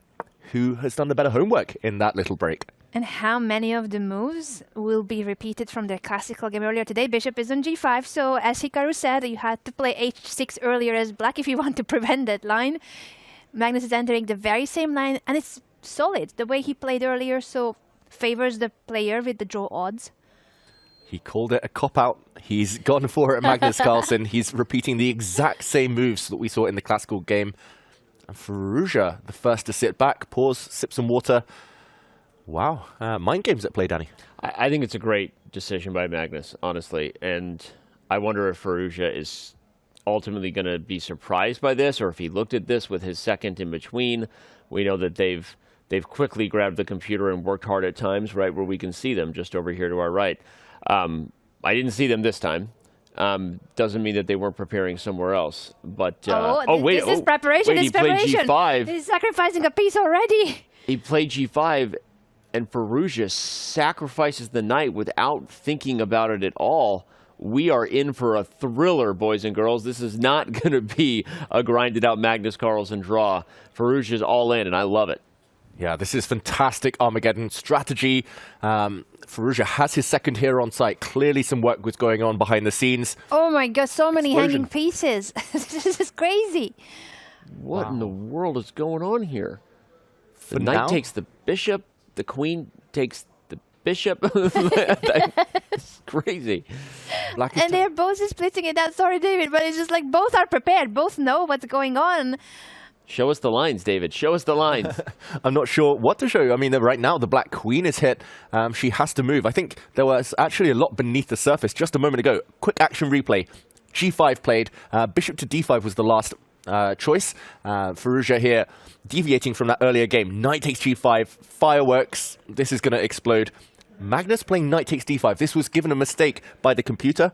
Magnus maybe with no time to stop and consider all the nuances. And after queen takes bishop here, a quick count shows that white was temporarily a piece down for the last few moves, but continues to gain tempi. The black queen moves, and this, after the dust settles, is the position. The blue arrow makes an appearance, queen to E2. Best and he found. has just played it. Has he not? Oh, I thought, yeah. Yep. Defending the F2 square. And after all of that, it's level material? It's level material, but anything but level and balanced on the board. I mean, both sides have enough weaknesses to lose. Black is swinging the rook to h5. With checkmate attacks, you're going to double the rooks on the f-file, and the monster sniper of a bishop is just judging everyone on the dark squares. Go sit in your corner and judge people, bishop. That's what the bishops do. But let's count black's weaknesses, because there's like 50 of them. The a6 pawn, the doubled c pawns, the doubled e pawns, the black king is wide open, the h6 pawn is a problem. Like, this is the definition of a 3-result position, and here we are in Armageddon. Yeah, Firouzja, though, so confident, so quick up to this point. Some critical decisions that required a lot of calculation, and he's made those instantly. 3.5 minutes up on the clock almost. I think Firouzja, he's got enough imbalance here to really get optimistic now. Magnus shuffles his rook across, big threat to capture a pawn on g3. The accuracy value is a 98.7% versus Magnus's 95.5%, and also more time advantage. David, please show the lines. I didn't mean to cut you off there. I'm just amazed about this preparation. I'm still trying to digest it. No, feel free to jump in. That's just how exciting it is, Anna. Rook takes g3. I'm expecting either knight to e4 or queen to g2. Those two moves fend off the threats. But queen trade doesn't seem to be up Firouzja's alley. I'm not sure style-wise that he would be wanting to do that, even if long-term white has a lot of weaknesses to probe at, knight versus bishop. I like knight e4 a lot. That knight belongs in the center, and it's showing how black's bishop is so not in the game. It has a diagonal that it's shooting at, but there's nothing on that diagonal. So once the knight goes to e4, the rook will need to move. I'm guessing rook to h5. We should really appreciate that Magnus is all in on the king side here, because every positional road or simplification path this game could take is just ugly. The pawn structure has been completely torn apart. And obviously, we got a lot of craziness ahead in tactics. But Firouzja, I think here, rightfully managing his time a little bit. It was a little bit more of a think than you would want. His 3-minute advantage now down to 2. But I think he was right to just make sure he didn't get checkmated, David. That's my point. Because Magnus shoved all of his chips in and said, I have to go bust you on the king side. But if the pieces start getting kicked back, that eval bar will just creep up more and more for white. And Firouzja will be in great shape. Yeah, interesting that Magnus, who's maybe the endgame expert of our time, kept the queens on. I think it's because of the clock situation. An endgame knight versus bishop, that would go round and round forever and ever. Magnus wants to be direct. Just because he's lower on the clock, he wants to make it as sharp as possible, which should really suit Firouzja here. h5, very AlphaZero-esque, trying to use the pawn as a battering ram, but the white knight is going to land on e4 soon.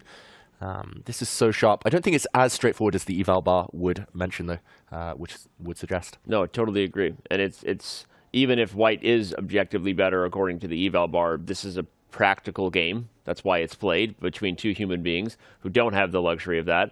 And Firouzja is the one under pressure. But he also knows if he parries the threats, he's got a great long-term position. That is a very risky move. He's going all in now for the weaknesses. Knight a5 is his idea to attack the c-pawns, but you're taking a piece out of defense and out of the center on e4 and maybe going pawn grabbing. I'm a little nervous about this idea. Yeah, I thought he was heading toward e4 to attack the rook and also to be closer to the king side in general. Wow. David, what do you think about the king side attack now that the knight is heading toward the other flank? I mean, we mentioned Magnus going all in. I think he just has to be consistent. There's no way he's going to stop the attack long-term against the black pawns. Those pawns are likely going to fall if the white knight jumps in. Maybe you could slow it down with bishop to b6 just to cover the a5 square, but ultimately I think it's time to keep pushing those chips into the center. h4, go for it. I totally agree. I think h4 is probably what you have to do, but this game is going to come down to somebody flagging. I'm calling it right now. Like, this is wild. Like, they're going to spend a bunch of time over the next few moves because it's so crazy, and then they're going to be blitzing it out. Like, this is going to be an absolute scramble. Firouzja's been blitzing all day, it feels like. He's in the rhythm ever since that classical game, and 3 minutes still up on the clock, Danny. Yeah, well, he did spend an hour to get into the rhythm. Maybe that was it. The 1 hour spent on one move in his classical game. Wow, Magnus has spent 1.5 minutes here. That is really reckless time handling. The advantage is now squarely back in Firouzja's corner, up 3 minutes on the clock. Weird little clock reset there. h4 is played by Magnus, quickly responded, and we have liftoff. Firouzja trying to lock it up on the light squares so that the bishop on a7 stays out. And if you can play h3, are you just shutting down the studio? Looks that way. Maybe the black bishop wants to come into the f4 square. I'm not sure whether you've got time for that with black, but h3 just looks like the most practical, Danny. It looks like white should shut down that whole color complex, shut down any attack. A pawn on h3, and you'll have to worry about checkmate for the rest of the game. This might be the critical moment, Anna. It seems to be, and I'm just loving it. I'm loving that this is Armageddon and everyone is going all in. Well, I guess Magnus Carlsen mainly going all in, but he's the one with draw odds. So the fact that it's Black who has to go all in, because otherwise you don't have compensation for all the weaknesses in your position. This is great. This is what Firouzja wants. For Magnus, he has to go on this path. There is no way out of it. I'm still shocked about the piece sacrifice earlier. It's just amazing to see. This scares me. The Firouzja just allowed the pawn to get to h3. You called Alpha 0 earlier. Ring, ring, ring, right? Pawn on h3, mating net. This is the idea that has changed the way these players play these positions, because now everything else is going to happen, and at some point, there's going to be a mating net. Look at the king on h1. Look at the bishop guarding the g1 square. The pawn on h3 guarding g2. This is an idea that the modern-day engines have pushed into the forefront, and I really just don't like that Alireza allowed that. I think it's so dangerous, because when this time scramble comes and players are inevitably making mistakes, that is so dangerous. He might be banking on his time advantage, because he's very good at keeping his time advantage. He's keeping up with the pace of Magnus, meaning that he is holding on to his originally 3-minute time advantage, now 2.5 minutes, but it's a lot when it comes to a game with no increment until move 40, and even the increment after is only 1 second. So Magnus will be in quite some time pressure soon. Yeah, in the meantime, Hikaru Nakamura against Liren looks like it might be in its closing stages. Hikaru has had to trade off a bunch of pawns. He's had to create a pass pawn of his own, the white H pawn, but 2 versus 1. Ding still has plenty of time. Hard to imagine any big blunders there. In the meantime, Magnus, wow, opens up the center. This one's coming to life. Yeah, he lets the e6 pawn hang with check, but Alireza Firouzja doesn't take the pawn. We don't even have time to back up and analyze that, because we got to stay locked in here. But that's a eat your eye candy there. I don't know, like eat your heart out, right? What was going on with that? By the way, I think Hikaru has a trick on the board if he plays rook g3 check and king h5 rook f3, like trying to swindle a king and pawn ending. Maybe that was his idea. But we'll see what happens over there. Okay. What do we got here? 2 minutes for Carlsen, 4.5 minutes for Alireza. Checks on the board. David, your thoughts? I mean, there's just so much to calculate. Taking a pawn, for example, going all in with white this time would allow the black queen in, perhaps. Imagine the black queen ever landing on the g2 square. That would be the end. The knight jumps in. I mean, this is just so random for a top-level game. But white has more time. Now, trade of pawns, attacking the bishop. I don't like that Alireza let that pawn get to h3. I think that's going to cause serious problems later on, as you've called before. It's like a bone in the throat. And anyway, all right. Well, the scramble will be on. I already said I think we're going to get a flagging affair in this. Both of these guys, for the record, have lost an Armageddon game in this event by flagging. Magnus Carlsen went down to Hikaru Nakamura, losing on time. Alireza Firouzja went down to Praggnanandhaa, losing on time. So it has happened. It might well happen again. Magnus, 1.5 minutes now. He very tentatively played that move. It looked hesitant. He nearly didn't want to take his hand off the queen. It is a pawn sacrifice. He's actually giving up a pawn on this square. But I think white's knight is so strong that Magnus would rather see that trade, activate his rook, maybe via e5. There's going to be so many tricks in the air with the white king that I think he's getting away with it. Firouzja might want to keep tension on the board. If he can pick up this a pawn somehow, he has a pass pawn of his own, but it just looks so slow. Any queenside action. Magnus with draw odds. I think I would take his position, Anna, but the clock. Yeah, the position I think is favoring Magnus's chances with the draw odds especially so, but the time is, I think, it makes me really worried about Magnus's situation overall. He needs some simplification so that he can speed up, but also then, the increment is not enough. 1 second increment will not keep you in the game for long. Couldn't agree more. I think we're all on the same page. Magnus is positioned to be preferred. Firouzja bit off a lot over there on the king side, where there are going to be mating nets against the white king once wonders start happening. I like Firouzja's idea of maybe trading queens. You highlighted the 2-on-1. If you can get the passed a pawn going, that could be very difficult, and that knight on c6 is perfectly positioned to just drive it up the board. But maybe that's the idea of rook g6. He wants to play d5 at some point. If you're Magnus, you want to try to get that knight out of there, or you're going to double on the f-file. Actually, that's probably the more clear idea, just rook f6 on the next move, which, by the way, is a direct response to Alireza's rook c1, because the rook can't go to c3 anymore like it could go to d3. So now I'm like, Nervous. I'm nervous. I just said I'm like nervous. I'm like nervous. Okay, I'm like seriously nervous. All right, let's continue. If you're nervous, what are the players experiencing here? I'm just on the edge of my seat here with these guys. Wow, Firouzja needs a trick. He's got a lot more time on the clock, but Black's plan here just easier to play. Alekine's gun, as the featured chat mentions. I'm not sure whether it's the right order for Alekine's gun, but either way, ganging up, tripling up on the weakness. Really logical stuff from the world number one. Firouzja deep in thought now. Yeah, he's burning quite some time here already. A minute spent on this decision, and that is making him lose quite some of his time advantage. Yeah, it's big. Time advantage is dwindling. That is not great. It's another reason why I was just surprised Firouzja didn't just play h3 when he had a chance, because that's the kind of move you play in both. You kill the chances of the attack. It's a move you play in 3 seconds instead of what he took, which was about a minute to play queen e2 back in that spot, and I'm just scared. By the way, if the queen moves to the wrong square here, even moves like rook takes g4 are like winning on the spot. Like queen to d2, rook takes g4, and the pawn on f3 is pinned because of puzzle rush checkmates on the back range with queen takes f1. So more and more looking very scary for Firouzja, and the king of Armageddon might be on his way to doing it again, despite the fact that Alireza has won every battle with white. It may not happen against Magnus if this pace continues. And Alireza already has spent 2 minutes on this decision and is losing completely his time advantage. It's gone. Now it's even. The clock situation, you called it, Danny, that this game will be decided in time pressure. I thought that can only be time pressure for Magnus, but now it's even, the time situation. Yeah, and Magnus instantly replying, really hammering home his clock advantage now suddenly. The Alekine's gun, the tripled heavy pieces on the F-file create so many threats. Firouzja's lost control. He would love to have his king on G2 and a pawn on H3, but yeah, the white king just trapped. And in practical terms, look at this, 40 seconds. He's tanked, he's frozen. This is a mating net, and he doesn't like what he sees.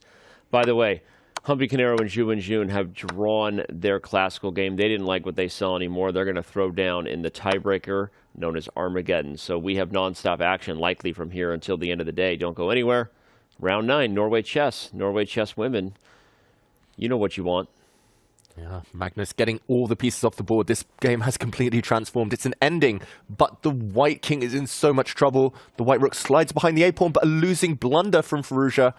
The blue arrow makes an appearance. D3 is a winning move, and Magnus, is he about to reach for that pawn? I think he's just calculating the race. He sees it. Oh, he doesn't see it. He plays rook to b3.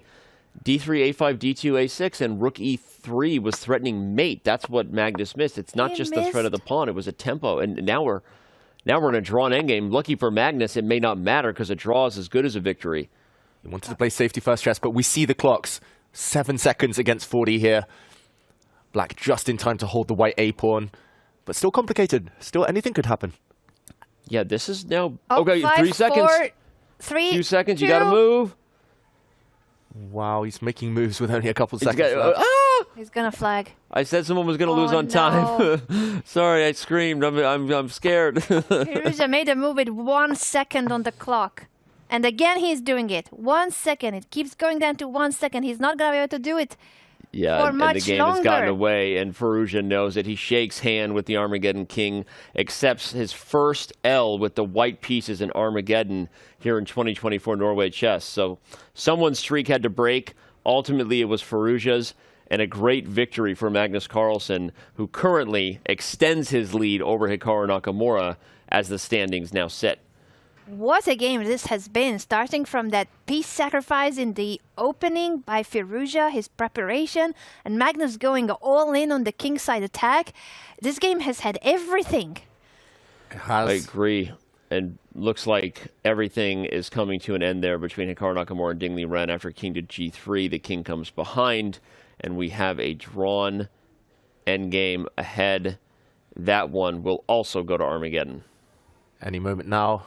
We'll see the handshake. Ding has defended so well. Frustration for Nakamura, but still a chance to keep pace and give himself a chance if he beats Ding in the Armageddon later. King and pawn endgame. It's going to be king versus king between these two chess kings. And there we go. What a finish. King versus king. This is, I think, our first of the event where it went down to just the last two pieces on the board, a handshake between Hikaru Nakamura and Liren, and they will also have an Armageddon later today in about 10-15 minutes. That's what champions do. They play it out till just the kings remain. They fought to the very end, but Liren held. That's really the storyline there. Maybe slowly finding his form is Liren right now. Hikaru Nakamura will try to keep pace with Magnus Carlsen with a win in Armageddon. Both players would enter the final round right where they entered this one, which is a point separating Magnus on top of Hikaru. So here we have Fabiano Caruana trying to get on top of this endgame versus Pragg, but if he pushes too hard, you could lose this endgame. The more I look at it, I feel like Pragg has more chances here actually than Fabiano does. Yeah, the king activity is the big factor, I guess you're mentioning there, Danny. The black king has a clear path in. White's king, meanwhile, most likely going to stay passive, having to blockade the black d-pawn. So yeah, I wonder whether you start journeying in now. Pragg may be getting excited, but only 3 and a bit minutes on his clock. Yeah, I can't see Fabi winning this suddenly. Black's pawns all look weak. It's 4 pawn islands versus 2. Black's pawns all isolated, but his active pieces more than compensate. He pushes his h-pawn first. Watch out, Fabiano Caruana. There's a clear path in. Anna should still be a draw, though, with careful play. Should still be a draw, but I'm with you guys that it's Pragg who can try to play this for a win in terms of it is Fabi who needs to be extremely precise and accurate in his defense. A lot of times the engine just claims this is equal, but it's only equal with perfect play. And Black's moves are a lot easier to find than Fabi's. Fabi has so many things to pay attention to. The black king marching in, the rook coming to the g5, the d-passed pawn. Well, White doesn't really have a chance to create any similar chances. White doesn't even have a passed pawn. And look at that in the chair, Pragg. We're so used to it at this point, bobbing up and down. He's getting the energy going. He's getting excited about his chances. And watch out, Pragg could make a late charge for the top with a win here in the Classical. Very true. He would be the only one who gets 3 points in today's round in the open section. So that, honestly, with the black pieces against the former world number 2, current world number 3, huge. Also, just the fact that their accuracy is 99.1%, by the way. Yeah, that's great. On move 43. They're not bad at chess. They're not bad. They're not that bad at chess. They're pretty good. Playing above 99% accuracy here. Fabiano may be feeling a little bit of the pressure there, deciding how to sit tight on this. And we're actually going to take a super quick break. We're not going to do a full break. We're actually going to take just a couple minutes, so don't go anywhere. We want to make sure we are back in plenty of time. We promise we will catch the final moments of this as well as get set for Huppy Canero Ju in June, Hikaru Nakamura versus Liren. So much around the corner. Don't go anywhere.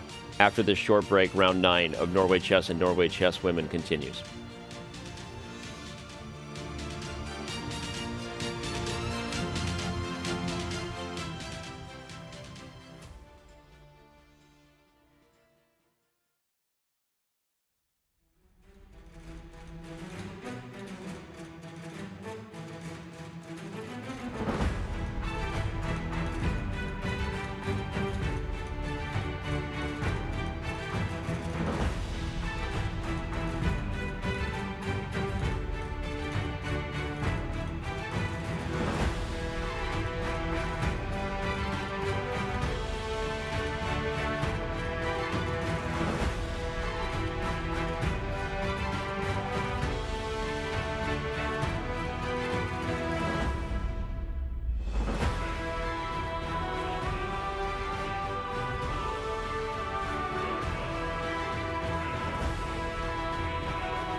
We're coming back a few seconds early because we're all sitting on the edge of our seats expecting this handshake, just like you fans who've been watching.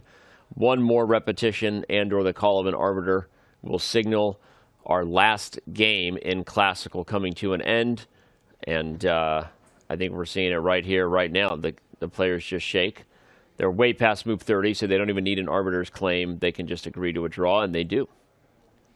Yeah, a fair result. Ultimately, Fabi put some pressure on. At the end, it was Pragg maybe pushing, but neutralizing each other in that rook endgame. More chess for us. More Armageddons incoming.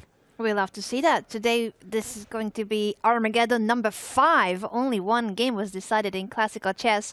So lots of action coming soon. Your way and our way, Humpy, Connery, and Juve and June will be the Armageddon starting just in about a minute or two, I would think. Yep. And in the open section, we have, of course, Hikaru's game against Liren, and shortly after, Fabiano Caruana against Praggnanandhaa. 3 Armageddons. 3 more Armageddons ahead, and they will probably be in back-to-back fashion. The Humpy Canero game versus Yu and June and Hikaru Nakamura versus Liren will be much closer to each other, I think. And then about 10 minutes after the start of that, we will have Fabiano Caruana and Praggnanandhaa. So a little surprising there. David, why don't we dive into some analysis here and just show what the final position was there between Fabiano Caruana and Praggnanandhaa, to just give a breakdown of why the players agreed to a draw. Why was neither side willing to blink here? Yeah, ultimately this was the final position with a repetition. Let's just recap the last few moves. Just before the break, we left it in this moment where after king to e2, Pragg had played f5, kicking away white's rook. The rook slid up the board and pawn to h4. Ultimately, despite the fact that all of black's pawns are isolated, black here is so active that it more than compensates. White's rook slid across with a check. I think it's very important that Fabiano left his rook on this square.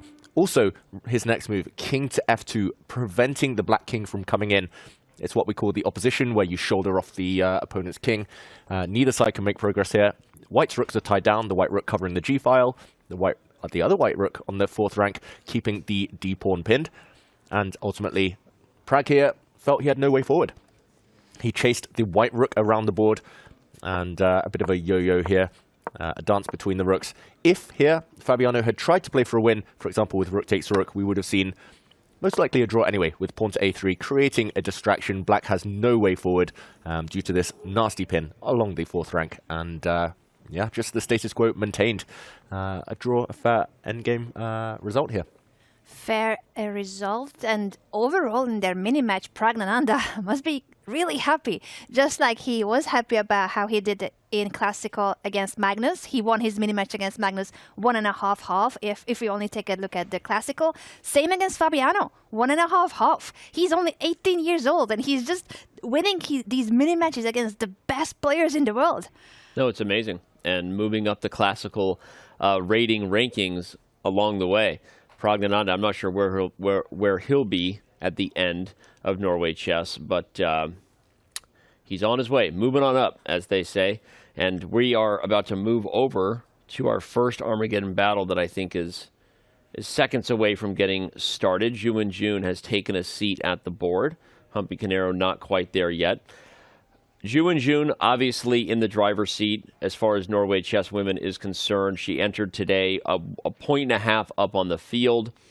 Anna Muzichuk in second did win her game at Armageddon. If you're just tuning in, it was an early affair with Pia Cromling and her repeating moves, and then ultimately Anna winning in Armageddon. So, will Zhu and June follow suit? You've got Lei Ting-jae nipping at their heels. She got the dub in Classical with a huge 3-point score.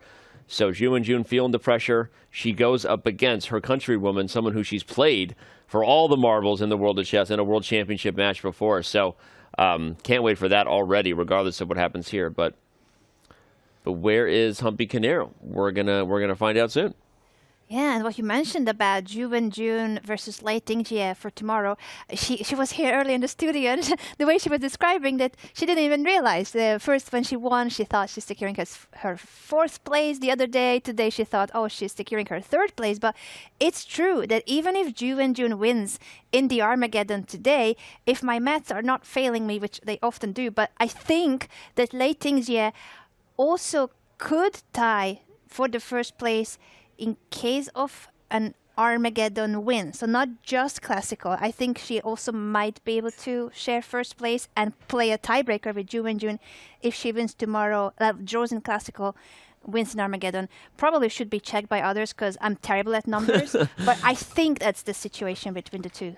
Well, we'll definitely make sure we've got everything set up for you to understand where the standings sit in both sections before we let you go tonight, everybody. So stick around. We still have Hikaru Nakamura's Armageddon battle versus Liren. We'll make sure that we lay it out as far as what everyone needs to do heading into round 10 at Norway Chess. We have a thrilling ending. Still several people could win the event going into the last day, which doesn't happen that often in a double round robin tournament, but it's one of the great things about the scoring system. And yeah, so we're just going to chill here with Ju Wenjun and hang out for a little bit. Yeah. Will she repeat the opening she had earlier in the classical? What do you think? And will Humpy want to repeat? Yeah, maybe that's where Humpy is right now, preparing, because she was the one, Humpy Kanaru, hit by an opening bomb in the early stages of that classical game. She was nearly an hour down on the clock at some point. So Ju Wenjun's opening was a success. Why change a winning recipe?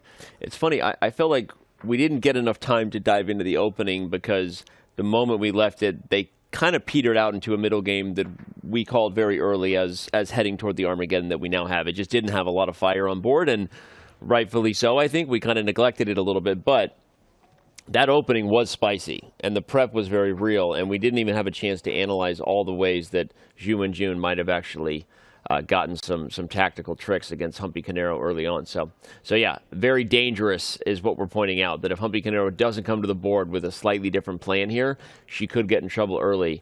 And if we continue to wait, I got nothing better to do than to analyze and learn some chess. I'd love to dive in and analyze that opening while we wait and maybe anticipate what Humpy Kanaru might be trying to avoid. So let's bring it up, David. Show us exactly what happened when we were analyzing this one earlier. Yeah, just a quick deep dive into the opening. Humpy may be preparing now for this Armageddon.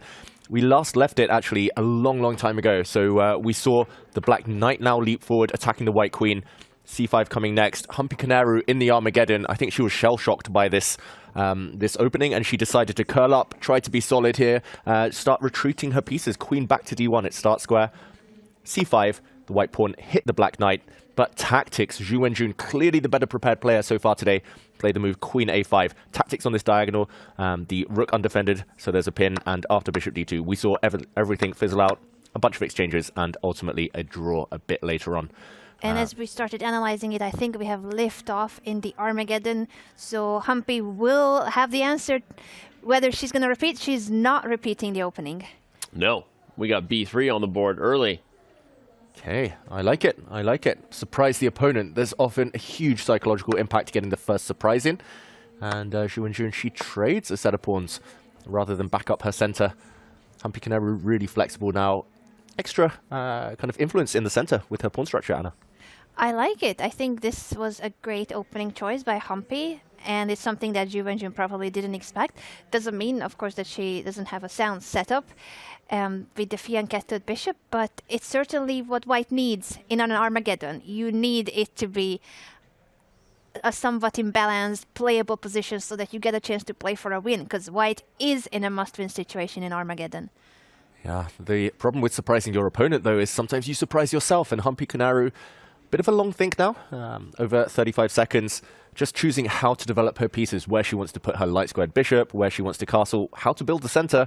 She builds it very quickly, instantly here, but the bar slides. White slightly behind the development, so you have to be careful here as Humpy Kanaru. Ju Wenjun, the focus we saw, her sitting at the board, Danny, for, what was it, 5 minutes before the game? She looks zoned in. She was dialed in. She's dialed in right now, and this opening gets dangerous when you've neglected the kingside development if black can punch c5 through, even at the risk of losing a pawn that you never get back. The dark square diagonal opening up exactly creates all kinds of tactical tension. The queen coming to a5 with check, quickly followed by the other pieces developing. So Humpy Kanaru thinking about what to do here does go with knight to c3, but this is a big moment here, and Ju Wenjun doesn't spend a lot of time just throwing the pawn and the caution to the wind, because this is going to give black a lot of pressure, and the white king is not out of the center yet. Yeah, really worrying times for Hikaru. Her time advantage is fading quickly, and no matter what she does now with her d-pawn, either she'll get hanging pawns, maybe not a great version of that, or she opens up the black dart squared bishop. If you push forward your d-pawn, watch out, knight to e4. Your dart squared bishop is loose as well. Loose pieces, loose position. Anna, scary times. Scary, and it makes me change my opinion completely. I thought white was okay, but yeah, white is really behind on development. White would be okay if she could make 2-3 moves now in a row. That would be e3, get the bishop out and castle, then react to c5. So yes, she has lost quite a lot of time in the opening, and she's also losing time on the clock. So her time advantage is down to only a minute, less than a minute. Yeah, the time advantage is almost non-existent at this point, and she's probably going to be worse here in just a second. Black can also take on d4 and then play knight to c6, and even if you don't get anything against the white king, which hasn't castled yet, you're in kind of a good Grunfeld almost, exactly, with the ideas you're highlighting. Bishop g4, knight to c6, you move the queen to b6 with tempo, by the way, real quick, on the bishop on b2, a rook goes to d8 where the queen just was, and this position kind of plays itself a little bit. Like, every single piece for black is putting pressure on the d4 pawn, including the bishop on g4, because it's attacking the knight, which defends the d4 pawn. So I'm loving Zhu and Jun early in this one. Yeah, definitely. And look at the clocks. They're almost balanced already. This is why we talk about kingside, queenside. Often you should develop your kingside pieces first if you want to be safe. Black's king super safe. White has developed her queenside first, prioritize that. But unfortunately, maybe the priority is not quite correct here. Huge threat on the board. Bishop takes knight now, followed by winning one of the central pawns. Anna, I'm not going to say the word, well, I'm hesitant to say the word disaster, but Hikaru, she's barely surviving the opening. I know. This is a shock. I really thought that she had the right idea, but I don't even know now where she lost so much time, where she lost all these tempi that she's missing from her development. And this is a really common idea in these structures, to take f3 and then play, she's going to play queen b6 with tempo next, and then like use the d4 square in the diagonals. You also have knight e5, so depending on what Hikaru does, because Humpy might even take with the pawn here. That's how scary the position is. Just to keep a tempo and the bishop guarding the c4 pawn. In fact, she does that because the problems are that many already for Humpy, and I think queen b6 is coming next. Yeah, she's doing it, and in the meantime, Hikaru and Liren also started their Armageddon. Hopefully that will be a more successful opening for Hikaru than what we saw for Humpy. Are they repeating, actually? No, they had a Nimzo in this one. Oh, with the yeah, bishop of d2 course. line. Yeah, and and they then cannot transpose anymore. Yes, obviously. now Hikaru going for a bit of a D5. Title Tuesday special. Oh, look at it. it It is a is. true Title It Tuesday is. special. Double It fee did and kettles, say. double the fun. He did say it's not Title Tuesday, but he's still going for it. Wow, provocative play, I should mention, from Hikaru Nakamura. He's asking Ding to keep pushing in the center on that left board. There we go, Ding. He actually commits to a similar pawn structure that he had against Magnus Carlsen earlier in the event, but not with success in that game.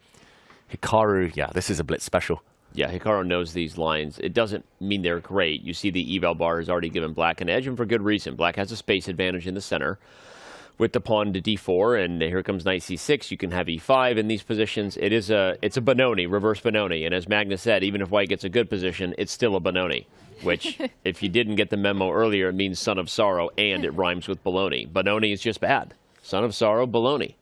But no, really, it is a position, though, that Hikaru plays a lot. So despite the fact that Ding Liren is comfortable, Hikaru has been here before.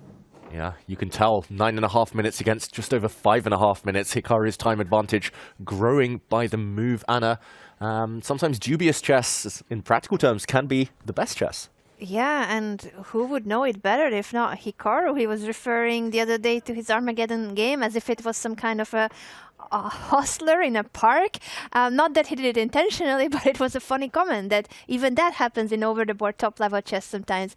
You become kind of a hustler, especially in the time pressure. Now, after a3, white has clear intentions of expanding further on the queen side, pushing b4. Will Ding Liren try to stop this move? Should he try to with a5? The typical idea, right, in the Benoni, to play a5 when you're playing against it, slow down the expanse But you also don't have to. Sometimes you switch and you play like bishop g4 and go to that side of the board. Ding Liren does decide to slow it down. But speaking of slowing down, Humpy Canero needs to speed up. She's now down on the clock despite starting with 3 minutes more than Ju Wenjun and in a bad spot. The women's world champion is Ju Wenjun for a reason. She's just so tough. And she won every Armageddon except for one, so she clearly is the queen of Armageddon in Norway Chess Women and the leader of the tournament for a reason. While Hikaru is trying to get that half a point against Ding Liren by winning this game, but he's in a must-win situation. G4 is on the board.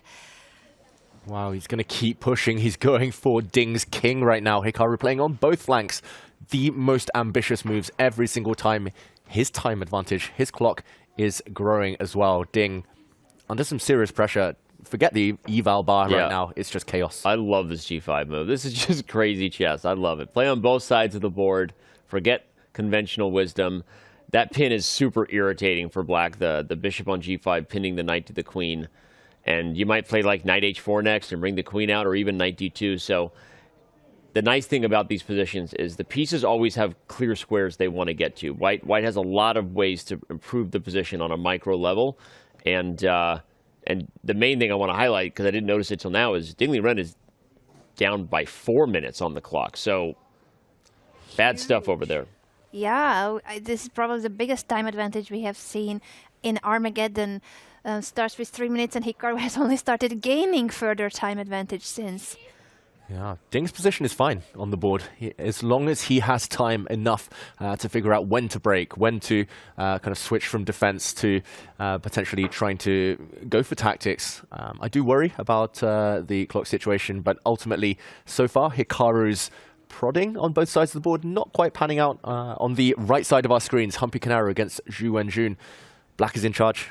All of the dark squares. Look at the white king, so open in blitz as well. So much easier to attack than defend. It feels like Ju Wenjun a big favorite with an extra minute as well. Yeah. But Hikaru's going for it now. He's making his move. He is, and Ding Liren has allowed the capture on f6 that doubles the pawns and weakens his king, but he's saying, maybe I will start using the g file and attack your king.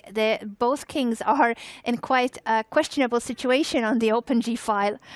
I love it. I love it. And it's going to be both sides trying to checkmate the kings on the king side. Normally race positions like that have kings on opposite sides of the board, but it's a very double-edged affair, though. I mean, f5 was aggressive. You love to see it, Hikaru. And yeah, a very blunderable position by both sides, too. And again, on the right side, just getting worse for Humpy Canero. Ju Wenjun picks up the h2 pawn. She's about to pick up a lot more like the white king. And she's on her way again to yet another Armageddon victory. It might even be checkmate here soon. Yeah, she's closing in. The white king has nothing around it, no protection. Any check is good night. And the black queen likely to give a check in the near future. Ding Liren has forced Hikaru to think right now. I guess the black rooks on the left board there, they're just going to slide. They're going to slide all the way to the king side and try to protect their king, go on in the attack potentially. Yeah, I think the Ju Wenjun encounter pretty much resolved now. The black queen is just going to slide across, game over. But Hikaru versus Ding, still not over, Anna. Still everything to play for. It's not over, and the feature chat Prime Ding is back. It might not be his prime, he might not be at his peak, but he started playing a lot better in the last couple of rounds of Norway Chess, and we love to see it. We want Ding Liren to play as good as he knows, as he's able, as he's capable of doing so, and he's doing great in today's game, in today's mini-match against Hikaru. He did well in the Classical, and now he's doing well in the Armageddon, as long as he manages to play fast, because the time advantage of Hikaru is still quite decisive. Completely agree, and we back up here to our bird's eye view because we have 3 Armageddon games in action. I don't know if we've been in this spot in a long time or in a while. I guess the day one we had 6 Armageddon games, but this is going to be tough to follow. We won't stay in the small board view for long. I think that Humpy Canero is likely throwing in the towel in just moments. I don't even know if we want to just dial into that and then switch back to our 2-board view in the open section. Yeah, we could do that in order to see the games better because there's so much going on. So much going on here. And again, it looks like Ju Wenjun is moments away from punching the ticket here. Oh, wow, and there goes. She just wins the queen exchange. To then take on e3. Yeah, that's the move. Knight g3 check. forks, wins the bishop. It wasn't just an exchange. It was a rook, and she's going to win this one. A full rook, so this will mean an extra half a point for Juve and June, and she's going to be facing Lei Tingzhie tomorrow. Anything can still happen because the two are facing each other first and second place. Let's go back to our two-board view and show the other two Armageddon games in action, because we have everything played at once and everything is still at stake. I agree, although it is funny that Humpy Canero has a lot of pawns here. I just want to say that. That's a lot of pawns, and so we'll keep our eye on it just in case Yu and June makes a mistake. I don't think it'll happen, but we're gonna dial into these two because the women's world champion is moments away from maintaining her lead and taking it into the final day. And the other world champion, meanwhile, up a pawn, Ding Liren. Looks like he's really upped his game for this Armageddon. No time to overthink. He's just trusting his instincts. And Hikaru gambling now. There's some pressure along the 7th rank, but can the Black Knight jump in and grab a second pawn? It looks like he can be greedy, perhaps. Yeah, it looks like free stuff, and Ding Liren says the same. I'm going to grab the pawn, and let's see what you've got. Yeah, rook to b7 is Hikaru's try, but this is tough for Hikaru. He just gave a grimace to the side. I didn't even catch which Hikaru Nakamura facial expression it was, but it wasn't a happy one. And this would be a pretty big turn of events. A game in Classical where Hikaru was pushing as hard as he could, but maybe doesn't even get a win in Armageddon, which would extend Magnus Carlsen's lead by a half a point heading into the final round. So I don't want to count that out just yet. By the way, Ding Liren's king is potentially in grave danger should there get coordination on the 7th rank, moves like rook b7, and Hikaru is nasty in these moments, right? Time scrambles, beware of Hikaru Nakamura.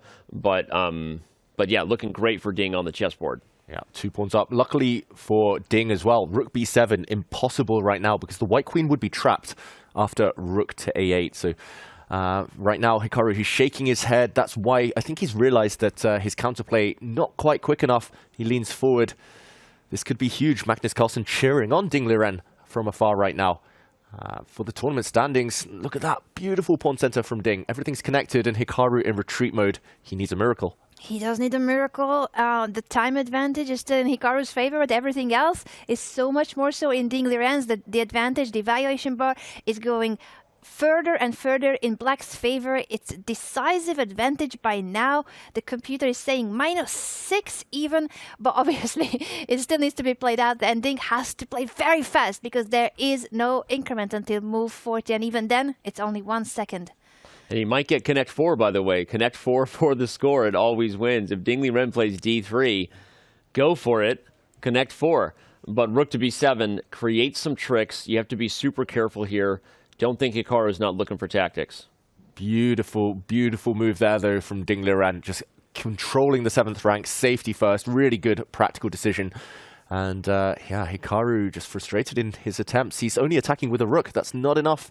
Black's pawns will soon march forward. And on the other board, Fabiano Caruana against Pragg. Still relatively early days, but Fabi creating some threats. Speaking of not enough, Humpy Canero did go down to Zhu and June, and Zhu and June continues her lead in Norway Chess Women, and so we are going to stay locked in right here. We didn't get the handshake. We might get it for you later, but either way, this is where the action's at. And Ding Liren has pushed e3, threatening to win the knight on c4 by giving a check on d5. Hikaru will need to react to this, and at the same time, the pawn on e3 is a pass pawn too. So multiple threats created by this pawn push. Looks like Hikaru is, I don't know, his position is about to collapse. How can he keep the game going? Yeah, the white king is just about to be just in huge trouble. The queen to d5 check, queen to c6 check, both those moves threaten to win the knight on c4 for free. That's a problem. Wow, he tries a trick, Hikaru Nakamura. He jumps in with the white knight due to some pins on the 7th rank. It wasn't possible to capture that piece, but a check. The white knight has to walk back into a self-pin now. And okay, Hikaru, he's setting up those traps. This is really, he's such a unique player. He always finds a trick. Ding needs to stay calm under 2 minutes now. Is it pushing pawns? Is it defending his own bishop? He needs to find a clear clean way forward to win this game. He's pushing e2. Their d1 rook will have to move. I'm guessing rook c1 and the bishop on c7 is attacked by all of white's heavy pieces. There's a pin on the 7th rank, so the bishop cannot move, but it should be enough to protect the bishop because of this e2 pawn becoming a queen if you move the rook away from the back rank. Well, let's not assume the pawn becomes a queen. What about a knight with check, depending on what happens there? The knight on f3 is actually pinned, and that could be a crazy under promotion. It actually stops ideas like rook takes d4 in their tracks. Not because you maybe couldn't get a queen, but that could be spicy. But rook takes d4 is not possible because e1 equals knight with check, and that would be nasty. Beautiful spot there, Danny. Under promotion, I hope you don't have auto promote to queen on Ding. Even nicer. Can I show it? Rook takes d4, you play queen. What no, is it? We can't show it in this mode. Oh, I'm so sorry. Can I say it? Rook takes d4, queen takes f3, check. You sacrifice the queen for the knight. King takes back, and e1 promotion to knight is check. Mate. OMG. All right, well, Hikaru may or may not have seen that, but he stopped it anyway. Oh, sorry. I was very quickly going to show it. Yeah, rook takes d4. Queen takes rook on d4. You just got to show it. This is too beautiful not to show it. It's amazing. Checkmate with under promotion. That would have been wild, but Hikaru doesn't allow it. He does put the rook on e1. Absolutely crazy stuff because Ding Liren is on path to maybe getting a victory here that not a lot of people saw coming, although we did talk about at the top of the show, risk versus reward, that this could be a trap game because you have all these expectations on Hikaru given how well he's played and how, frankly, how much Ding Liren's been struggling. But in the end, Ding Liren seems to be finding himself, Hikaru, trying to create swindles here before it's too late. Yeah, form is temporary. Class is permanent, though. Ding now defending everything. Look at the black queen, black bishop, black pawns. They're all so perfectly coordinated. Hikaru, though, he keeps finding these tricks. Will the clock play a role here? We said he needed a miracle. He's doing everything possible physically to make it happen here, Hikaru. But Ding keeps control. He's covered everything, defended every single weak spot in the black camp. He just needs to keep playing very fast because he's down to his final 55 seconds. There's an increment already, but it's only a 1 second increment. Yeah, what to do? Trades do not help. If Hikaru can just keep this alive until the time scramble becomes mutual, that's probably his best chance, knowing how fast he is and how much more he tends to be in those spots, online or offline, than Ding Liren. But Ding would like to put this away without getting himself too down on the clock. Here comes a second pawn to the second rank, OMG. What a move. Hikaru cannot prevent losing material. He takes on e2 and allows d1 queen. Wow. What in the world is going on here? Hikaru bluffing here. I think we'll see a resignation there. And he does. Wow. He does. I didn't know what the tactics were, despite what the eval bar said. I had faith that Hikaru was going for some sort of trick, but in the end, indeed, it was a bluff. And indeed, it's Ding Liren defeating Hikaru Nakamura in Armageddon with the black pieces. A surprise result. We didn't see this coming to start the day. But it is what it is, to use an unnecessary and irrelevant and meaningless sports cliche. And now we move on to the game between Fabiano Caruana and Praggnanandhaa. I think we will perhaps have a chance to analyze the last couple of moves in Hikaru's game against Ding Liren later. But right now, what's happening is Caruana versus Praggnanandhaa. Also, with only a few minutes left on the clock, Praggnanandhaa with the draw odds, but Fabi's position seems to be winning. Yeah, he's a pawn up, Fabiano Caruana, and it's not just any old pawn, it's the white A pawn, 3 squares away from touchdown. If he can hold the rest of his position, if he can get the queens off, he's always going to win. But queen and knight, notoriously tricky, a really dangerous duo there. And black's d-pawn, we keep seeing Pragg with his past d-pawns. He's not out of it. It's all about who will handle this incoming time scramble better. Pragg looks zoned in, locked in. I wonder whether you trade rooks, whether you just go passive, defend your bishop. Still tricks in the air. It's sufficiently complicated for Pragg not to get too down on his chances right now. We see the rooks leave the board. And Fabi offering a trade of queens. Great professional approach. Yeah, super clean there. And a loss in Armageddon would really hurt Prague's chances. Remember, coming in, he was in 3rd place, chasing Magnus Carlsen and Hikaru Nakamura in that order. But if he goes down in Armageddon, just like Hikaru did, then that means Magnus's lead over both of those guys just gets bigger. It's going to require a classical victory tomorrow for somebody to keep pace with the world #1. It's not going to be easy at all. Magnus looking like a huge favourite, but Pragg keeping his chances alive. The queen and knight tie down the white bishop to their a pawn now. Still no way forward for that pawn to push. But any queen trade, if he can somehow find a way, Fabiano, he's going to win this game. Maybe it's time to give the white king some breathing space as well. Watch out for any tricks. That's the only thing that can save Pragg. Black's king, though, too open. Surely this is a win for white, though, Anna. It has to be a win, and Fabi is spending a bit more time here to invest in figuring out how is it a win. Bishop h6 check, the king goes to f6. What a brave move by Pragg, and I think it's the right move from a practical perspective, right? In this situation, you just say, come get me, big fella, and remember that you're not afraid of perpetual check, because a draw, you win. So that's exactly the right practical thing to do, not to try to hide the king and hope you don't get mated on the dark squares, exactly like David's highlighting. Just run it out in the middle of the board. You are going to create winning chances along the way toward reminding white that, hey, if you just check me forever, I win. This is Armageddon. So I like this idea. And even this is helpful. You can take a5, and you're not afraid of danger with the king in the center, because a draw, you win. So I really love the way Pragg handled that critical check on h6. Yeah, and it feels like for Fabiano, things are getting somewhat harder to convert after these last couple of moves. Of course, his position is still a winning position, but he has to spend longer to figure it out. His time advantage has evaporated, and now there's there's like a checkmate he could blunder on e1, for instance. I don't think he will, but just saying that things have gotten a lot more complex for his conversion, and he has to win. Couldn't agree more. And there was checkmate on the board. Thank you, David, for the highlight there. Checkmate on the board. That does not happen, but Pragg in a much better spot, even though Fabi's not blundering mates, David. Yeah, but that was an important check. If white had, for example, pushed the h-pawn forward, there would have been a check, another check, the queens would have come off the board. A queen trade, unlike earlier, would now actually favour black, who would likely draw with pawns on the same side of the board. But first, Pragg, with such an open king, needs to be careful. The black queen, the black knight, they were both a bit loose, no checks anymore. I love this last move by Fabiano. It's really forced Pragg to think, and what's this? The bar slides all the way up. Wait, did he just... What is the idea? Wow. Can you take c5, then queen d1? Is that a winning queen and pawn ending? It's drawn king, queen and pawn endgame, but this is the key move. There's no checks. Oh, and Pragg has realized that he blundered. Oh, no. Just when he had come out Not of only it, is there no checks, but you can't save the knight, because if you move the knight to the wrong square, the queen checks on e4, and then the bishop checks on dark squares, and you win the queen. It's a discovery on the fourth rank at the moment. This one is over. Pragg, that slip. It was so difficult to hold, though, with a king out in the open like this. I don't know what Fabi's thinking about. Check and take the knight.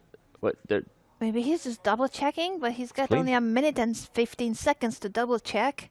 He plays it. Yeah, but you have to move. Yeah, you have to move the king to where it's checked, because you can't go to f6 because bishop c3. So sorry. Anyway, Fabiano does ultimately give the check. He sees it. He wins in Armageddon over Praggnanandhaa. Helpful if you're Magnus Carlsen, who's happy to see anybody who was chasing him, like Hikaru Nakamura and Pragg, go down.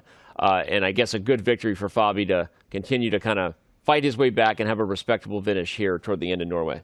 Well, we're going to have so much to unpack in these last Armageddon games. Caruana versus Praggnanandhaa, Hikaru against Ding. So much has happened, and the games have been extremely exciting. Yeah. All right, let's analyze the final moments of...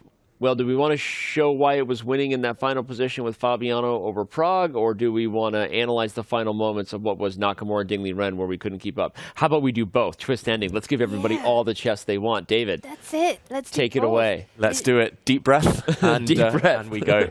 Let's start with this last encounter. We saw the freshest on the mind. This was the final position. Let's just show the critical moment where Pragg actually had fought his way back into the game. We saw his queen being hit now, his knight very loose, and the black king a bit of a problem. There was actually only one move to keep this game alive, but it was extremely difficult. The black queen has a choice of squares. She needed to slide down the whole way to a2, keeping an eye on this bishop. So queen takes knight now. Queen takes bishop would have led to a drawn queen and pawn endgame. But more importantly, she gives herself the chance to check. The black knight would likely join in some checks, and this would have held the game. Ultimately, though, this was really difficult with no time on the clock. Queen to a4. A good attempt by Pragg. This is based on queen takes knight, queen check, being a drawing motif, a drawing trick, but he'd missed that bishop to b4 closes the door here. The black queen now sidelined, no checks. The black knight hit, no good squares, and after knight to b7, here black resigned after queen to e4. As Danny mentioned, if you slide to a dart square, whoops, you get checked, and the black queen is loose hanging. If you instead slide back, then whoops, your knight drops with check. Pragg had to resign, and Fabi takes an important win. Huge win, breaking it down in a huge way. That's Grandmaster David Howell. I love these segments, by the way. I just sit here on the edge of my seat, just, get instructed. It's like a free little lesson. Oh, it's a masterclass. I love it. Thank you, David. Let's do the other game. What happened in the final moments of Hikaru Nakamura and Liren? That was such a scramble. And at the time, remember, we were still balancing both boards, so we didn't get a really dialed-in view. And I want to show Anna's checkmate with the under promotion of a knight one more time as well. It comes from your idea, though. You said the under promotion. Yeah, so we'll join it here where Hikaru has just tried some tricks. He's got his pieces lined up on the 7th rank, so Ding cannot relax too soon. First here, with threats on the board of rook takes d4, rook takes c7, Ding counterattacked. He played pawn to e2, and this is where Anna's beautiful tactic came into play. Anna, talk us through it one more time. I just couldn't hold it when it's rook takes d4. And you play the Botis Gambit. It's one of those few moments when the Botis Gambit is a winning move. It's checkmate after queen takes f3, sacrificing the queen for the knight. The king takes the queen, and you promote, but not for a queen. Make sure to, if you're playing online, just disable auto promote to queen. You need to under promote. E1, knight, checkmate. Wow. Amazing. Seriously, that is very, very cool. And yes. You hold Alt. You hold Alt, and it gives you an under promotion palette. I have made this mistake many times. There are more videos than I'm proud of on the internet of promoting to stalemate. Anyway, yes, so that's all you got to do. A lot of people don't know that. They go into the settings, and they try to fiddle with changing auto promote to queen. But all you got to do is hold Alt, and it works like a charm. So that was a brilliant game there from Ding Liren. Honestly, he did exactly what he was supposed to do, and unfortunately for Hikaru, it means that Magnus Carlsen has extended his lead. But unfortunately for everyone, the games have finally come to an end today. What an exciting one it was. We're going to take a very quick break. When we come back, it will be our final moments. We're going to remind you, where do we sit in the standings in the open section as well as the women? What are the pairings for tomorrow's matchups, and exactly what everybody needs to do to keep their chances to win their respective event alive? Some people control their own destiny. Others maybe are hoping for someone to get the job done for them. We're going to unpack all of this and more in our final moments of round 9 for 2024 Norway Chess and Norway Chess Women when we return.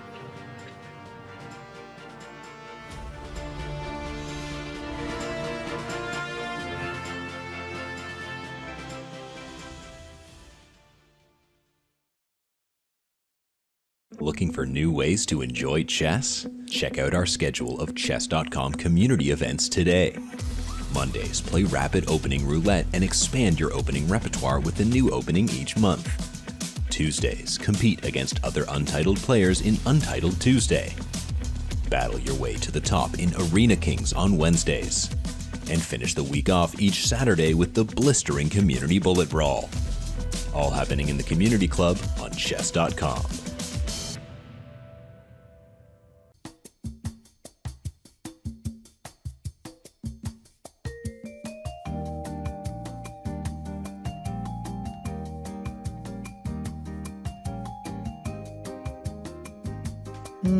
My king is a little open, and I need to develop my pieces.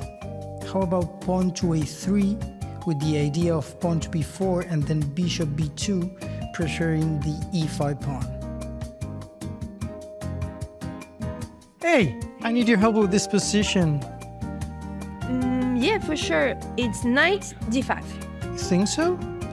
Yeah, you either get a beautiful knight on d5 or black captures and gives you a strong fast pawn. No way, the little guy will never survive without active pieces protecting him.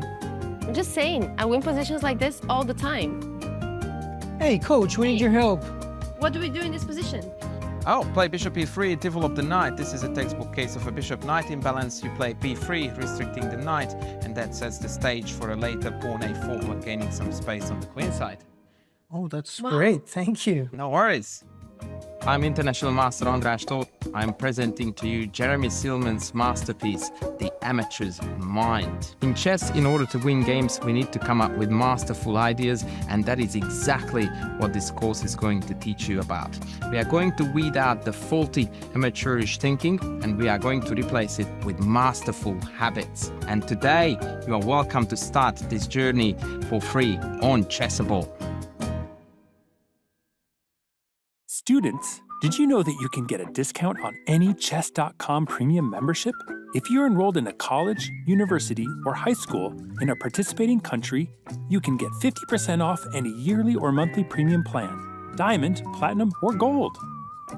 That's unlimited game review, unlimited puzzles, unlimited bots, unlimited lessons, and no ads.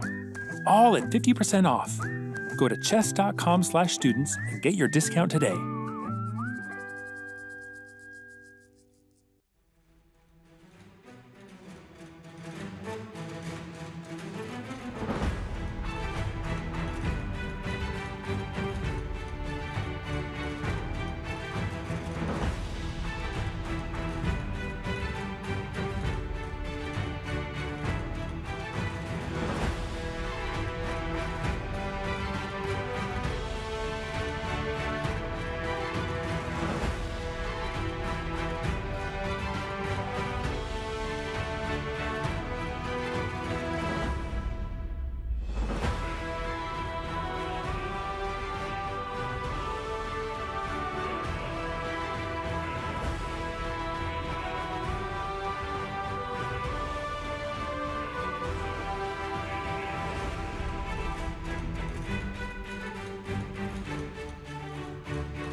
Round 9 of 2024 Norway Chess and Norway Chess Women is officially in the books.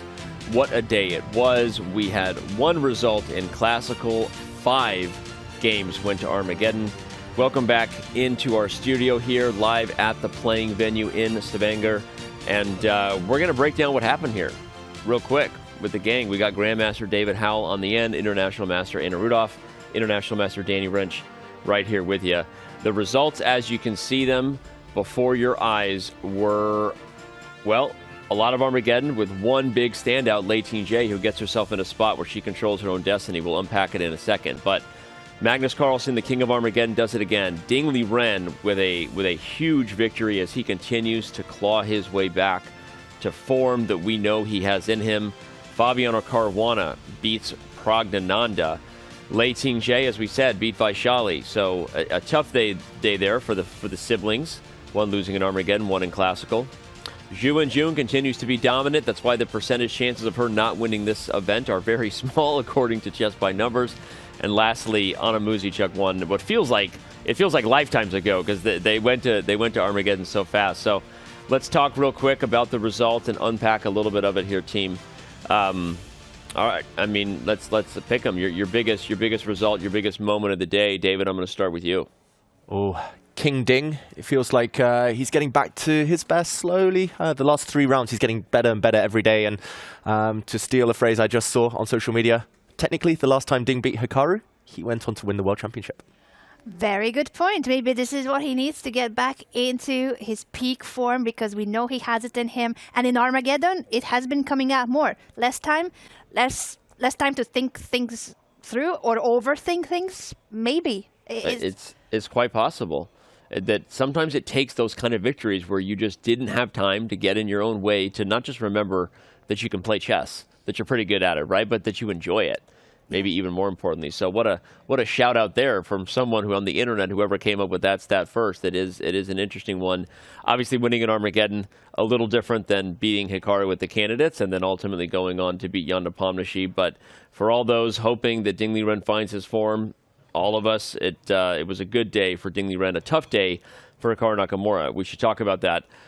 Let's use that moment to get right into the standings. of the Open division. Because what does that mean? Ding Liren beats Hikaru Nakamura. That hurts his task of chasing Magnus Carlsen, who now extends his lead over Hikaru by a half a point, which means really it's going to come down to a classical victory required, I think. Praggnanandhaa definitely has to get a classical win and hope that Magnus loses.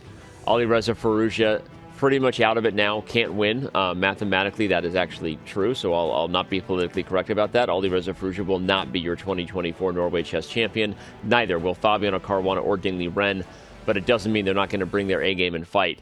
So yeah, big stuff there. Let's move right over to the standings in the women.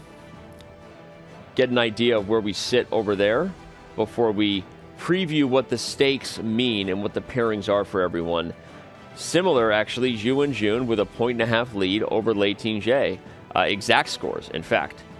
Both leaders of each section have 16 points, and the person right behind them has 14.5. But for Zhu and Jun, there are 2 players.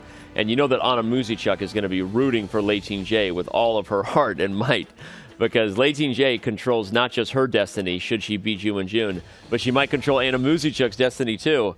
And who knows, maybe we get a massive tiebreaker and we're here till the wee hours of the morning playing awesome blitz chess. Vaishali, Humpy Canero, and Pia Cromling have all officially seen their chances to win Norway Chess Women go bye-bye, I guess, and that's okay. But they will also have plenty to play for tomorrow, and we expect lots of fighting chess. So let's talk real quick about where we sit in terms of the standings before we look ahead and talk about the matchups. You got to be excited if you're Lei Ting-jae that you control your destiny. We saw it in studio here where she kind of wasn't expecting it but came to realize, oh, maybe I actually could still win this thing. Yeah, she didn't think she was having a good tournament. She said she had 7 draws in Classical. It hasn't happened to her in a long time or ever. And then with her first Classical win, she secured her 4th place, she said. Now, with today's win, she thought she's securing her 3rd place. But no, she could still win the tournament if she wins tomorrow because she's facing Zhu and Jun in Classical and potentially Armageddon too. But if she wins in Classical, she can win the tournament still. Yep. Hikaru can still win the tournament too, David, even though it was a tough result today. Kind of the second of a tough result in a row. Right before the last rest day we had, obviously he was in a great spot against Alireza Firouzja in Classical, ultimately went to Armageddon and didn't get it done there. So what do you do if you're in Hikaru Nakamura's camp to kind of get your mind right and give yourself the best chances to try to get a win in Classical tomorrow? Yeah, he needs to just be in the moment. He's great at kind of bouncing back from these setbacks. We see Hikaru on these huge marathons. He's able to kind of just keep going. And yes, it's been a couple of tough days, but it's just a one-day shootout. A Classical win tomorrow, and he's right back in the mix. So I wouldn't put it past him. He's done similar stuff before. Yep. It all comes down to tomorrow. And the good news is that multiple people can still win the event, so we have plenty of drama. We should talk about the fact and remind everybody that last year, Hikaru Nakamura did win in the last round, ultimately coming back and taking the title. So he's done it before. It was over Fabiano Caruana. Can he do it again? Who knows? Let's jump into the pairings and take a little bit of a look ahead. We don't even have to set the table any more clearly as far as reminding you what everyone is competing for. But Magnus Carlsen in a good spot, I would guess, as white against Fabiano Caruana. You know that long-time rivalry means that Fabiano is going to bring his A-game. He's not going to let Magnus just have a walk in the park. But you're in a good spot as white, probably in terms of controlling the game, David, and maybe not creating too many losing chances. Yeah, Magnus controls his destiny. He'll be able to pick the opening. And we know Magnus is fantastic at Armageddon, if necessary. I will mention, though, Hikaru Nakamura shouldn't give up hope. Tomorrow he plays black against Pragg. He beat Pragg with black in the candidates on demand, so still possible. Moving down to the women's section there, we have really the matchup is the bottom one on the screen, right? Zhu and Jun versus Lei Ting-jae, a rematch of, at one point, the World Championship match between those two. Yes, Anna Muzychuk is also tied for second with Lei Ting-jae and would love to beat Humpy Canero in Classical. That might be huge, right? In fact, actually, we should talk about that dynamic a little bit, because if Anna Muzychuk wins and gets 3 points, even if Zhu and Jun wins in Armageddon, she would tie her for first, if I'm doing my math right. Let's bring up the standings real quick in the women's division, just to make sure that we're getting everyone what they need, the info they need to sleep tight tonight and dream of crazy drama tomorrow at the end of Norway Chess Women. I think I'm right about that. Yeah. So even an Armageddon win for Ju In-jun, which almost all of her wins have come in Armageddon, doesn't make it clear that she's winning first. And Anna Muzychuk also controls her own destiny from that perspective. So many dynamics could happen here. And I mean, you could literally have any one of those top 3 women taking home the top prize. Exactly. And if there's a tie for the first place, there will be a tiebreaker. So we've got classical chess, Armageddon, and potentially a mini match for the first spot. So even more chess, more and more and more, and never-ending chess. Do we ever want this tournament to end? I don't think so. Is it possible to even get a 3-way tie there? I actually don't know.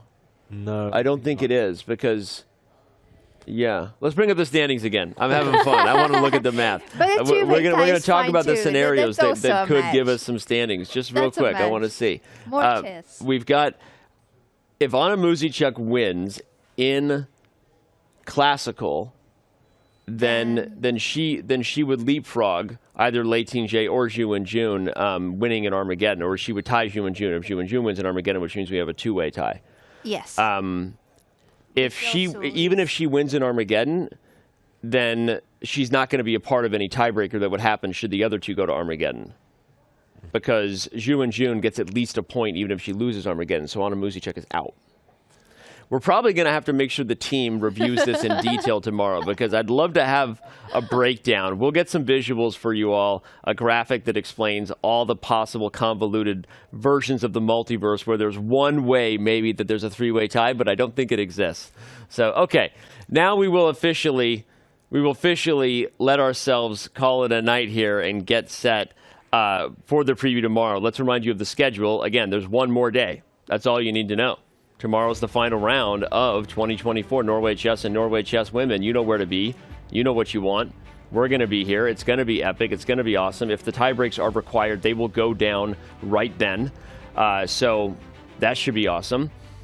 We will make sure that we have all the stats and the data, the tiebreakers, the breakdowns, the different scenarios, and what needs to happen for each respective section to get clarity. So that when the celebratory moment does occur and we know that we have a champion, we can properly celebrate. No possibilities of ties. But, all right, I think it's time for us to go properly celebrate. I hear Oscar and Uden are having a party tonight for the world record that they broke. Wow. I didn't know. I never got an invitation. Well, I'm inviting you right now. Time to gate crash, Anna. I invite people to parties that are not my party like all the time. So it's not a big deal. I've done it before, and we can do it again. I'll see you there, Danny. Yeah, I'm heading straight over. Okay, well, we're going to do the same, and maybe we'll get some dinner, too, along the way. But, all right, we hope everybody else gets dinner, snacks, whatever you need, wherever you are in the world. Be safe. Enjoy your night. On behalf of everyone here, the players who gave you what you wanted, the staff, the crew bringing it to you, our production team, thanks for being with us. Join me, Anna, and David tomorrow for the final moments of 2024 Norway Chess and Norway Chess Women.